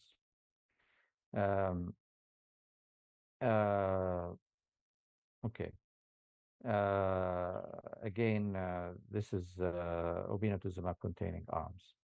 And this is the issue of COVID infections with the obinutuzumab. If you actually censor it in the CLL17, you can see that then this is when you are able to show the improvement in the overall survival. So obinutuzumab seems to be important, specifically in the unmutated subtype, specifically if those patients are MRD positive. But then, on the other hand, it would increase infections and deaths, specifically respiratory-related infections. In the last ASH, there was an important abstract in my view, which was presented, which looked into later introduction of obinutuzumab. So the approach of this was based on the amplified design. And in that trial, they took patients, gave them AV, acalabrutinib venetoclax, and then based on cycle 15 MRD, if the patients were MRD positive, obinutuzumab would be added to complete total of 24 months. So what does that do? Well, what they looked at is they looked at safety, basically. So what they were looking at, first of all, treatment exposure, meaning how much of the patients were able to complete intended therapy. And you can see that patients with later introduction of AVO, obinutuzumab, so later introduction of obinutuzumab, you can see that the majority of them were able to complete the intended therapy. Almost 100% of them, so 93, completed the full 2 years. Versus patients who received obinutuzumab early, only 3/4 of them were able to complete the intended therapy. So meaning that patients would tolerate obinutuzumab much better later than tolerating it earlier. MRD negativity, however, would not differ. So if you leave obinutuzumab until later, you still can achieve similar MRD negativity rate. Again, they looked at the infections, and you can see that patients who had received later in the second year, their rate of infections is much less than patients who received obino in the first year, but still continued having severe infections to the second year. So you can see the difference between both. So, okay, what is the best BTKI companion? Well, again, between all different combinations, either acala containing, ibrutinib containing, or zanubrutinib containing, it seems that the progression-free survival does not differ as much, neither in the mutated or unmutated subtype. They all hover around the same numbers. What's the best duration of therapy? Well, this is the summary that my take on it. 1 year of VIN-O would be sufficient for older patients, lower disease burden, or patients who achieved undetectable MRD. However, 2 years design of a BTKI venetoclax would be needed to achieve MRD negativity, specifically in high-risk population, like unmutated patients with P53 aberrancy, and patients who have bulky disease who will need to eradicate the disease from the lymph nodes, and they probably will need an anti-CD20 antibody with that. So what is the role of MRD-guided therapy? Again, back to the FLAIR. In the FLAIR, in the arm of ibrutinib venetoclax, which again, we already talked about the outcomes of that. In that arm, there was a preference of mutated versus unmutated in the outcomes in terms of progression-free survival compared to FCR. What I care about is the MRD negativity here. So in that trial day, in the last ASH, they presented an abstract regarding MRD response and the duration of AV therapy. So why is that important? It just tells you here, shows you that patients who have unmutated disease by the second year of therapy, uh, almost the majority of them achieved the MRD negativity. Extending therapy beyond the second year only improved the MRD negativity from 80% to 90%. But the majority of the benefit was actually in the first 2 years of therapy. In the unmutated, where the MRD negativity rate is much less important, those patients took them longer to achieve MRD negativity. And those were the conclusions of the authors of that abstract, where their recommendations was Dr. Peter Hellman said that, and that's what they currently recommend in the UK. Good risk disease, mutated, 12 months, fixed duration, obinutuzumab, venetoclax would be sufficient therapy. Standard risk would be, or on my view, venetoclax BTK inhibitor would be the same outcome, I would say. Standard risk, which is the unmutated, then you will need the 2 years of therapy, between 2 to 3 years, based on your MRD negativity. Finally, the high-risk population and the CLL17, back to it. If you look at the P53 outcomes, you can see that, again, it was inferior for the VO, so that shouldn't be an option. You can consider VI, although there is a difference between VI P53 mutated and wild type of around 10% of progression-free survival at 3 years. However, if you go back to the Sequoia Arm D, as we mentioned before, in that trial, that difference, at least at 2 years and 3 years, was still not detected. So it seems that maybe a stronger BTKI inhibitor for those patient population would be warranted, plus longer therapy directed by MRD negativity, as was based 1 on the minute, Sequoia Dr. trial. Absi. 1 minute, I'm almost done. And then this was also the recommendation of the NCCN. So how I put it all together, I would say, again, patients who are younger, if I would recommend time-limited therapy for all of them. If they have high-risk cardiovascular disease, then you probably want a safer drug. If they are mutated, then I would give 1 year. If they are unmutated, then you would extend to the second year and consider adding obinutuzumab later if the patient is still MRD positive. Patients who are older, then venetoclax obinutuzumab would be recommended for those patients, and especially if they are unfit. And in that patient population, this is, I would say, the most difficult, especially if they are higher risk, because if they progress, then they're most likely you're going to go to a BTK inhibitor. And 17p deletion, I would say if you have a young patient, I would treat that patient with a fixed duration zanubrutinib venetoclax containing regimen for a total of 2 years, and would stop if the patient achieves MRD negativity. That's my last slide. Thank you very much. Thank you very much, Dr. Absi. We will leave the questions later if you can stay online with us. So we're moving to the last lecture of this session. I'm glad to present Dr. Al-Fadl Al-Shaybani. He's a hematology consultant at King Faisal Specialist Hospital Research Center in Riyadh. He has a special focus on lymphoma, and he also holds a master in business administration from Frankfurt School, and he will present to us lymphoma mimickers. Thank you for the invite. Okay.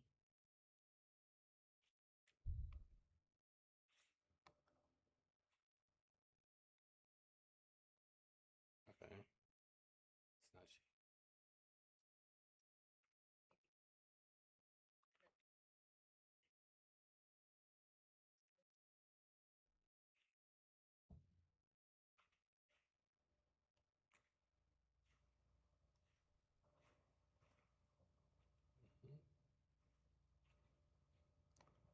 Okay.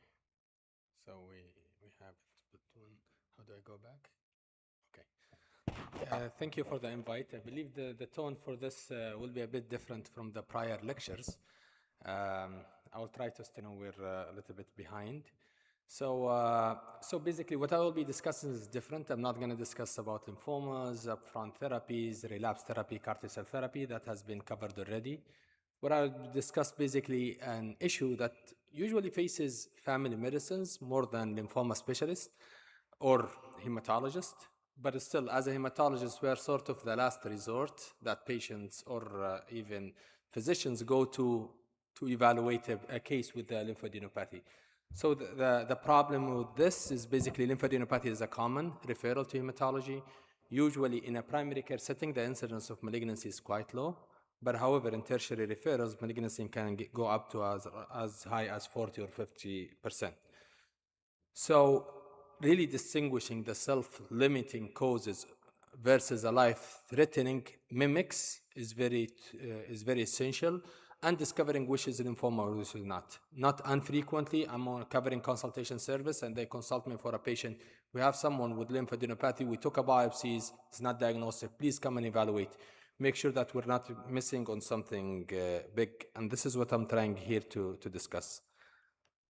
So let's start with the definition. When it comes to lymphoma, there is a size criteria, more than 1 centimeter in general, considered to be lymph node enlargement. A rubbery stiff fixation to subcutaneous tissue is an issue, as well as the time frame. Lymphoma that appears for a couple of days and go back, this is probably inflammatory. If it persists more than 2 weeks, is warrant evaluations. More than 4 weeks is sort of a red line or a red flag. So this is the mnemonics for the differential diagnosis of lymphadenopathies in general. Not all lymphadenopathy is caused by lymphoma. There are other things that can cause it. One is cancer, metastatic, whether it's a solid tumor or hematology, hypersensitivity infections, connective tissues, granulomatous disease, atypicals, and others. I'll try to focus here on this talk on rare causes, since I'm talking to an expert here. Red flags, as you all know, if you're dealing with an elderly individual, if the lymph node enlargement persisted more than a month, if this is a supraclavicular lesion, B symptoms, absence of infectious etiologies, all of these are red flags that you probably need to pay a closer attention to that patient. When it comes to the benign versus malignant, underlying biopsies, doing a biopsy for someone with lymphoma probably will get you 50% of time malignancy if this lymph node persisted more than 4 weeks. The location matters. If this is a supraclavicular lymph node that persisted for a very long time, the risk of malignancy is super high. Inguinal lymph node, because it's draining the genital area and the perianal area, it's sort of reactive. And this is typically as well what we see in patients with, let's say, widespread lymph nodes enlargement. We typically go for a cervical rather than inguinal, because inguinal you can sometimes be difficult to interpret. Epitrochlear is always pathological, and there is a specific clinical scenario which I will show in a second. So let's start with Castleman disease. Castleman disease is a disease that can present again with a lymph node enlargement. This is sort of not a single disease. This is a spectrum of interleukin-6 collective disease. Can be classified into either unicentric or idiopathic multicentric, which is the human herpes virus 8 negative. And there is the human herpes virus 8 positive multicentric Castleman disease. The unicentric usually present with a single lymph node enlargement, typically in the young individuals, and usually doesn't cause symptoms. Symptoms can be arise because it's compressing on a vital organ, or it's just looking, this is sort of a disfiguring lymph node enlargement. Doing labs usually normal, and systemic inflammation is very, very, very rare in this situation. What do we see in pathology? We see the key feature is regressing germinal centers. As you can see here, the first picture, the lollipop lesions, which is basically just vessels infiltrating and penetrating the germinal centers. And the onion skin, as you can see here, I don't know if you can see it here, the onion skin is basically expanding marginal zone surrounding the germinal center. This is sort of a classical finding of Castleman disease. So what do we do with solitary unicentric? Basically just excision. Simple excision is curative. If you can't do excision, if the patient is asymptomatic, just leave him alone, don't do anything. There is really no need to do anything in that situations. If it's causing symptoms, then either cilatoximab or tocilizumab can be used. But again, this is very, very, very rare in someone with a unicentric Castleman disease. Let's go with the multicentric. Multicentric, usually an involvement of 2 or more lymph nodes associated with systemic inflammatory response. And basically, what is driving all of this is a high interleukin-6. So this is usually divided based on the etiologies. If you know the etiologies, which is human herpes virus 8 positive, then you're dealing with a human herpes 8 positive Castleman disease. Otherwise, it's either negative, and negative can be subdivided into either POEMS or TAFRO or others, idiopathic, which we will discuss in a second. Let's start with the human herpes virus 8 positive multicentric Castleman disease. Basically, what happens is because of a low immunity in someone with HIV infection or someone older, the immune system cannot get rid of human herpes virus 8. When it cannot get rid of the human herpes virus 8, it gets integrated into the host DNA, and it does produce viral interleukin-6. When it produces viral interleukin-6, it basically just produces the storm that you would expect: cytopenias, fever, B symptoms, weight loss, etc. Patients' population, majority are either HIV positive or immunosuppressed individuals. It can come in an immunocompetent individual, but it's quite rare. And there is a risk to having either Kaposi sarcoma or lymphoma on those individuals. What do we see when we do the staining for a latent nuclear antigen for human herpes virus 8 latent nuclear antigen? You can see it here, positive. This is sort of the gold standard pathognomonic. Whenever you see it, you know that you're dealing with a human herpes virus 8 positive multicentric Castleman disease, or a plasmacytic morphologies, as well as you can see here. So what's the treatment? The treatment is rituximab. Rituximab gets rid of the reservoir cells, gets rid of the B lymphocytes. By doing this, basically majority of patients get cured. Steroid usually doesn't help a lot. It can temporalize the behaviors. Patients with symptoms can have an improvement, a little bit of improvement with steroid, but usually as soon as you start tapering steroid, the symptoms come back again.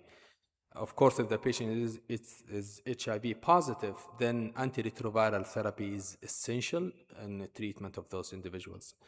Please keep in mind that interleukin-6 in this setting, it doesn't work. Cilatoximab, which is a monoclonal antibody against interleukin-6, doesn't work here because cilatoximab is directed against human interleukin-6. Here, we're dealing with a viral interleukin-6, so it doesn't work. Tocilizumab, which is a receptor blocker, still binds to the glycoprotein 80 subunit of the receptors, whereas the viral bind to 130 subunits. So usually interleukin-6 inhibitor doesn't work. Ganciclovir, there are some emerging reports that it may work, but still it's sort of not standard and sort of a last resort. Cidofovir doesn't work here.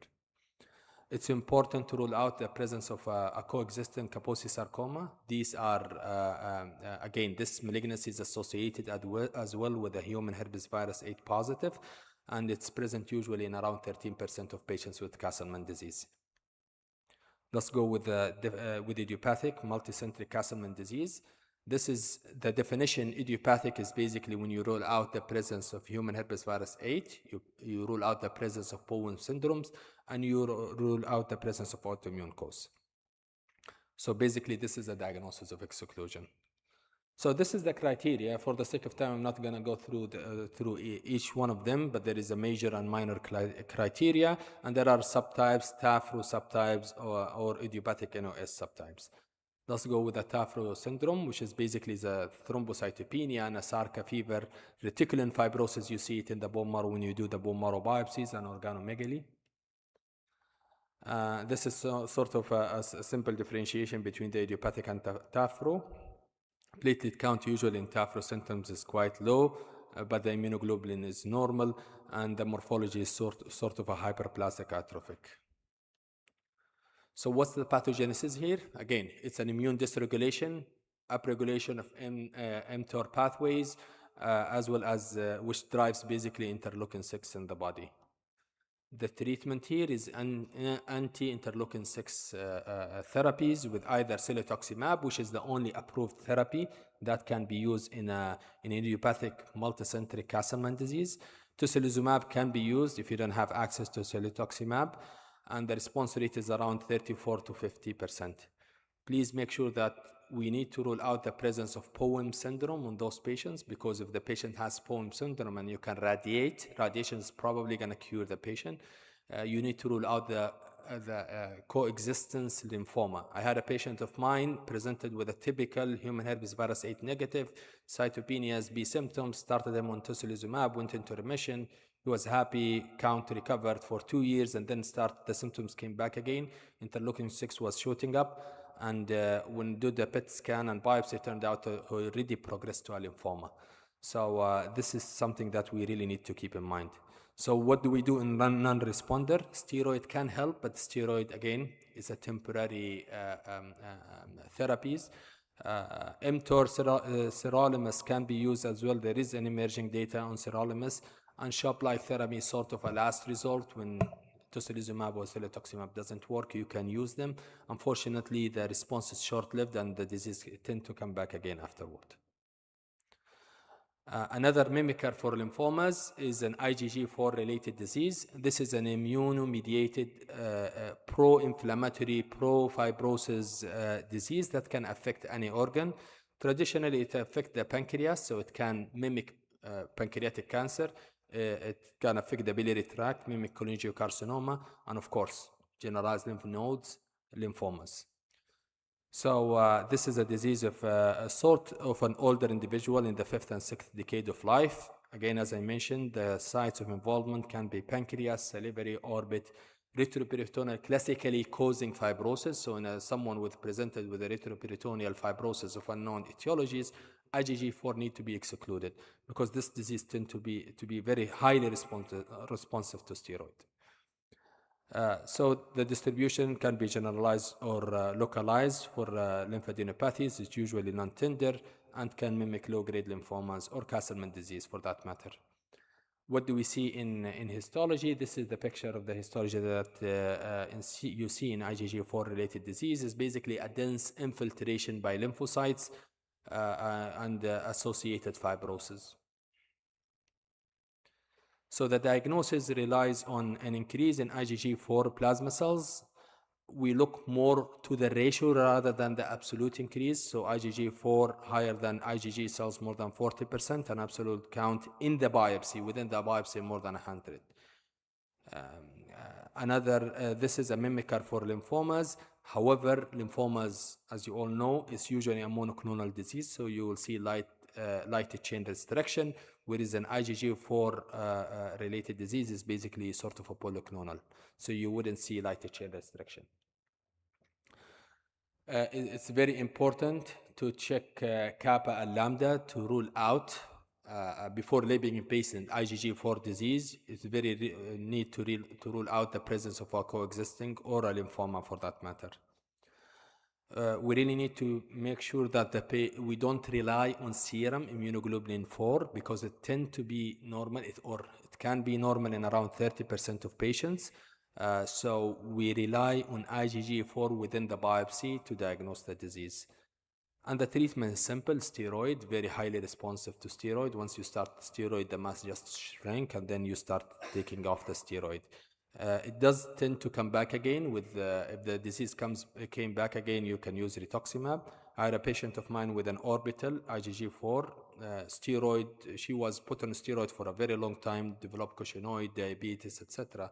With rituximab, she went into CR, and now she has been 2 years in CR. It's very important to rule out, because it's a mimicker of malignancies, we really need to rule out carcinomas or lymphomas for that matter. This is a common thing that we as a lymphoma doctors receive all the time. We receive a call from pathology or a call from other colleagues from other centers saying that I have a patient, young individual with an enlargement in cervical lymph node. They took a biopsy and they told me this is a progressive transformation of germinal center. What does that mean? This is a benign condition. This is not a pre-malignant condition. However, the thing that we need to keep in mind that this can coexist with a nodular lymphocyte predominant Hodgkin lymphoma. So important to look at the PET scan, making sure that the biopsy was done from the highest SUV uptake, etc. But once you're sure that this is the case, then it's usually something benign, nothing really to do from a hematologist standpoint.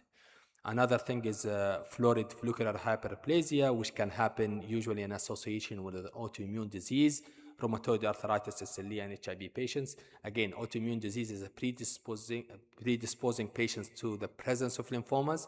So once the biopsy is taken, and this is what it showed, follicular hyperplasia is basically hyperplasia, don't do anything. Infectious mononucleosis is a great mimicker for Hodgkin lymphoma because of the presence of what it looks like Reed Sternberg cells. But usually in infectious mononucleosis, the immunoblast is usually polyclonal. In a setting of lymphomas, as you all know, it's usually monoclonal. And the infiltrating mononucleosis is usually CD8 positive, whereas, as you all know, in Hodgkin lymphoma, it's CD4 positive.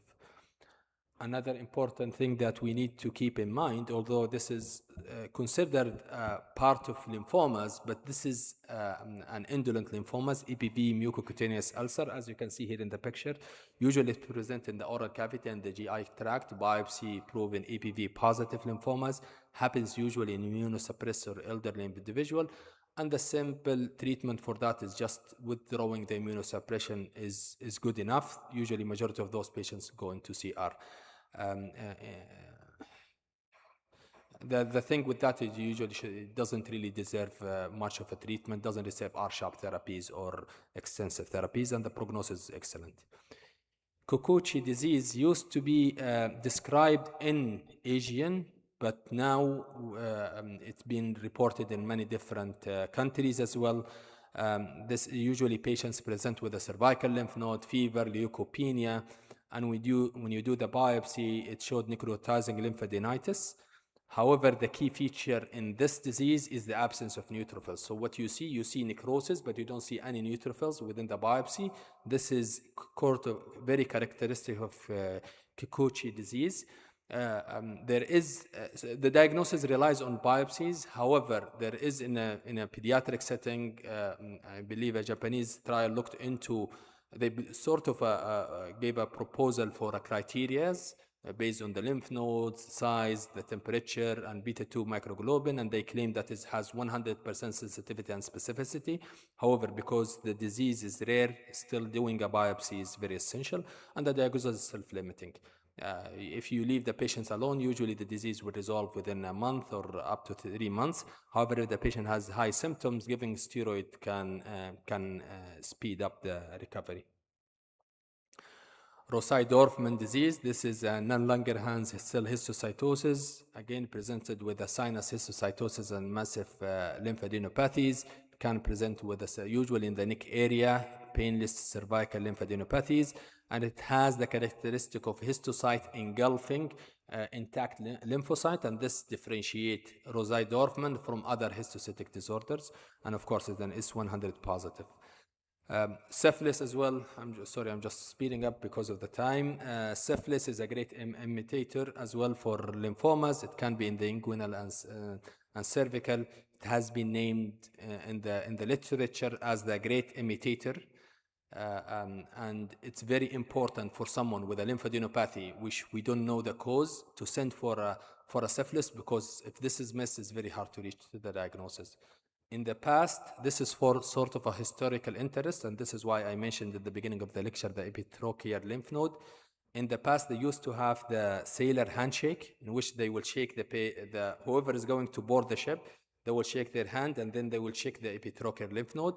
If it's enlarged, they would know this guy has syphilis, you will not board on this ship. This is sort of a historical interest, but someone with epitrochial lymph node, syphilis is one of the causes. Certainly not a diagnostic by any means.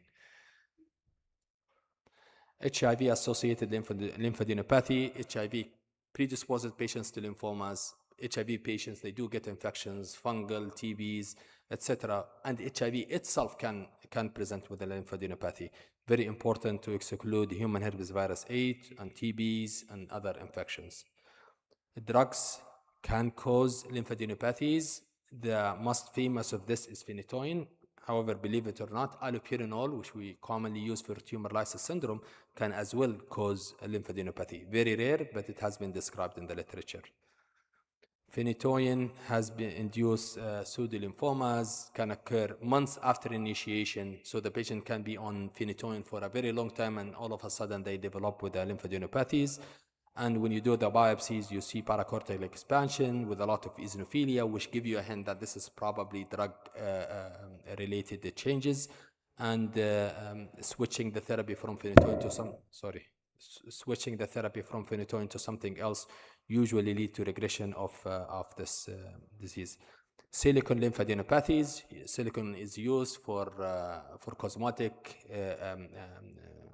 reasons.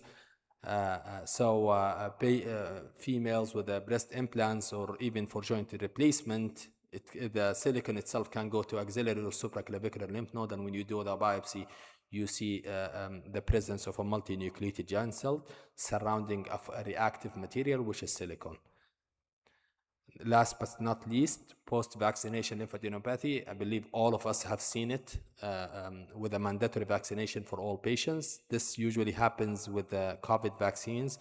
After giving COVID vaccine, patients will present with an enlarging lymph nodes. You do a biopsy, it's a high PET uptake. So this has been described already in the literature, typically in the axillary or the supraclavicular lymph nodes, common with Moderna rather than Pfizer, and usually resolved by week 6 to week 12.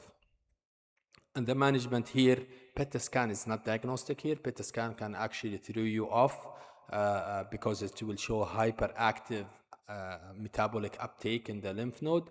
However, if the history matches, you can observe the patients before going for a biopsy, especially if the patient does not have any other symptom that suggests lymphoma. These are my references, and thank you. Thank you very much, Dr. Fadl. If you can stay with us for the discussion and questions. And I'd like to invite Dr. Barifa. Dr. Makadi, unfortunately, has a flight and he won't be able to attend with us. Dr. Absi is online. So if you have any questions for our speakers, we'll welcome them.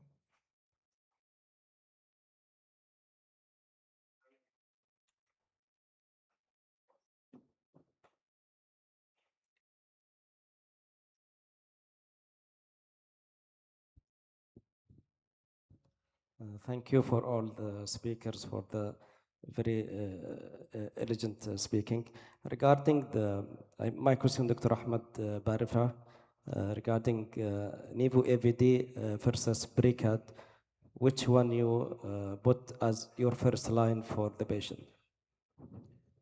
So thank you, Dr. Hafid, for the question. So Nivo AVD is probably applicable for most of the patients. BRICAD has advantage over Nivo AVD in terms of less anthracycline use. If the patient is PET negative after 2 cycles of BRICAD, then he will receive 2 cycles of BRICAD and finish the treatment. So that is about 3 months of therapy compared to 6 months with Nivo AVD, plus less anthracycline exposure, about 160 milligram per meter square. So patients who had or anthracycline in the past, or concerning to have like a cumulative cardiotoxicity, maybe BRICAD would be a better option. What probably also the duration of treatment in someone who is young with high risk disease and can tolerate BRICAD, then this would be probably a reason to switch from Nivo AVD to BRICAD in this population. Thank you. My second question to Dr. Absi, for the patient who is already on Acala and you are planning to change to fixed duration, for any reason, either to the patient want to get rid of medication or something, is it possible to start him on the venetoclax and to go with this approach for the fixed duration or not? There was a clinical trial, actually a small study that was done somewhere in Europe, I can't remember, and they looked into that, which is late introduction of venetoclax for patients who are already on BTK inhibitors. It's doable, and feasible, obviously. That's definitely better than stopping BTK inhibitors altogether, because there was also a recent study that it's called the STEP trial. The STEP trial, which was presented in this last ASH, looked into patients who are responding, including MRD negative patients, on acalabrutinib and stopping them. It seems that those patients, if you stop for more than 6 months, more than 50% of them would progress. So definitely you need to achieve the MRD negativity with the combination, not only single agent. So stopping the single agent alone, it's feasible for short period of time, so 3 to 6 months, but not altogether. So yeah, I think if you have in your patients who were treated in continuous therapy model in the old days, and they are fit for the combination, I would go ahead for the combination, to be honest, because this will give the patient a treatment-free interval.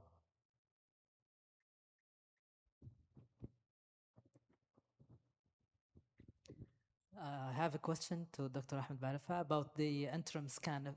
Many of us already switched to Nivo AVD, and in the SWOG trial, they did not have this interim scan. I'm not talking about PET scan, but would you do CT at least, or no scans at all? So as per the study, no scans, but for us, probably most of us are doing either PET CT or CTs. In our center, we decided as a group to continue to do PET CT just for academic purposes. I think, and this would not change our treatment in terms of PET positivity or negativity, and continuing the same protocol, but just collecting more information to see if the PET has a value later on.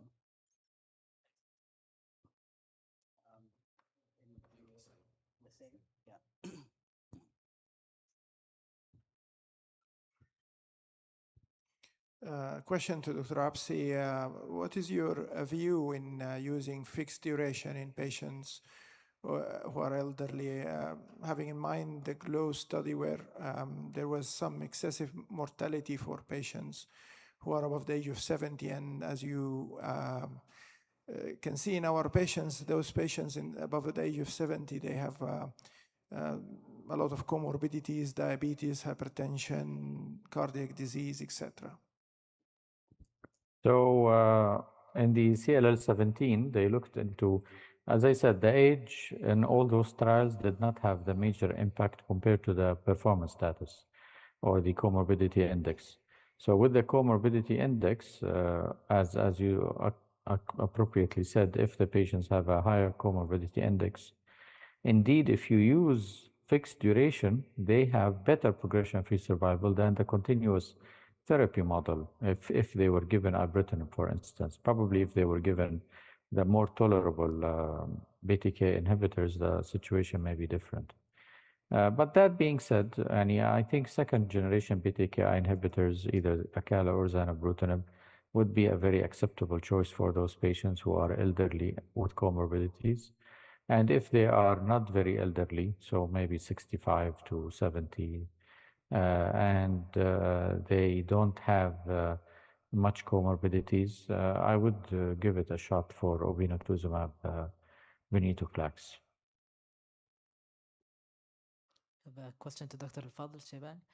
So in terms of disease monitoring in Castleman disease, whether HHV8 positive or idiopathic, would you do like serial IL-6, like when they achieve remission, would you do serial IL-6 levels, or in the HHV positive, would you monitor it?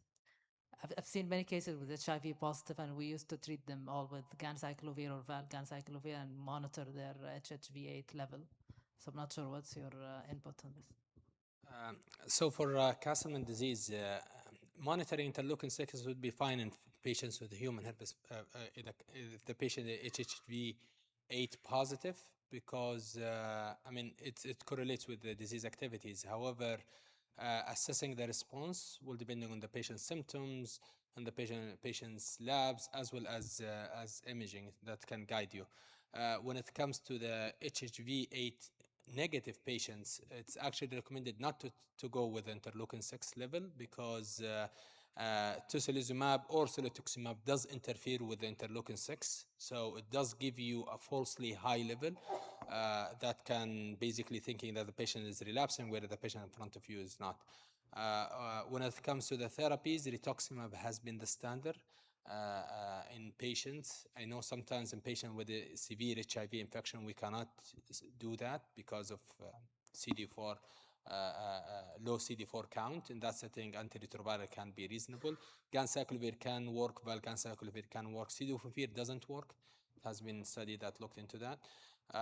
However, based on what I've used, as soon as their CD4 count go up, I just give them rituximab, because it's usually able to eradicate the disease and the patient stay in remission for a very long time.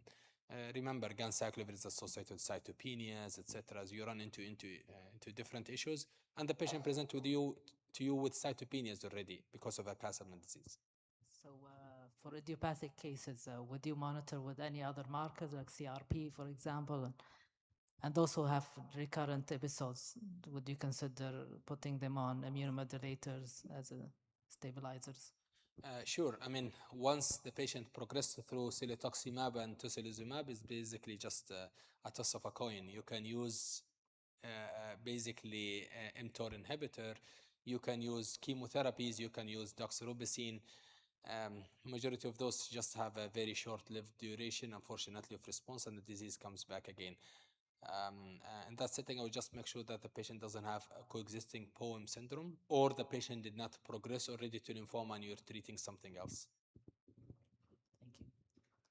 Dr. Hawal. Comment, Dr. Al-Fadl. Thank you for the nice presentation of your lecture. It's very interesting for the hematology and internist to review all differential diagnoses for lymphoma. I remember one case I presented when I was R1 about Kikuchi case in front of Dr. Muhammad Al-Hazmi. I'm sure you know him, the ID consultant from Jazan. One of the challenging that we have in our region, and I think most of the hematologists regarding the lymphadenopathy, you will get a referral for a case, suspected lymphoma by CT scan or by any other radiology, and you need to take over the case from, we have around 21 hospital here in our region. Before I was, we were in our department accepting all the cases with lymph node swelling, but after that we got exhausted from the cases, and you know, you'll get the case and you will get struggles with the surgeon, with the intervention radiologist, and so on. So, and you will get occupied your bed capacity by procedure. Patient will stay for 10 days, 2 weeks, till you get the diagnosis at least. Another struggling, most of the internal medicine and surgeon, they will refer the cases to interventional radiologist.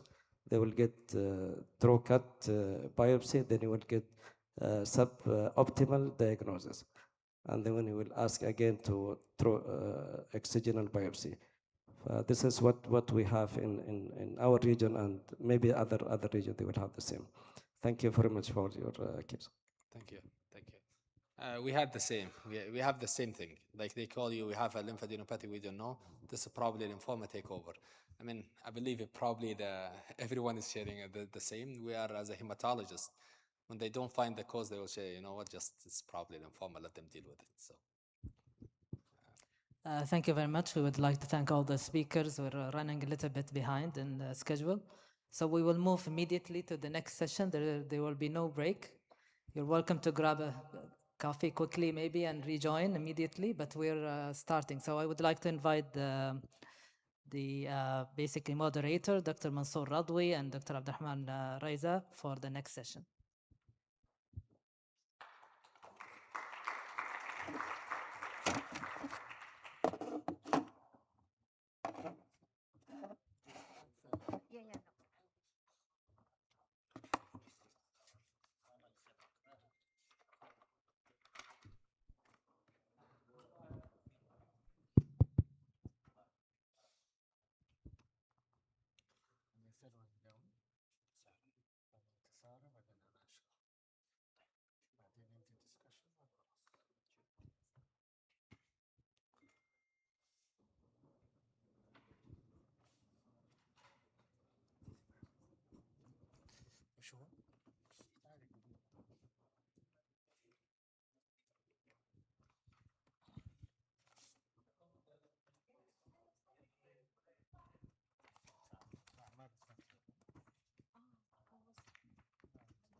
Okay,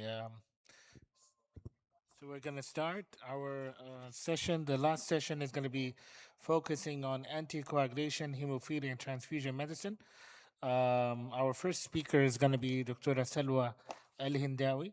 Dr. Salwa.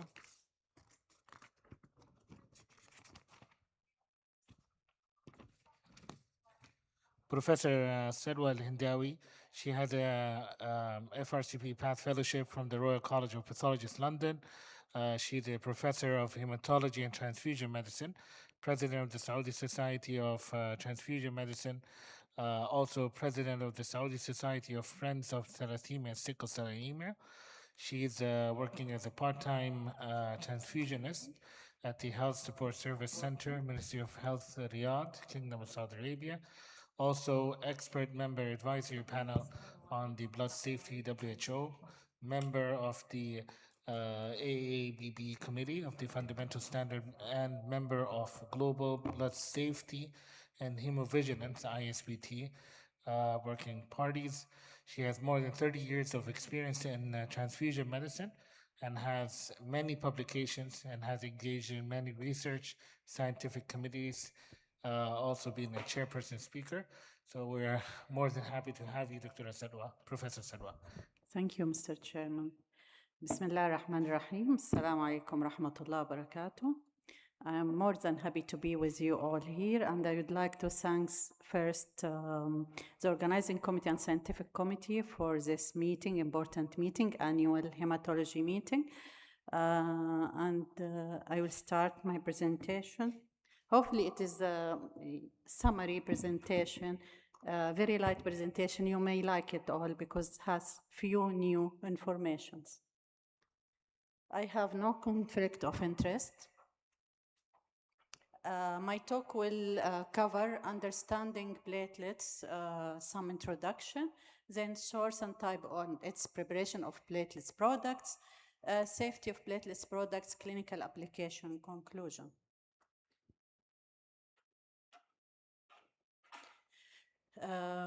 History of platelets, 1865 and in 1882.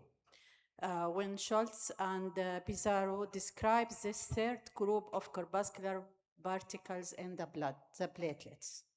And by 1980, this century, human platelet lysate, one of the platelets products, important platelets products nowadays, prepared by repeated freeze-thawing cycle, and this platelets was found to support proliferation at that time of established cell line and primary fibroblast. As we can see here, this is platelets from inside, and the platelets, which is a very tiny, very important cells, 2 to 4 microliter in diameter, has normal count, as we know, 150 to 450, and usually every day around 15 to 40 times 10 to the power of 9 platelets produced daily from megakaryocytes, and it's play essential role in primary hemostasis, wound healing, and tissue regeneration. This is a platelets from inside. We all know that it has lysozyme, dense granules, and alpha granules, but maybe we don't know that it have all these proteins and growth factors and coagulation factors. These very important proteins are important for health of patients, and we may see later that platelets products have a clinical application, which is very important nowadays. Role of platelets, as we all know, the hemostasis, and also that it is release a growth factors, important growth factors, which can lead to support of tissue repair. From where we get our platelets, we all know that it could be autologous or allogeneic platelets, and allogeneic usually are getting it from Buffy-coat platelets or PRP, which from whole blood, or apheresis platelets. Platelets products. Platelets products include all these names. You know all that we have the platelets concentrate, which is the daily use in all hospitals, platelets concentrate. But we have also cold storage platelets, which I don't think it's applied in Saudi Arabia till now. I'm not sure if any hospital applied. If anyone knows that it's applied, you can raise your hand. Not yet, but in practice, but it is good option for us, and this is one of the reasons why I'm giving this presentation. Cold storage platelets is important to be in our blood banks, especially large, big blood banks that if we need it for hemorrhage or bleeding patients. Cryopreserved platelets and also platelets-rich plasma, PRP, serum platelets gel, synthetic platelets, and platelets lysate. Human platelets lysate is the modern now products, which is very important to know about it. As we know, all platelets concentrate are blood products derived from whole blood, and they play a crucial role in treatment of thrombocytopenia. But second one, which is the new one, the storage cold platelets, it's not very new, but it's not used in all countries. We can see that some blood banks are exploring possibility of storing platelets at cold temperature and using it in bleeding patients.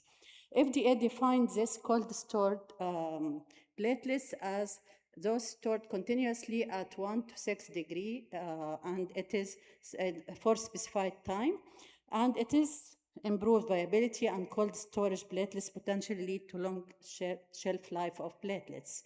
Advantage of this cold stored platelets: reduce bacterial growth and better preservation of function, can result in increased cell activation and procoagulant function, and products can be used to treat actively bleeding patients. It is hemostatically effective and have longer potential shelf life. This is why I'm talking about cold storage platelets. It is very good to have it in our blood bank for, especially in trauma hospital. Trauma hospital is good to have cold storage platelets, but it has to have nationally agreement and guidelines, and we have the Saudi FDA. They may agree before we start doing it at our blood banks. As we can see, current, no, it has to be, okay, this first. Sorry, this first. In 2023, US Food and Drug Administration, they provide exception and alternative procedure to allow therapeutic transfusion of cold stored platelets with a shelf life of 14 days, up to 14 days. And this can be used only if you don't have your usual platelets concentrate at blood bank available, if it's not available. But nowadays, in 2026, outside US, the platelets concentrate stored one, the cold one, is used in actively bleeding in Norway. They are using it now routinely, and while in most other countries, in Europe, UK, Canada, Australia, they using it in clinical trials only or in special protocols, till now, up till now. Second or third one of platelets product as cryopreserved platelets. Cryopreserved platelets, as we do for packed RBCs, we can do cryopreserved through DEPSO, and it can be at temperature of -80. You need to washing these platelets before transfusion. Mainly, they are using it in military and in certain countries. BRB, as we all know, BRB is used now in cosmetic a lot without even they get approval or any guidelines, clear guidelines, but it's used, and platelets-rich plasma is a concentration of platelets that enhance healing through growth factor found in plasma. And this platelets-rich plasma utilized in various fields, orthopedic, sport medicine, aesthetic medicine, and a lot of other applications can be used, and it is help in regeneration of tissues. Platelets gel, it is like PRB, it's both interactable, but platelets gel, the difference between it and PRB, that you do more concentration activation of platelets, and you need to add thrombin or calcium chloride to make activation and to use it as a gel. Platelets gel is very effective in chronic wounds like diabetic wounds. It's used and it's proved that it is excellent in do regeneration of wound and tissues regeneration. And it's good in healing and regeneration. Other products is the synthetic platelets. Synthetic platelets still under research, but it is promising one and still ongoing research on it. And its potential benefit that it could offer a consistent supply, reduce risk of transfusion-related complication, and potentially be tailored to specific needs. It's usually done through nanotechnology, and it is promising also still ongoing. This, the important one, which I little bit talk on it more than the others, which is the human platelet lysate. Human platelet lysate also, it is a biological product derived from platelets. And it contains rich mixture of protein, growth factor, and cytokines. And it's play a crucial role in various biological processes. It is used in cell growth and proliferation as it's good alternative to fetal bovine serum. They are using it since they discovered it in 1980 for using instead of fetal bovine serum in culture, in cell culture. But it is also administered to treat different diseases, such as wound healing, bone regeneration. We will see later on the application, clinical application. How we can prepare platelet lysate? It's easy to be prepared, but need to be controlled also. It's the specific preparation method of storage condition may vary depending on intended application, where we want to apply. The efficacy of platelet lysate depends on specific condition and individual factor. Using pooled donor platelets production may require the implementation of pathogen inactivation. We know that we are using now pathogen activation for platelets concentrate at our blood banks. Also for platelets products, we need to use pathogen activation to reduce infection risk. The process, how we can do it? We can do it through repeat freeze thawing cycles, direct platelets activation, sonication, and solvent detergent treatment. We have to do platelets isolation first, separated the platelets from whole blood. Then we do lysis of platelets to release their contents, then purification of this lysate to remove unwanted component. Then we can storage at -30 to -80 till we want to use it. We can see here the way of, this is by Bernoff, 30 Bernoff on 2016. He shows a method of how to apply or how to prepare platelet lysate. We get the platelets concentrate. By the way, platelet lysate can be done from new platelets or from expired platelets, and this is what is good about it. If we have expired platelets, we don't have to throw it away. We can use it to make a platelet lysate. Platelet lysate can be done. We get the concentrate, we do freezing step, then we do for 24 hours at -30, then we do thawing at 37, then we do additional step of freezing and re-thawing again, then we do booling of all this concentrate together, and after booling of this concentrate, we can do divided it to small aliquots on 150 mils of 20 aliquots if it is 3 or 4 liters. Then we can freeze and thaw again each aliquot. Then we do dividing these aliquots to smaller aliquots of 50. This 50, we do centrifugation for it. We get rid of platelets fragment, and then we get 3 aliquots from this 50 aliquots of 35 mils. Keep it after doing quality control and release, keep it in the freezer. Whenever we want to use, we can use it. This is if you want to do a large amount of platelet lysate and keep it for a large use in different clinical applications. And what we can find in this lysate, we have a plasma compartment and platelets compartment, and all these proteins and growth factors, we can find them. And in same studies, they just measure the content of each growth factors and protein. This is another method that you can do from it, platelet lysate, and it's a very easy method. You can do it at any blood banks if you would like to do it through tubing, as you do BRB. You can do centrifugation for 10 minutes. Then you do of booling BRB, platelets count measurement. Then you can put it at freezer, -80 for 1 hour, then at 37 for 1 hour. Then you can do, after sewing it, dividing in 2 tubes, other 2 tubes. And this 2 portion, you also do centrifugation for 10 minutes. All this centrifugation to make lysis of the platelets and get the growth factors. Pass it through filters, specific filters, 0.22 microliter, and then you keep it for use. And this is an easy way to do it for, especially from autologous platelets for patient use, for on-patient use. We had to do the quality control, as I said. You have to do testing of sterility, testing of potency, and viability testing. And you need to take care of platelet safety in general. You have to understand platelet safety for ensuring patient care and reduce complication.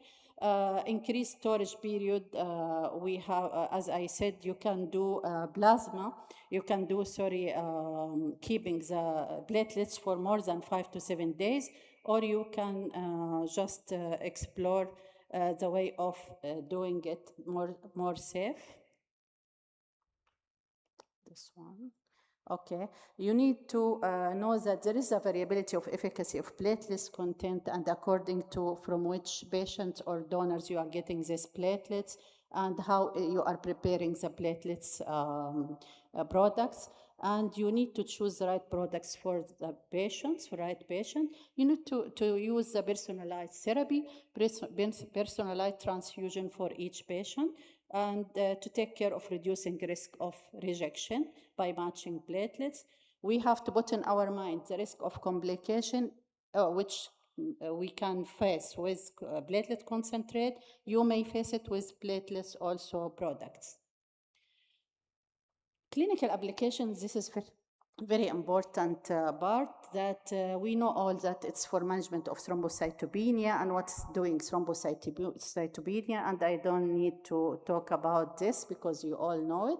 But other application, which is very important nowadays, is the application in surgery and trauma. It minimizes bleeding, promoting healing, and improve surgical outcome.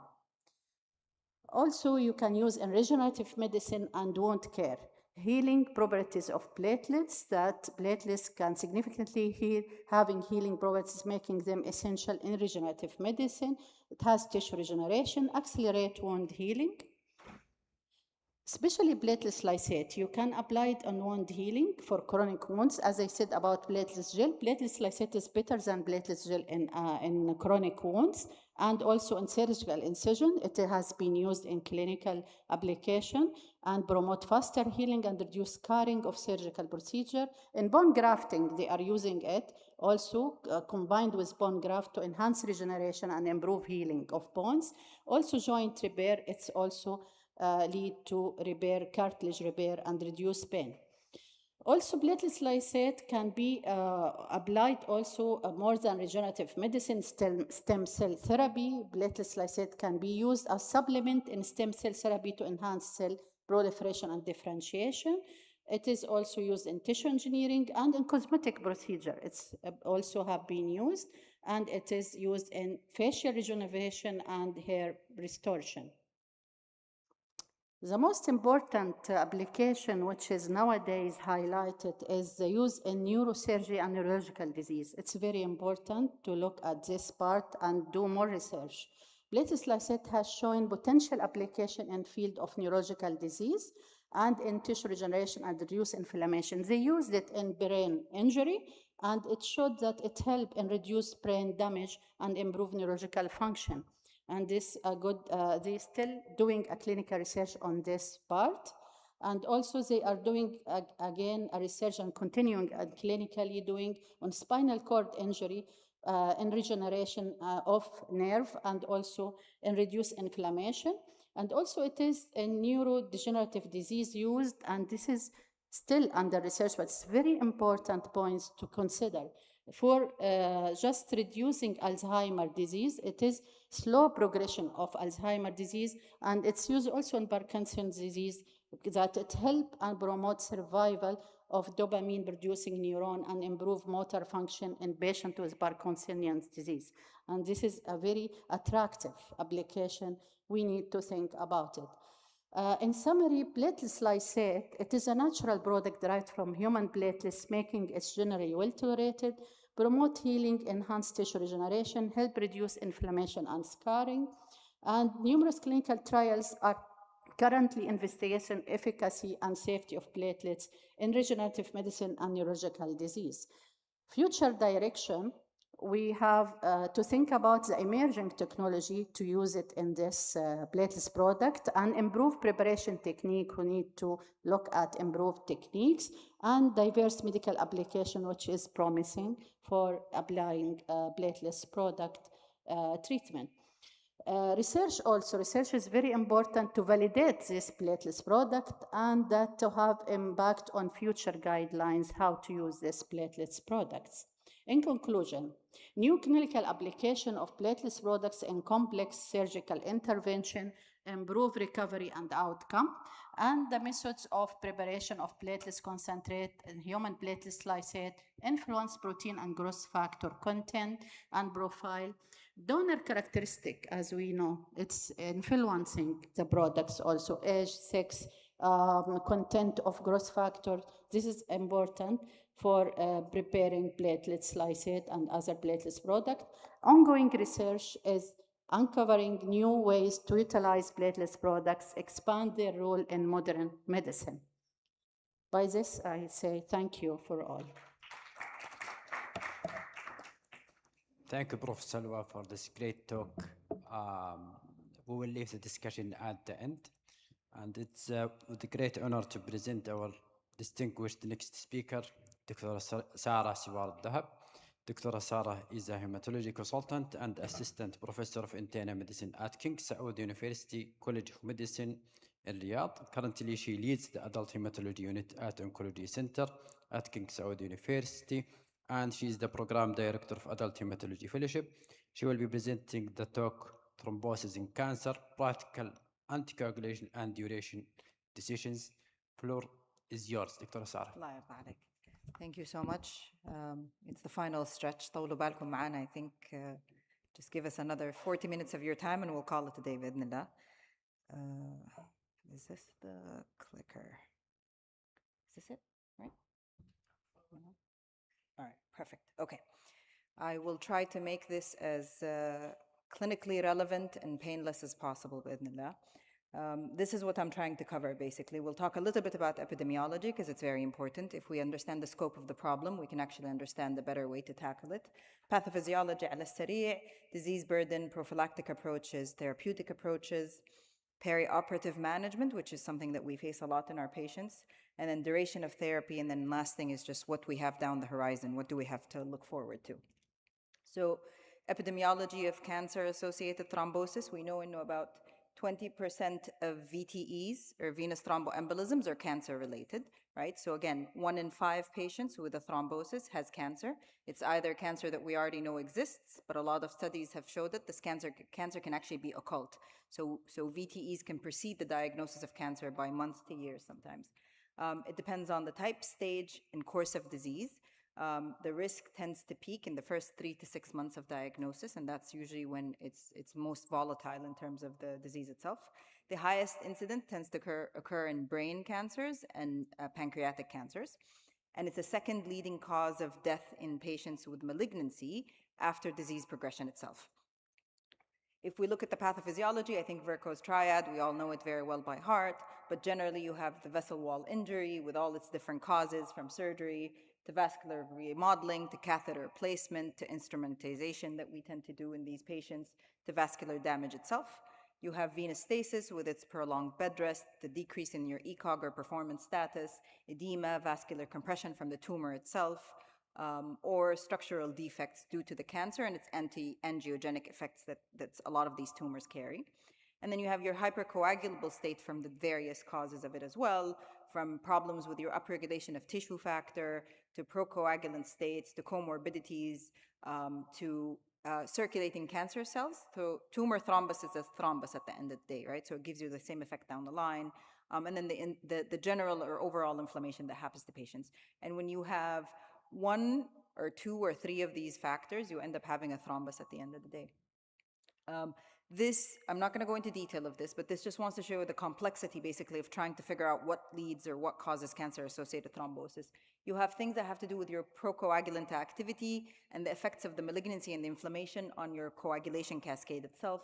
You have issues that have to do with your nets or neutrophil endothelial entrapments, right? You have things that have to do with the tumor itself and the tumor-released procoagulant factors or mimickers. And then you have things that have to do with the overall inflammation and the decrease in the fibrinolytic activity of the tumor. And then obviously vessel injury and all these other parts of it. Okay, so how do we assess a patient and what leads to bleeding risk versus thrombotic risk in patients? It's always in this swinging pendulum or this seesaw, and eventually one of these ends is going to tip over, and it depends on which end your patient's at. But cancer type, cancer stage, type of surgery, other factors driving the patient's underlying bleeding disorders, right? So patients with hemophilia, patients with factor deficiencies also get cancer, and then that becomes just another layer of complexity in managing these patients.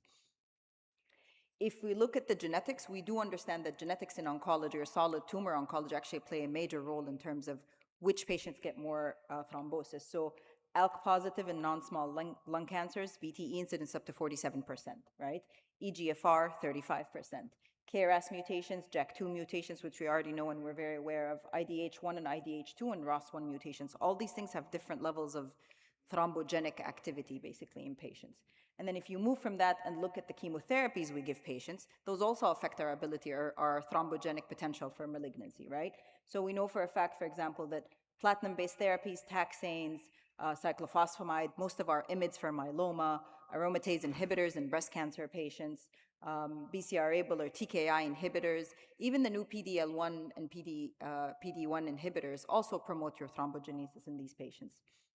So all these things come and play a role. So the cancer itself plays a role, the patient's performance status plays a role, and then the therapies we try to give this patient to cure their cancer also adds to the burden of disease.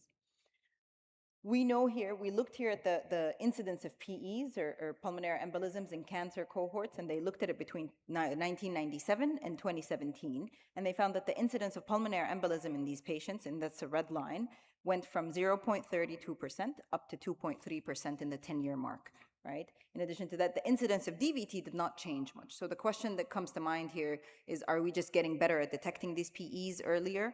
How much of this cohort was actually incidental PEs or subsegmental small PEs? We don't know, because this was a retrospective analysis through Sears data, but we do know that the incidence is going up.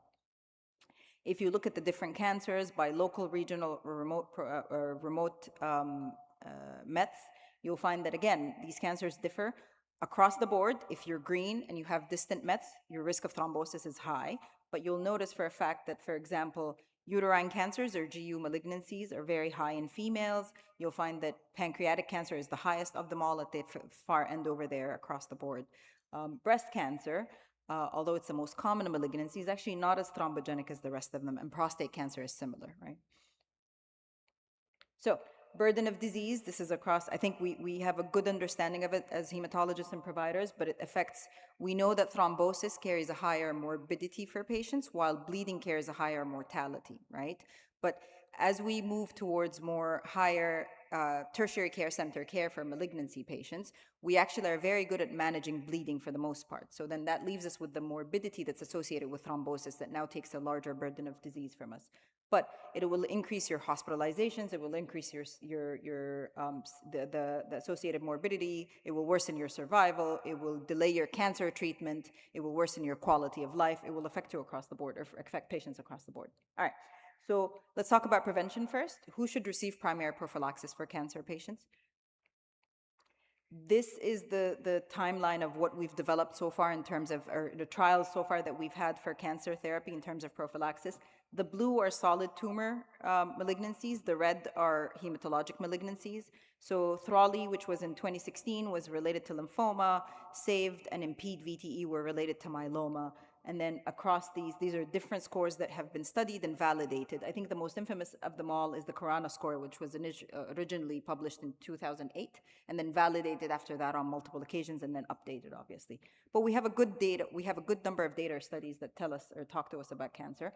Corona score, just very quickly, it heavily relies on the site of malignancy, so stomach and pancreas have the highest rates, and they're considered very high risk with 2 points, and then lung, lymphoma, GU, bladder, and testicular cancer are considered high risk, and then chemotherapy platelet count or pre-chemotherapy platelet count, hemoglobin, leukocyte count, and BMI, and it gives you a scoring point. If you're low and intermediate, you have relatively the same risk of thrombosis, but if you're high, which is anything above 3, then you're automatically someone that should receive prophylaxis. IMPEDE VTE, just because we want to cover myeloma here, this one basically looks at different variations of myeloma risk factors themselves. There's some negative risk factors at the bottom for race, ethnicity, and use of aspirin or low molecular weight heparin in prophylactic matter. And again, you calculate the score. If you have a score of 8 or above, you're considered high risk with a risk of thrombosis of 15%. So, what do we have in terms of clinical trials that tell us or talk to us about prophylaxis in cancer-associated thrombosis?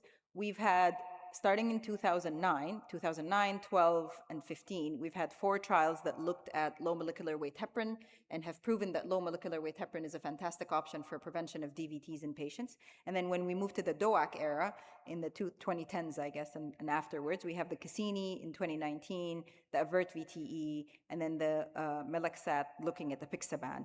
And these trials basically have proven that DOACs are just as effective and almost just as safe in terms of use for VTE prophylaxis in patient populations with cancer. This is a quick review of AVERT and Cassini. I think we've been using these medications now for long enough that we know this data subconsciously to a certain extent, I hope. But AVERT looked at apixaban, Cassini looked at rivaroxaban. They basically involved most of the malignancies, but for apixaban, they took out the acute leukemias, transplant, and myeloproliferative neoplasms. The primary outcome they were looking at were incidence of DVTs, and the secondary outcomes, or the secondary outcomes were mostly related to major bleeding, because that was a very big concern for us when DOACs first came into the market.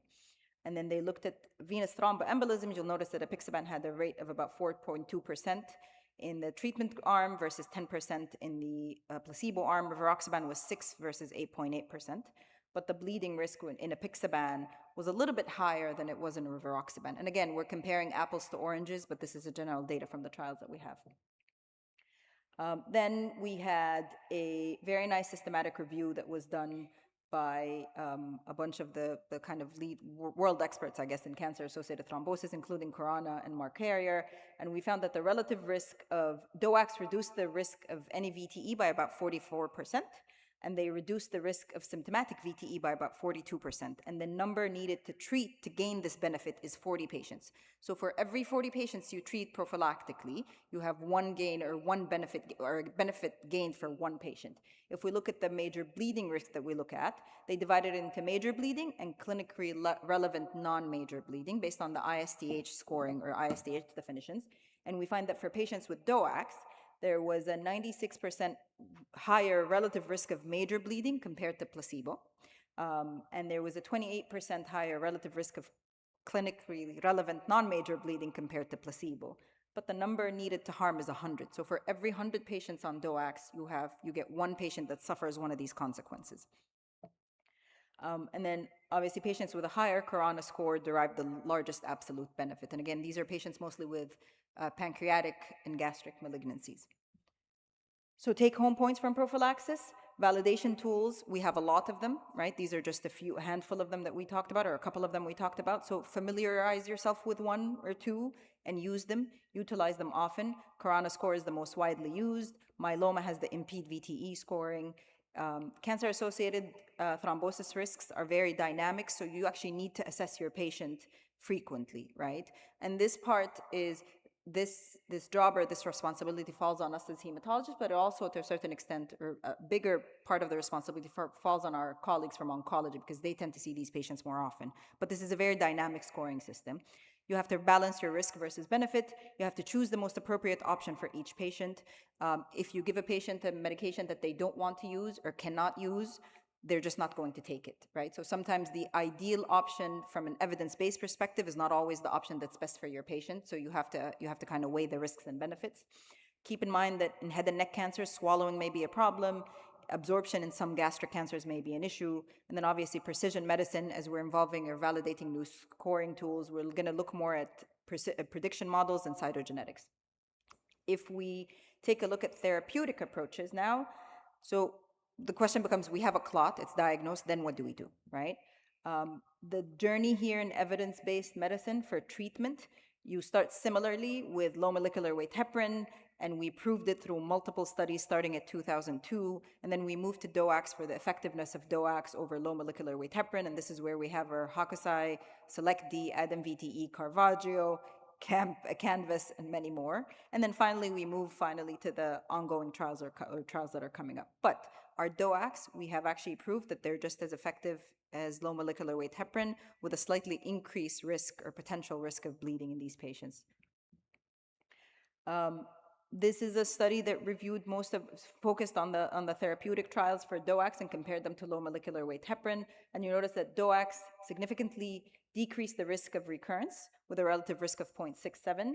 It had a non-significant increase in major bleeding. And major bleeding is any bleeding with 2 grams of drop of hemoglobin, ICU admission, or transfusion of more than 3 or 4 units within a 24-hour period. But there was a significant increase in clinically relevant non-major bleeding. And this is basically a bleeding that brings the patient to the ED. They may need to be admitted, but it's not something that's life-threatening, right? And this is the balance, again, this is the balance that we have to give or take. The patient can take something, take it at home, take it in a pill form, versus injections once or twice a day, but there is an increase of some bleeding.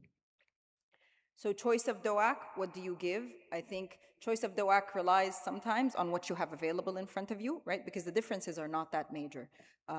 But if you were going to choose and look through it, you'll find that when they compare the apixaban to endoxaban, rivaroxaban, and then low molecular weight heparin and vitamin K, you'll clearly notice that vitamin K across the board is now out of the game. It clearly favors oral DOACs, but the safety profiles of DOACs tend to differ, right?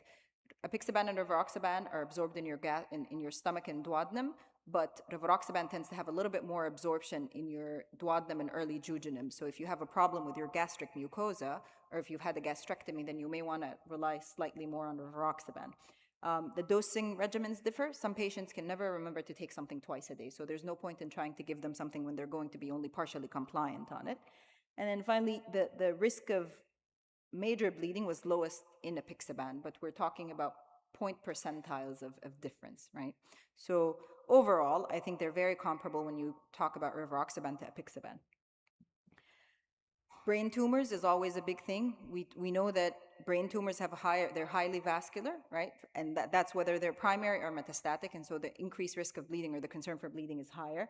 But there was a very nice trial that just came out in 2025, and it looked at patients receiving DOACs, and they found that they had a statistically lower risk of intracranial hemorrhage compared to low molecular weight heparin. And this was actually, they looked at it and they found the largest benefit in primary brain tumors. And then when we looked at risk of intracranial hemorrhage with DOACs in brain mets, we found that adults with solid tumors who actually developed thrombosis within 6 months of brain mets, they matched them 1-to-1, and they had about 4,200 patients. And the results showed that DOACs had a lower risk of intracranial hemorrhage. They had significantly lower rates of ICU admissions, and all-cause mortality within 12 months was basically 42 versus 48 or 49% almost in the DOAC group. So again, very comparable. This gives me the safety or the comfort of using DOACs in patients with whether it's primary brain cancers or brain mets. Take-home points here, every event requires treatment. We often get questions from our colleagues in radiology and surgery. If you find it, even if it's incidental, you actually have to treat it. You have to treat for 3 to 6 months based on location, clot burden, and cancer type. DOACs are generally non-inferior to low molecular weight heparin, but again, look at swallowing, absorption, financial toxicity. Luminal cancers, no matter what you do, they're going to bleed more, especially things that have to do with the kidneys, renal pelvis, ureters. They may have a higher risk of bleeding overall. DOACs are generally comparable in terms of safety and efficacy, and apixaban has less major bleeding overall. Perioperative management, very quickly. So I just put an algorithm here. We often get patients where we diagnose them with a PE or DVT as they have a diagnosis of cancer, and the difficulty becomes, is the surgery is planned, is it curative or not? And that's usually the biggest question I have for our colleagues from oncology and surgery. If the procedure is considered curative, then we have to be very flexible with them in terms of getting the patient to surgery as soon as possible, which is very different than if the procedure is considered for debulking purposes only and it's palliation in terms of treatment. But if you have a diagnosis of acute VTE, is a surgery considered urgent? And again, whether it's urgent from a surgical stabilization standpoint or whether it's urgent from a therapeutic standpoint or curative intent, to me, I tend to weigh them the same. But if you can delay surgery for 4 to 6 weeks, then by all means, let's try to do that. If you're not able to delay, then we minimize interruptions. We consider the use of low molecular weight heparin or unfractionated heparin, and you shorten the duration when they're off of anticoagulation. Usually when we talk to our colleagues from surgery, we have to be very concrete in what we give them. So minimizing interruptions is not something they can quantify, right? So we usually tell them to keep them on heparin for 4 hours before they push them into the OR, and then restart it within 8 hours post-op at the most. They can push it to 12 hours if it was a major surgery and the patient has a lot of drains. And then we try to give them multiple options in terms of how much heparin they provide the patient so that they can actually choose what they think is best in a multidisciplinary fashion. If we're looking at management of a bleeding patient who has a thrombosis, heavy menstrual bleeding is very common in these patients, and we often can manage them with TXAs or something similar to that. We've had to have some patients on some form of contraception if they're young and their primary cancer is not uterine or ovarian, if they're protected well enough through anticoagulation. But if they're having major bleeding, then you actually have to withhold anticoagulation, consider an IVC filter. It's almost never the correct answer except for patients with major bleeding episodes. And IVC filters have to be very time limited, so you have to understand exactly when it was placed and exactly when you plan to take it off, which is very different than patients who have this non-major bleeding that is bothersome and it continues, and they'll keep calling you back about the patient, but it's not as life-threatening, obviously. In these patients, you can sometimes lower their dose of anticoagulation slightly, so put them down into intermediate dosing to try to mitigate that. Duration of therapy, so we agree that any thrombosis is 3 to 6 months in a VTE or until cancer cure. But then what happens beyond the 6 months? Up until Q3 or Q4 of 2025, we used to treat them indefinitely with therapeutic anticoagulation if they have metastatic disease. But then we had the API CAT trial, which looked at extended reduced dose apixaban for cancer-associated venous thromboembolism. And in this trial, basically, it was randomized, double-blinded. It was a non-inferiority trial, and it looked at consecutive patients with active cancer and a proximal DVT or PE who completed 6 months of anticoagulation, and then they were randomly assigned in a 1-to-1 ratio to either get apixaban at 2.5, which is the reduced dosing prophylactic one, or 5 milligrams twice a day for 12 months. And they looked at the primary outcome was centrally adjudicated fatal or non-fatal recurrent venous thromboembolisms, and they tried to do that to control for variables as much as possible. And then the second thing was clinically relevant bleeding. And this is what it showed, basically, that the primary efficacy outcome, which is recurrent thromboembolism, was not that different between the full dose and prophylactic dose of apixaban, and it was clinically significant. If you look at major bleeding, yes, major bleeding was slightly higher in the full dose apixaban, but the numbers were not high enough, basically, to reach statistical significance. And if you look at clinically relevant non-major bleeding, which is the annoying bleeding that just brings the patient into care but does not threaten their life as much, you'll find that the difference also was not significant and the numbers were not that high. Death from any cause in these two patient populations was also not significantly different.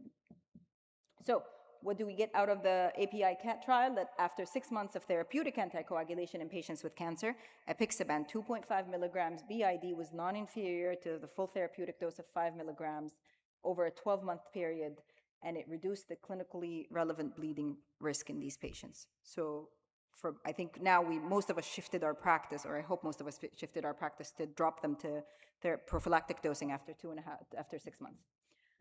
Last thing is down the pipeline, and I have less than 3 minutes. So we have the abelacimab, and it's a monoclonal antibody that dually inhibits factor 11 and 11A, and it's a monthly subcutaneous injection. They've tested this drug already in total knee replacement patients, and they faced it off against enoxaparin in ortho patients, and then they tested it in a phase 2b against rivaroxaban in AFib patients, and the drug actually performed really well in these two groups.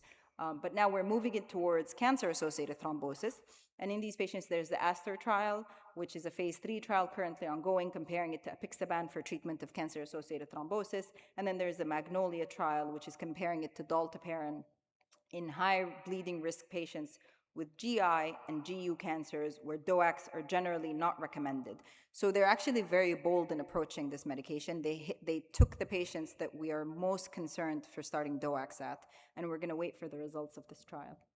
Thank you very much. That's all I have. Thank you, Dr. Asara. So we're going to move to the last session, and the last session is going to be by Dr. Ashraf Warsi. He's a consultant in adult hematology at the Princess Noura Oncology Center, King Abdulaziz Medical City, Jeddah, Ministry of National Guard. He graduated from Al Qura University, then completed training in internal medicine, hematology, and clinical thrombosis from McGill University. He is certified internist and hematologist by the Royal College of Physicians and Surgeons of Canada, and also the American Board of Internal Medicine. He's interested in thrombosis, hemostasis, and also myeloproliferative neoplasm. The floor is yours, Dr. Ashraf. Thank you very much, Dr. Mansour, for the kind introduction. Thank you for the organizing committee for inviting me I know it's the last lecture of a very long 2 days lecture series, so thank you for staying here at this late time.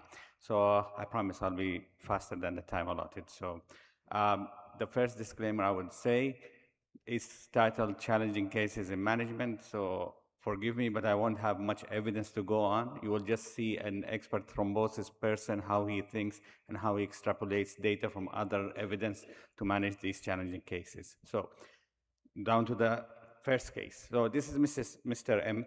He's a 28-year-old man diagnosed with HIV 4 months ago and started on Biktarvy, which is a 3-drug combination for antiretroviral therapy. He was brought to the emergency room by his brother with decreased level of consciousness, developed seizures and intubated in the ER, was found to be anemic and thrombocytopenic with mild neutropenia. And they did a CBC in his labs, and it showed a white blood cells slightly lower, 4.3, but his platelets were 12. His hemoglobin was 9.3. Retics weren't that elevated. It was 89, so within normal. MCV was normal. INR was 1.2. PTT was normal. It's not mentioned there. LDH was slightly elevated. Our norm is up to 220, so it was 430. Total bilirubin was 58. Indirect bilirubin was 34, so more or less half and half. Haptoglobin was sent. It takes around 2 days to get back in our center. Creatinine was normal. And the blood film showed mild to moderate schistocytosis with no significant polychromasia, I would say. His plasma score was done, and as it shows to you, he came back 7 points actually, so it was high risk. And we were called in to pitch in our opinion regarding TTP in this patient. It was very unclear, was very difficult. I didn't have anybody attending with the patient. And I looked at the peripheral blood film and confirmed what the report was saying, mild to moderate. So it wasn't really jumping at you, but then again, what would have it been? Now, we reviewed his medication, doesn't cause any picture of pancytopenia. Could it be just HIV-related pancytopenia in him? And what we're seeing is a red herring. Regardlessly, he was started on treatment for meningitis, although he was afebrile, but he did have seizures in the ER. So suspected for meningitis, started on antibacterial and acyclovir. He was also started by us on plasma exchange and methylprednisolone with caplacizumab, suspecting TTP. A bone marrow biopsy was done on the same day of admission, and it did not reveal any obvious abnormality, actually. So upon follow-up, his cultures remained negative. And just to tell you, we started a bit of evidence here, but since 2021 and even in the recent ISTH updated guidelines for the management of TTP, it's now recommended to start the quadruple therapy. So plasma exchange, steroids, caplacizumab, and rituximab all together. We elected to hold off on rituximab. Rituximab effect really in TTP comes in either in refractory cases to plasma exchange or to decrease the recurrence rate. So we thought we can wait a couple of days until we start it. So without rituximab, after just 3 days of plasma exchange, his platelets started completely normalized. So that was a very rapid jump. From the next day, it came back to more than 80. Third day, he was already more than 150. So we elected to stop the, to start with, we stopped the, he remained intubated and started to drop his, So we discontinued plasma exchange to start with, kept him on caplacizumab, but even with that improvement, we started stopping caplacizumab and slowly stopped the steroids as well. He remained intubated and started to drop his platelets rapidly by day 6 or 7. So again, we initiated everything this time. But this time, he didn't recover his platelet that fast. So we added rituximab on day 4. So after 10 days of quadruple therapy, his platelets normalized and plasma exchange tapered and discontinued after 4 days. Though his platelets dropped, he was clinically well and improving. So even with the platelet drop the second time, it didn't really correlate that much. He was parameters improving, didn't require inotropes, was still intubated. We received his initial ADAMTS13 level, which came back less than 1%. So it took us around almost 7 to 10 days to get that result. And it was actually 2 samples, so one from the initial presentation and one from the second drop of platelet when we stopped the initial therapy. So he started improving, and we confirmed the diagnosis, tapered off the plasma exchange, tapered off, we sent him on caplacizumab with tapering steroids scheduled over the next 2 months. and we continued his rituximab doses as an outpatient. So we usually give the 375 milligram per meter square, 4 doses weekly for 4 weeks. So rituximab was completed. Hemolytic parameters became near normal. This was almost 5 weeks since his presentation. And Adam TS13 was sent again just to see the response for him. It came back 0.4%. And this didn't make any sense to me because actually he was sitting, coming to the clinic, completely normal, but the Adam TS13 was 0.4%. Platelets were like 200 or something, so it was completely normalized. Parameters, hemolytic parameters were just barely above normal. So what do you do then? And that was really challenging. He's doing very well, but the Adam TS13 is 0.4. So what I decided was basically continue the same for the time being, stop steroid tapering, keep him on the same dose until I figure out what's the next step in his management. So 2 weeks later, he comes back with completely normal CBC, completely normal hemolytic parameters, and we send an Adam TS13, and suddenly it's 39%. So at this point, we stopped caplacizumab, we continued tapering of steroids, and he is now off steroids for more than 3 weeks with complete lab works. So why was there delay in Adam TS13 response? So first 2 samples were done using Fred's VWF73 assay. It was sent outside to Biosentia. The follow-up samples were done using Hemocell AccuStar assay. Again, we don't have it in our center, so it was sent to another center in Riyadh. And the FRET uses the von Willebrand factor 73, which is a 73 amino acid residue as a minimal substrate for MTS13, whereas the Hemocell AccuStar, it's a very rapid test. So it's done, just you load the cartridge and it's done immediately. It's high sensitivity and based on a chemiluminescent immunoassay offering clinicians rapid on-demand MTS13 activity. I honestly didn't know about these differences from before. So those were the differences. And when you look at the literature, so the gold standard for measuring ADAM-TS13 activity is the FRET method. So here they did a comparison of different immunoassays versus the gold standard. And what they found was that although the concordance between the FRET's testing and the other method was generally very good, discrepancies were found in a small number tested on AccuStar affecting diagnosis, 5 out of 32 samples, and follow-up in 7 out of 51. And what happens in the ranges that range between 10 to 20%, the Hemocell AccuStar method tends to underestimate the activity. So you will actually get false positive results, so false low results on that assays. And that's what happened. And Warfarin is actually the company that's sells or you can markets the Hemocell AccuStar method, and they have acknowledged that limitation in their testing. So what I learned from this case was actually use your clinical judgment when interpreting the results of Hemocell AccuStar. FRET still remains the gold standard, and definitely probably you will need to confirm low levels with FRET. If you get high levels with the AccuStar, then that's sufficient enough. You don't need to go further.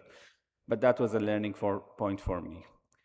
So we'll go to the second case. So this is Miss W. She was a 14-year-old girl, woke at home with right leg pain and swelling suddenly.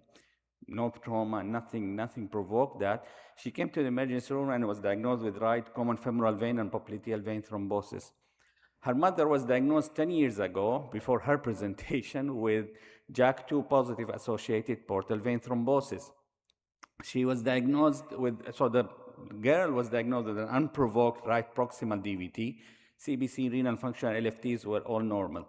So the question that comes to everybody's mind, should she be tested for thrombophilia? Which anticoagulant should you start? And how long would you treat the patient? So definitely, she's a young patient. She has a family history. And we do have certain families with familial JAK2 mutation. So we did send full thrombophilia screening for her protein S, protein C, antithrombin, factor V Leiden, prothrombin G mutation, lupus anticoagulant beta-2 glycoprotein antibodies and anticardiolipin, JAK2 and PNH, and all came back negative. I brought in the red-colored antithrombin-resistant factor 2 mutation. We don't usually send for that. I don't know if anybody in the audience or in the panel sends for that, but we don't send for it. Anyhow, choice of anticoagulant acutely managing the patient, I usually tend to treat the patients with low molecular weight heparin when they're extremely symptomatic. The anti-inflammatory effect in low molecular weight heparin does improve symptoms quite rapidly in these patients. And she was 14 years old. This was 4 years ago, so the data was just coming up for use of DOACs in pediatric patients, which I have to say since 2021, rivaroxaban and apixaban have been approved for use in pediatric patients. Duration initially was decided for 3 to 6 months. So pediatric patients usually are treated for 3 to 6 months. They don't believe that much in a long extended duration, not like us in adults. So all thrombophilia screening was sent and turned negative. JAK2 was negative. Low molecular started. What to do next? And there was something fishy in the patient. Why would a 14-year-old wake up with a proximal leg DVT? So we ended up sending for her whole exome sequencing. And this is what we got. So she has a homozygous mutation in factor V gene on Bayesian computed analysis, likely pathogenic and may lead to thrombosis, not previously described in their library of mutations. Her parents were screened for the mutation and turned out to be positive, both heterozygous, and they are in a consanguineous marriage. So here we actually found a new mutation in factor V, which probably behaves like a factor V laden. So initially, we treated her with low molecular weight heparin. After 4 weeks, we switched her to apixaban 5 milligram BID. Now, with the information of the whole exome sequencing, what should we do after 6 months of therapy? Should we decrease it to 2.5? Should we switch to warfarin or stop anticoagulation? So going back 12 years, so Amplify Extend or Einstein Choice, so these were the trials for the extended duration of DOACs initially, which showed that dropping the dose of to prophylactic doses was sufficient enough. It didn't cause more increased thrombosis. But one thing in them was they were never compared to the higher dose. For example, rivaroxaban was compared to aspirin, lower dose or higher dose to aspirin, but not to each other. Apixaban was also the full dose or prophylactic dose was compared to placebo, but not to each other. So you don't really know what would have been the outcome if we compared both of them. So the RENOVE trial, which was recently published in March 2025, they did this trial to answer this question. What's interesting in this trial, they actually did include patients with thrombophilia, high-risk thrombophilia and low-risk thrombophilia. So you needed basically patients with a VTE high risk of recurrence who would require extended anticoagulation. And it was exactly half of the patient got prophylactic dose, around 1,400 patients, and 1,400 patients got full therapeutic dose extended to see if there was decreased risk of thrombosis. It was a non-inferiority trial. So in regards to thrombosis, the reduced dose had a recurrence risk of 2.2, while the full dose has 1.8%, and it did not reach the cut limit for non-inferiority. Whereas the bleeding risk, again, was low. Actually, bleeding risk was actually lower in the reduced dose compared to the full dose. So the conclusion was in patients with venous thromboembolism requiring extended anticoagulation, reduction of the direct oral anticoagulant dose did not meet the non-inferiority criteria. But on the other hand, it was an event-driven trial, so number of events were very, very small to draw that full conclusion on that. But nonetheless, the lower dose did show significant reduction in the bleeding risk. So how I interpret this with the previous Einstein Extend or the Amplify Extend and the Einstein Choice, what I usually do in the high-risk thrombophilia, which we know those are the homozygous, I understand that this mutation has not been reported. I usually tend in high-risk thrombophilia, keeping them on 5 milligram twice daily apixaban or rivaroxaban full dose, not dropping them to prophylaxis. It's just we don't have enough data to tell us that would be sufficient for high risk. So for high-risk thrombophilia on extended anticoagulation, I would just continue on the full dose, only consider dropping it to prophylaxis if they bleed on it. So she is maintained on apixaban 5 milligram BID for the last 14 years. She's starting university this year, and there hasn't been any recurrence till now, alhamdulillah. So use of advent modalities for testing, that was very beneficial for us in diagnosing these patients. DOACs are the standard of care, but one size may not fit all. And caution in high-risk thrombophilia, as I described to you guys. So Third case. So this is Mrs. N. She's 30-year-old female, Baron plus 0. She was referred to us for elevated platelets. So she gave birth 2 years ago, and a healthy baby. We reviewed her labs in our institution, and it reveals a high platelet count for the last 3 years. That's the duration she has been registered in our institution. It ranges from 500 to 600. There was no relevant family history. She didn't have any iron deficiency anemia, no ongoing infection to explain this elevated platelet count. So we sent for her in-house JAK2 mutation, which turns back to be negative. We did send a next-generation sequencing MPN panel, which includes MPL and CAR-R, which were negative, plus 8 other mutations. Whole exome sequencing was sent for her, and it revealed MPL mutation, Pro106 LEU. And Dr. Musa is here, who's an expert. I would say his paper will be referenced in the next few slides. So she came in to review the results of the whole exome sequencing and informed us that she is pregnant, 5 weeks of gestation. So how would you manage this patient now with all of these findings? So does she require cytoreductive therapy? She's pregnant now.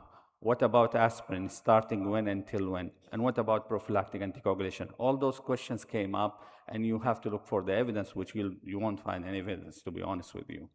So what I found really helpful is this how I treat paper in the blood journal.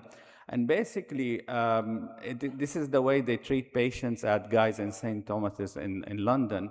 And for the patients, high risk or low risk, it really depends on their obstetrical history and previous history of thrombosis.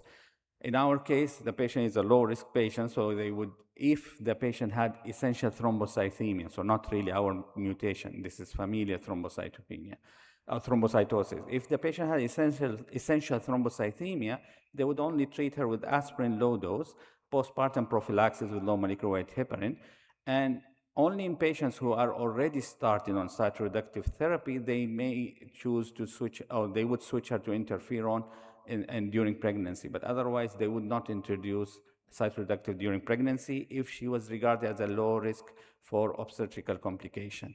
And that low risk is defined by the obstetrical follow-up guidelines in UK. So what about the Pro106 LEU mutation? So there has been, I found 2 publications on PubMed search. So the first one is in the British Journal from 2008 of 18 cases.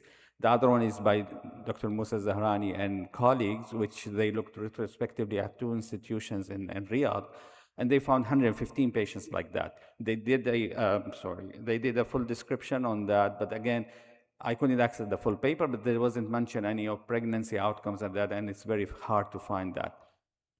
So what we decided to do with her was the following. So low-dose aspirin started since the time I've seen her, and postpartum VTE prophylaxis is planned for her once she delivered for 6 weeks duration. So that was our plan for her. Very difficult to find evidence in managing these patients. What I can say about this familial thrombocytosis doesn't behave really like essential thrombocythemias. If you have homozygous mutations, you have a much higher platelet count than if you have a heterozygous mutations. You don't get those staghorn cells on bone marrow biopsies. Fibrosis with a very low incidence in those patients. So it's believed they may not be behaving like essential thrombocythemia, but I guess time will tell us in the follow-up studies to those patients. So is associated with familial thrombocytosis, more in Arabs. By the way, those 2 papers, even the one in the British Journal, all are Arab patients. Likely behave differently from ET, but data is lacking to draw full conclusions on that. Last case, I think Dr. Sarah mentioned on that, but this is a 65-year-old man who is diagnosed with gastric cancer. He has received chemotherapy for the last 3 months, so they started chemo just twice to shrink the mass before surgery, neoadjuvant. He was diagnosed with right leg proximal DVT and started on enoxaparin 2 weeks ago. He is planned for gastrectomy next week. So how would you manage him? So the first thing I did, I called up the surgeon and asked him, can we postpone the surgery? And he said he had just partial response, he didn't have a very good response, there's a chance the tumor may grow, so we really need to do the surgery. So I find this table quite helpful, and Dr. Sarah mentioned to you guys that 4 to 6 weeks are the critical period. Even if he gets 4 weeks, I buy that and I can go ahead without inserting an IVC filter and just stopping it 12 hours before surgery, but this was like only 2 weeks. So we were really stuck in this patient. And if you see so he falls really in the very high risk group for of anticoagulation recurrence. So we did was continuing enoxaparin and stopped 12 hours prior to surgery. We got an IVC filter inserted post-surgery by 6 hours. Prophylactic dose was allowed by the surgeon, so we started that, and after 24 hours, therapeutic dose was resumed. I tend to remove the IVC filters at least after 4 weeks of anticoagulation, sometimes even beyond that. Upon discharge, no medical white heparin was switched to apixaban, and just they did total gastrectomy, so there was no more site of bleeding. So that's how we manage that patient. And what I learned was basically cancer patients that are at increased risk of thrombosis and bleeding. Use of IVC filter is indicated. Use IVC filter in indicated cases. It doesn't save lives, but sometimes it's really indicated. And always remember to remove filters if if not indicated and patient not on palliative therapy. One of our chairs, Dr. Abdurrahman Raiza, showed that around rate of removal in some of the centers is around 75%. So actually there are 25% of filters left in and missed, actually, not only left in because we want to leave them, they're missed.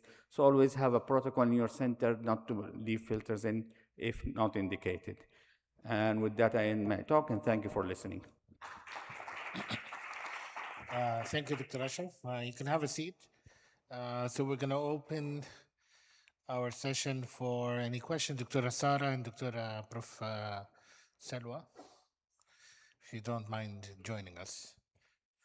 So any burning questions? We have one. And we have another one, Dr. Musa. So Dr. Musa. Thank you very much for all the speakers. Just a question to Prof. Salwa about HLA type platelet or HBA type platelet. During my training in Canada, we used to use a lot of them with platelet alloimmunization, especially after transplant or chemotherapy. But since I came here, I haven't seen any of these, and I'm not sure what are the challenges in Saudi Arabia about the presence of these products. Thank you for this. I think it's excellent questions. We didn't explore this in Saudi Arabia yet because we don't have a reference laboratory. We have still difficulty with red blood cell alloantibodies and immune hematology reference laboratory. To have an immune hematology for platelets and also for white blood cells, we need all. We need a reference lab to be there. We need a trained personnel to carry this test, and it will be excellent to have it. And they are nowadays thinking to have one. You need a special training, you need a special, but it's easy to apply. It's need to, that we think about it, that's very important for certain patients to have these products. But we need to have it really soon in Saudi Arabia and all big centers, maybe, or in one reference center that everybody can return back to it. I'm not sure if King Faisal Specialist Hospital, they have try to do it or did it before, I'm not sure, but they are maybe thinking about it also, but I'm not sure if anyone knows about this. But HBA antibodies and antigen, it is not yet. Right, you are right. Thank you. We have the second question. Go ahead. Yeah, thank you, Dr. Ashraf, for a great review and cases. I have similar case. It's difficult and confusing sometimes. She is around 65 years old. She was presented 2 months with an autoimmune hemolytic anemia. She was not diagnosed as rheumatoid arthritis. And while we are reviewing her autoimmune profile, it was found after 2 weeks of admission with anti-CCP was strongly positive, more than 64. So we treat her initially with, she was presented with Coombs test positive direct +4 and also with mild thrombocytopenia. Her ultrasound abdomen was negative, no splenomegaly. And She was partially responded to pulse steroid and discharged, returned back after 1 month with the same presentation. Hemoglobin was around 4.5, platelet was around 15, 16. It did not increase more than 20, 25 in peripheral blood smear actual count. After third peripheral blood smear, we initially treated her with pulse steroid and IVIG. Her ejection fraction was 40. She become have lung congestion. She was admitted in the ICU. We gave her blood after much more time of steroid. We able to give her blood 3 units, improved and intubated, unfortunately, because of her consciousness level was low. We discovered after third sample of smear that she has more than 2% schistocyte. Then we started for her plasmapheresis. Kapla was not available at that time. And we give her 5 sessions of plasmapheresis. Her schistocyte become less than 1%, but her LDH still in 200, 300 from 400, and still platelet was 2, 4, 5 in this range. And we sent for her Adams 13, showed after about 1 week with 9.4, the borderline. So she did not improve. I will conclude that she did not improve on, if I consider her a TTP on plasmapheresis plus steroid. We give her as the combination of treatment of rheumatoid arthritis with autoimmune hemolytic anemia, which her total bilirubin was very high and hemolytic marker as well as high. We give her rituximab 1 shot. We request the rovulizumab to treat her, to consider her as AHUS. Last day, before yesterday, she received the first dose of ravulizumab, and still her platelet is 3-4. She's in ICU. It's better than going outside, I prefer. So she was extubated, and we are supporting her whenever we are giving her platelet, just to at least to give her, to raise it above 20, above 50 to be safe. She still not respond at all. So I mean, this is the only hope. And I add for her also mycophenolate, small dose, 500 BID, as treating as an autoimmune, third line autoimmune hemolytic anemia. So still her total bilirubin is around 140, 120. It's ranging in this one. Her schistocyte less than 1%. Her hemolytic marker are resolved, but still total bilirubin is high. So I think just we are waiting for response of rituximab and if she is an autoimmune hemolytic anemia, and this is the cause for it. I don't know. Do you have any other ideas? So if you saw my case, I was the one who stopped after 3 days. I started stopping the plasma exchange. After 5 days, stopped Kapla. And there was a reason. I wasn't really convinced that it was TTP. The problem with TTP, I've been 13 years in the National Guard in Jeddah. And I've treated all of the cases. We have seen 6, 7 cases in 13 years. By chance, in the last 1 year, I saw 3 cases. So most of these, and I was trained before the era, when in 2015, the fellows came in and they told me about plasmic score, and I was like, I missed this, I didn't study this in my, for the exam, but I graduated 2012, so it came up in 2015. So I was trained the old way. You look at the peripheral blood film, and the blood film should tell you if this is TTP or not, plus all the other hemolytic parameters. It's really difficult to be taught.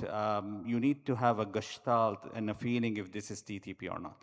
So I didn't get that feeling when I was looking, but again, I didn't have anything else to explain the patient's scenario. I still was doubt. This is why I did a bone marrow on the day of presentation for the patient. It didn't feel, but then when I stopped and things started crashing and his hemolytic went up, I started again, and eventually I got the results that it was actually less than 1%.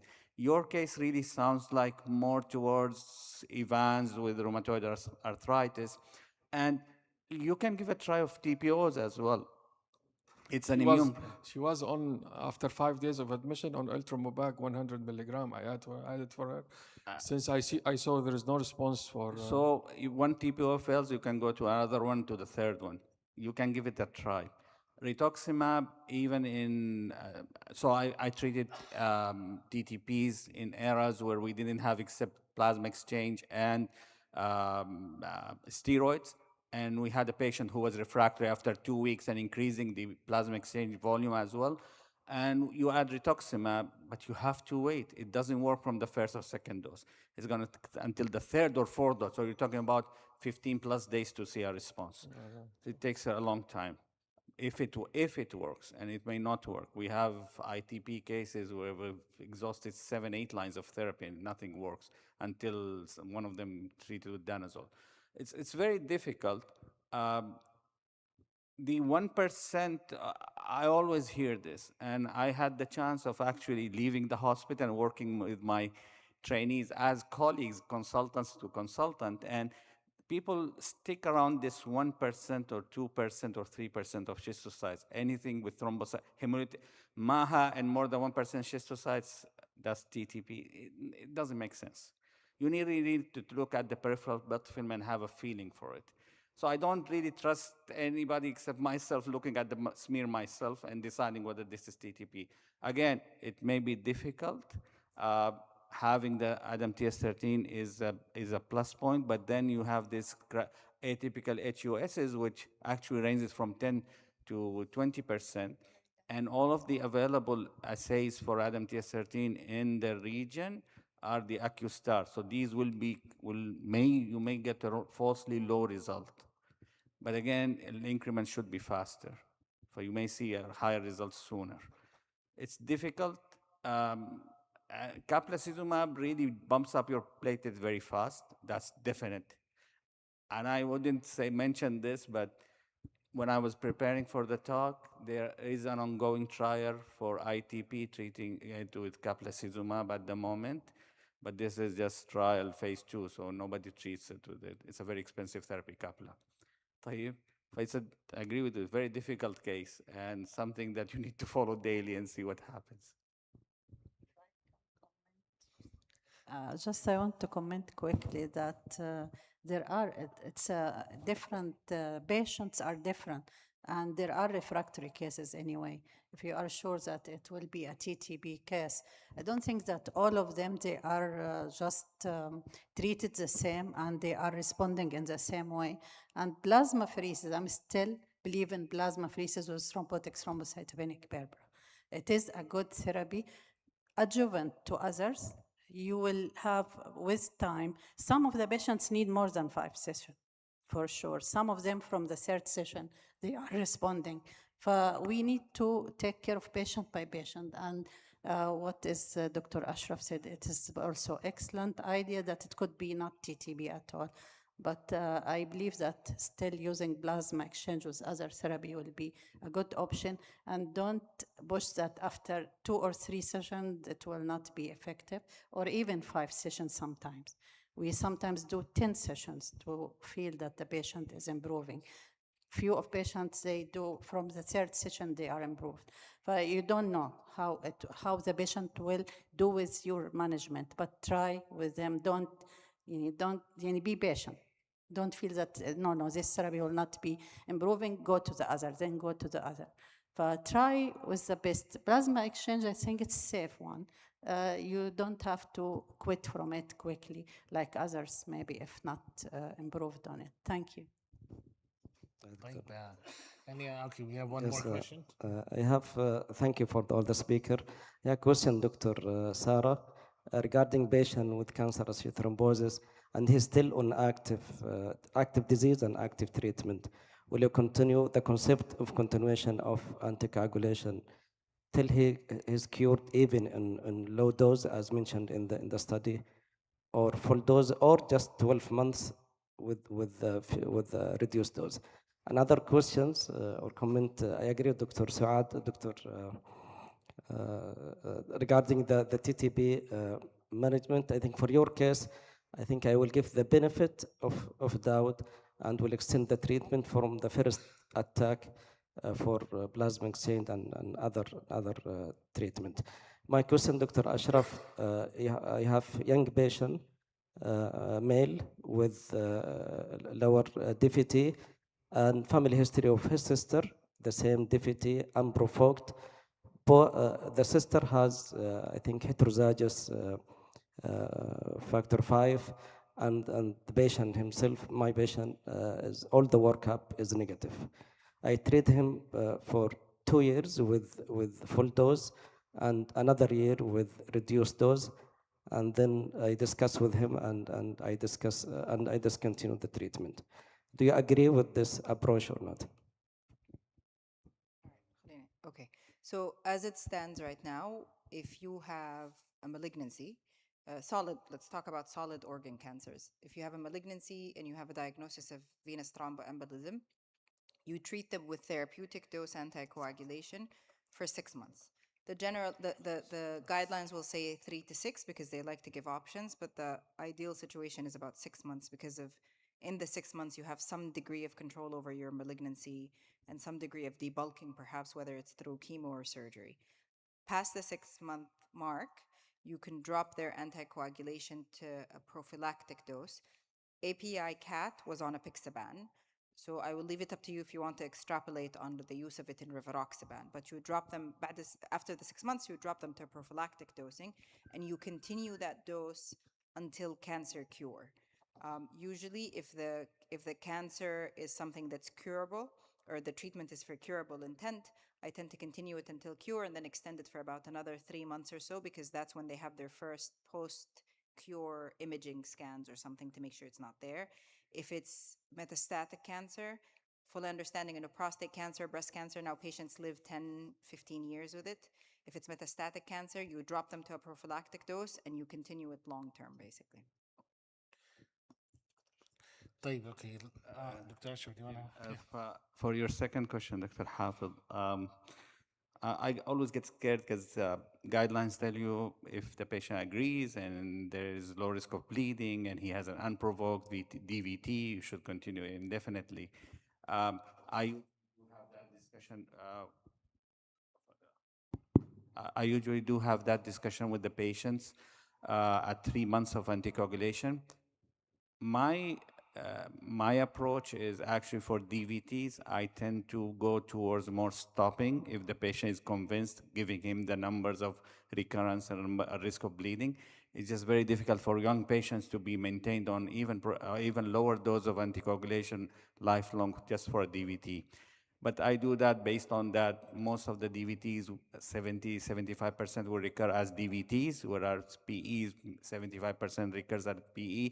So PE, I tend not to stop them, continue them. Young patients with its first event of DVT, although it is clear that it's high risk of recurrence, I tend to stop it.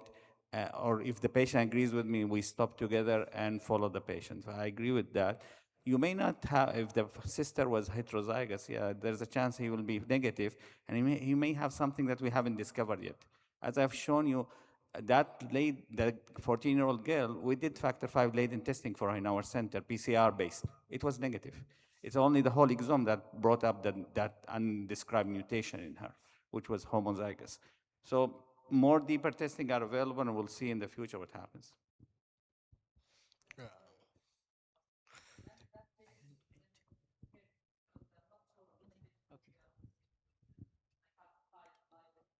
Because the PCR-based test could miss maybe if you don't do gene sequencing, right? Because you did the gene sequencing and then you found. So my question is, which patient do you think we should screen for? Is it just like young age or? So this was a very funny. So I was sitting in the clinic with my colleague who was a consultant, and she was leaving, and I was inheriting back my clinic. So she was telling me that this patient showed up, and I knew her mother because I was treating her for the last 8 years. So I told her, and she told me all the things are negative. I said, send Wes for her because something doesn't fit. Same thing with the MPL mutation. NGS MPL was negative on that lady. It's only the West that picked it up. So people, and you can extrapolate to other diseases, polycythemia vera, those patients who have polycythemia, you send JAK2, you send the exon 12 mutation, they're negative. Mayo Clinic, in the last ASH I was attending, they actually have a new NGS panel where they have like 10 different mutations in erythropoietic pathways that cause polycythemia that I've never heard about any one of them. And they're commercially available in Mayo Clinic, basically. So things are coming up. The more advanced laboratory investigations are getting, we're getting to know more about them. So things are coming up. So, but this girl, even if she was negative, I would have never stopped anticoagulation on her. Maybe I would have dropped her prophylactic dose, but definitely I would not stop on her because it doesn't fit a 14-year-old girl who is not obese, nothing, and develops a DVT out of the blue. So back again, history and physical exam makes a huge difference in these patients. And I have a comment for Dr. Anas' case, the patient with the fracture thrombocytopenia, possible TTB. If it's not really a picture of TTB, you have to do interleukin 2 receptors, look if patient has HLH or not. This is a first issue. The second point that you have to increase the number of session for at least 10 to 14 days to see the response. Again, if the refractory cases, vincristine sometime is helpful for those patients with refractory TTB or ITB. Okay, I have one question, then we're going to conclude. So I've seen, and this is also for Dr. Abdurrahman because you're a thrombosis expert. Have you ever seen cases where there's a clear provoked, surgical, and someone is doing genetic testing and they come up with positive, and at the end of the 3 months, they come to you, and what do you do at that time? So let's say factor V Leiden homozygous or heterozygous, for example, are combined, and it's clearly provoked by oral contraceptive pills or by surgery. So what do you do at that time?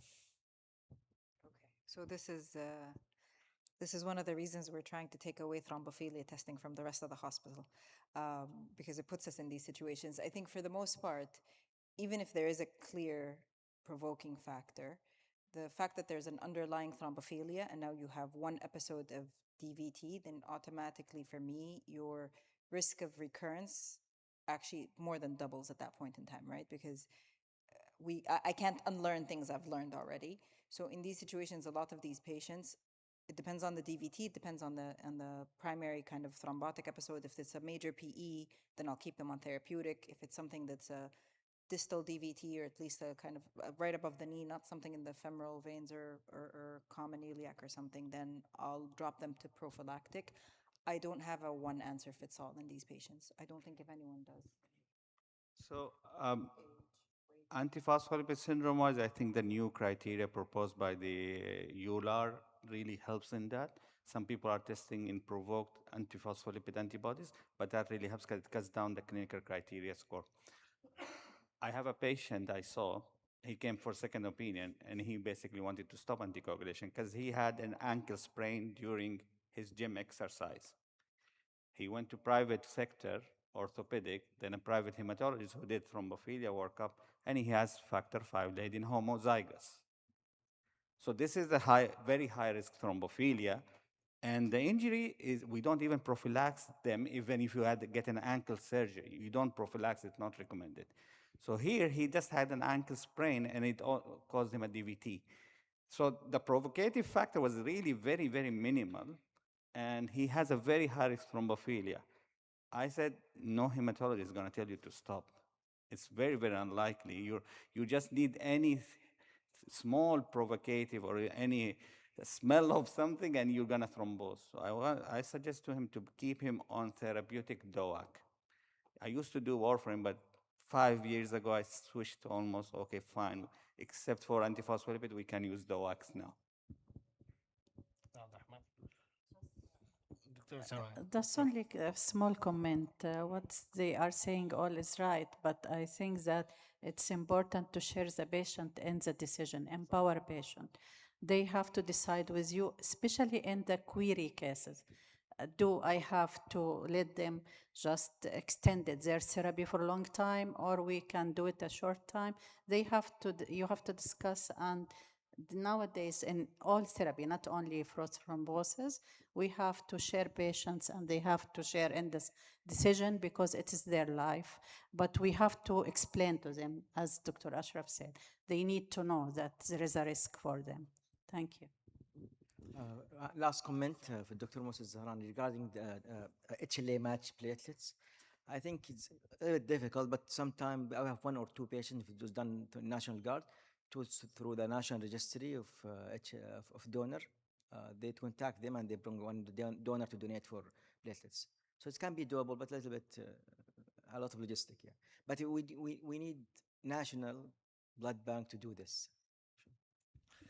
Okay, so we're going to conclude. So thank you very much, Dr. Ashraf, Dr. Sara, Prof. Sadwa. So we're going to conclude the symposium. Thank you, everyone, for coming in. Thank you, the organizers, for contributing. And obviously, it's 4:30. Everyone is going to be catching their flight. So see you next time, inshallah.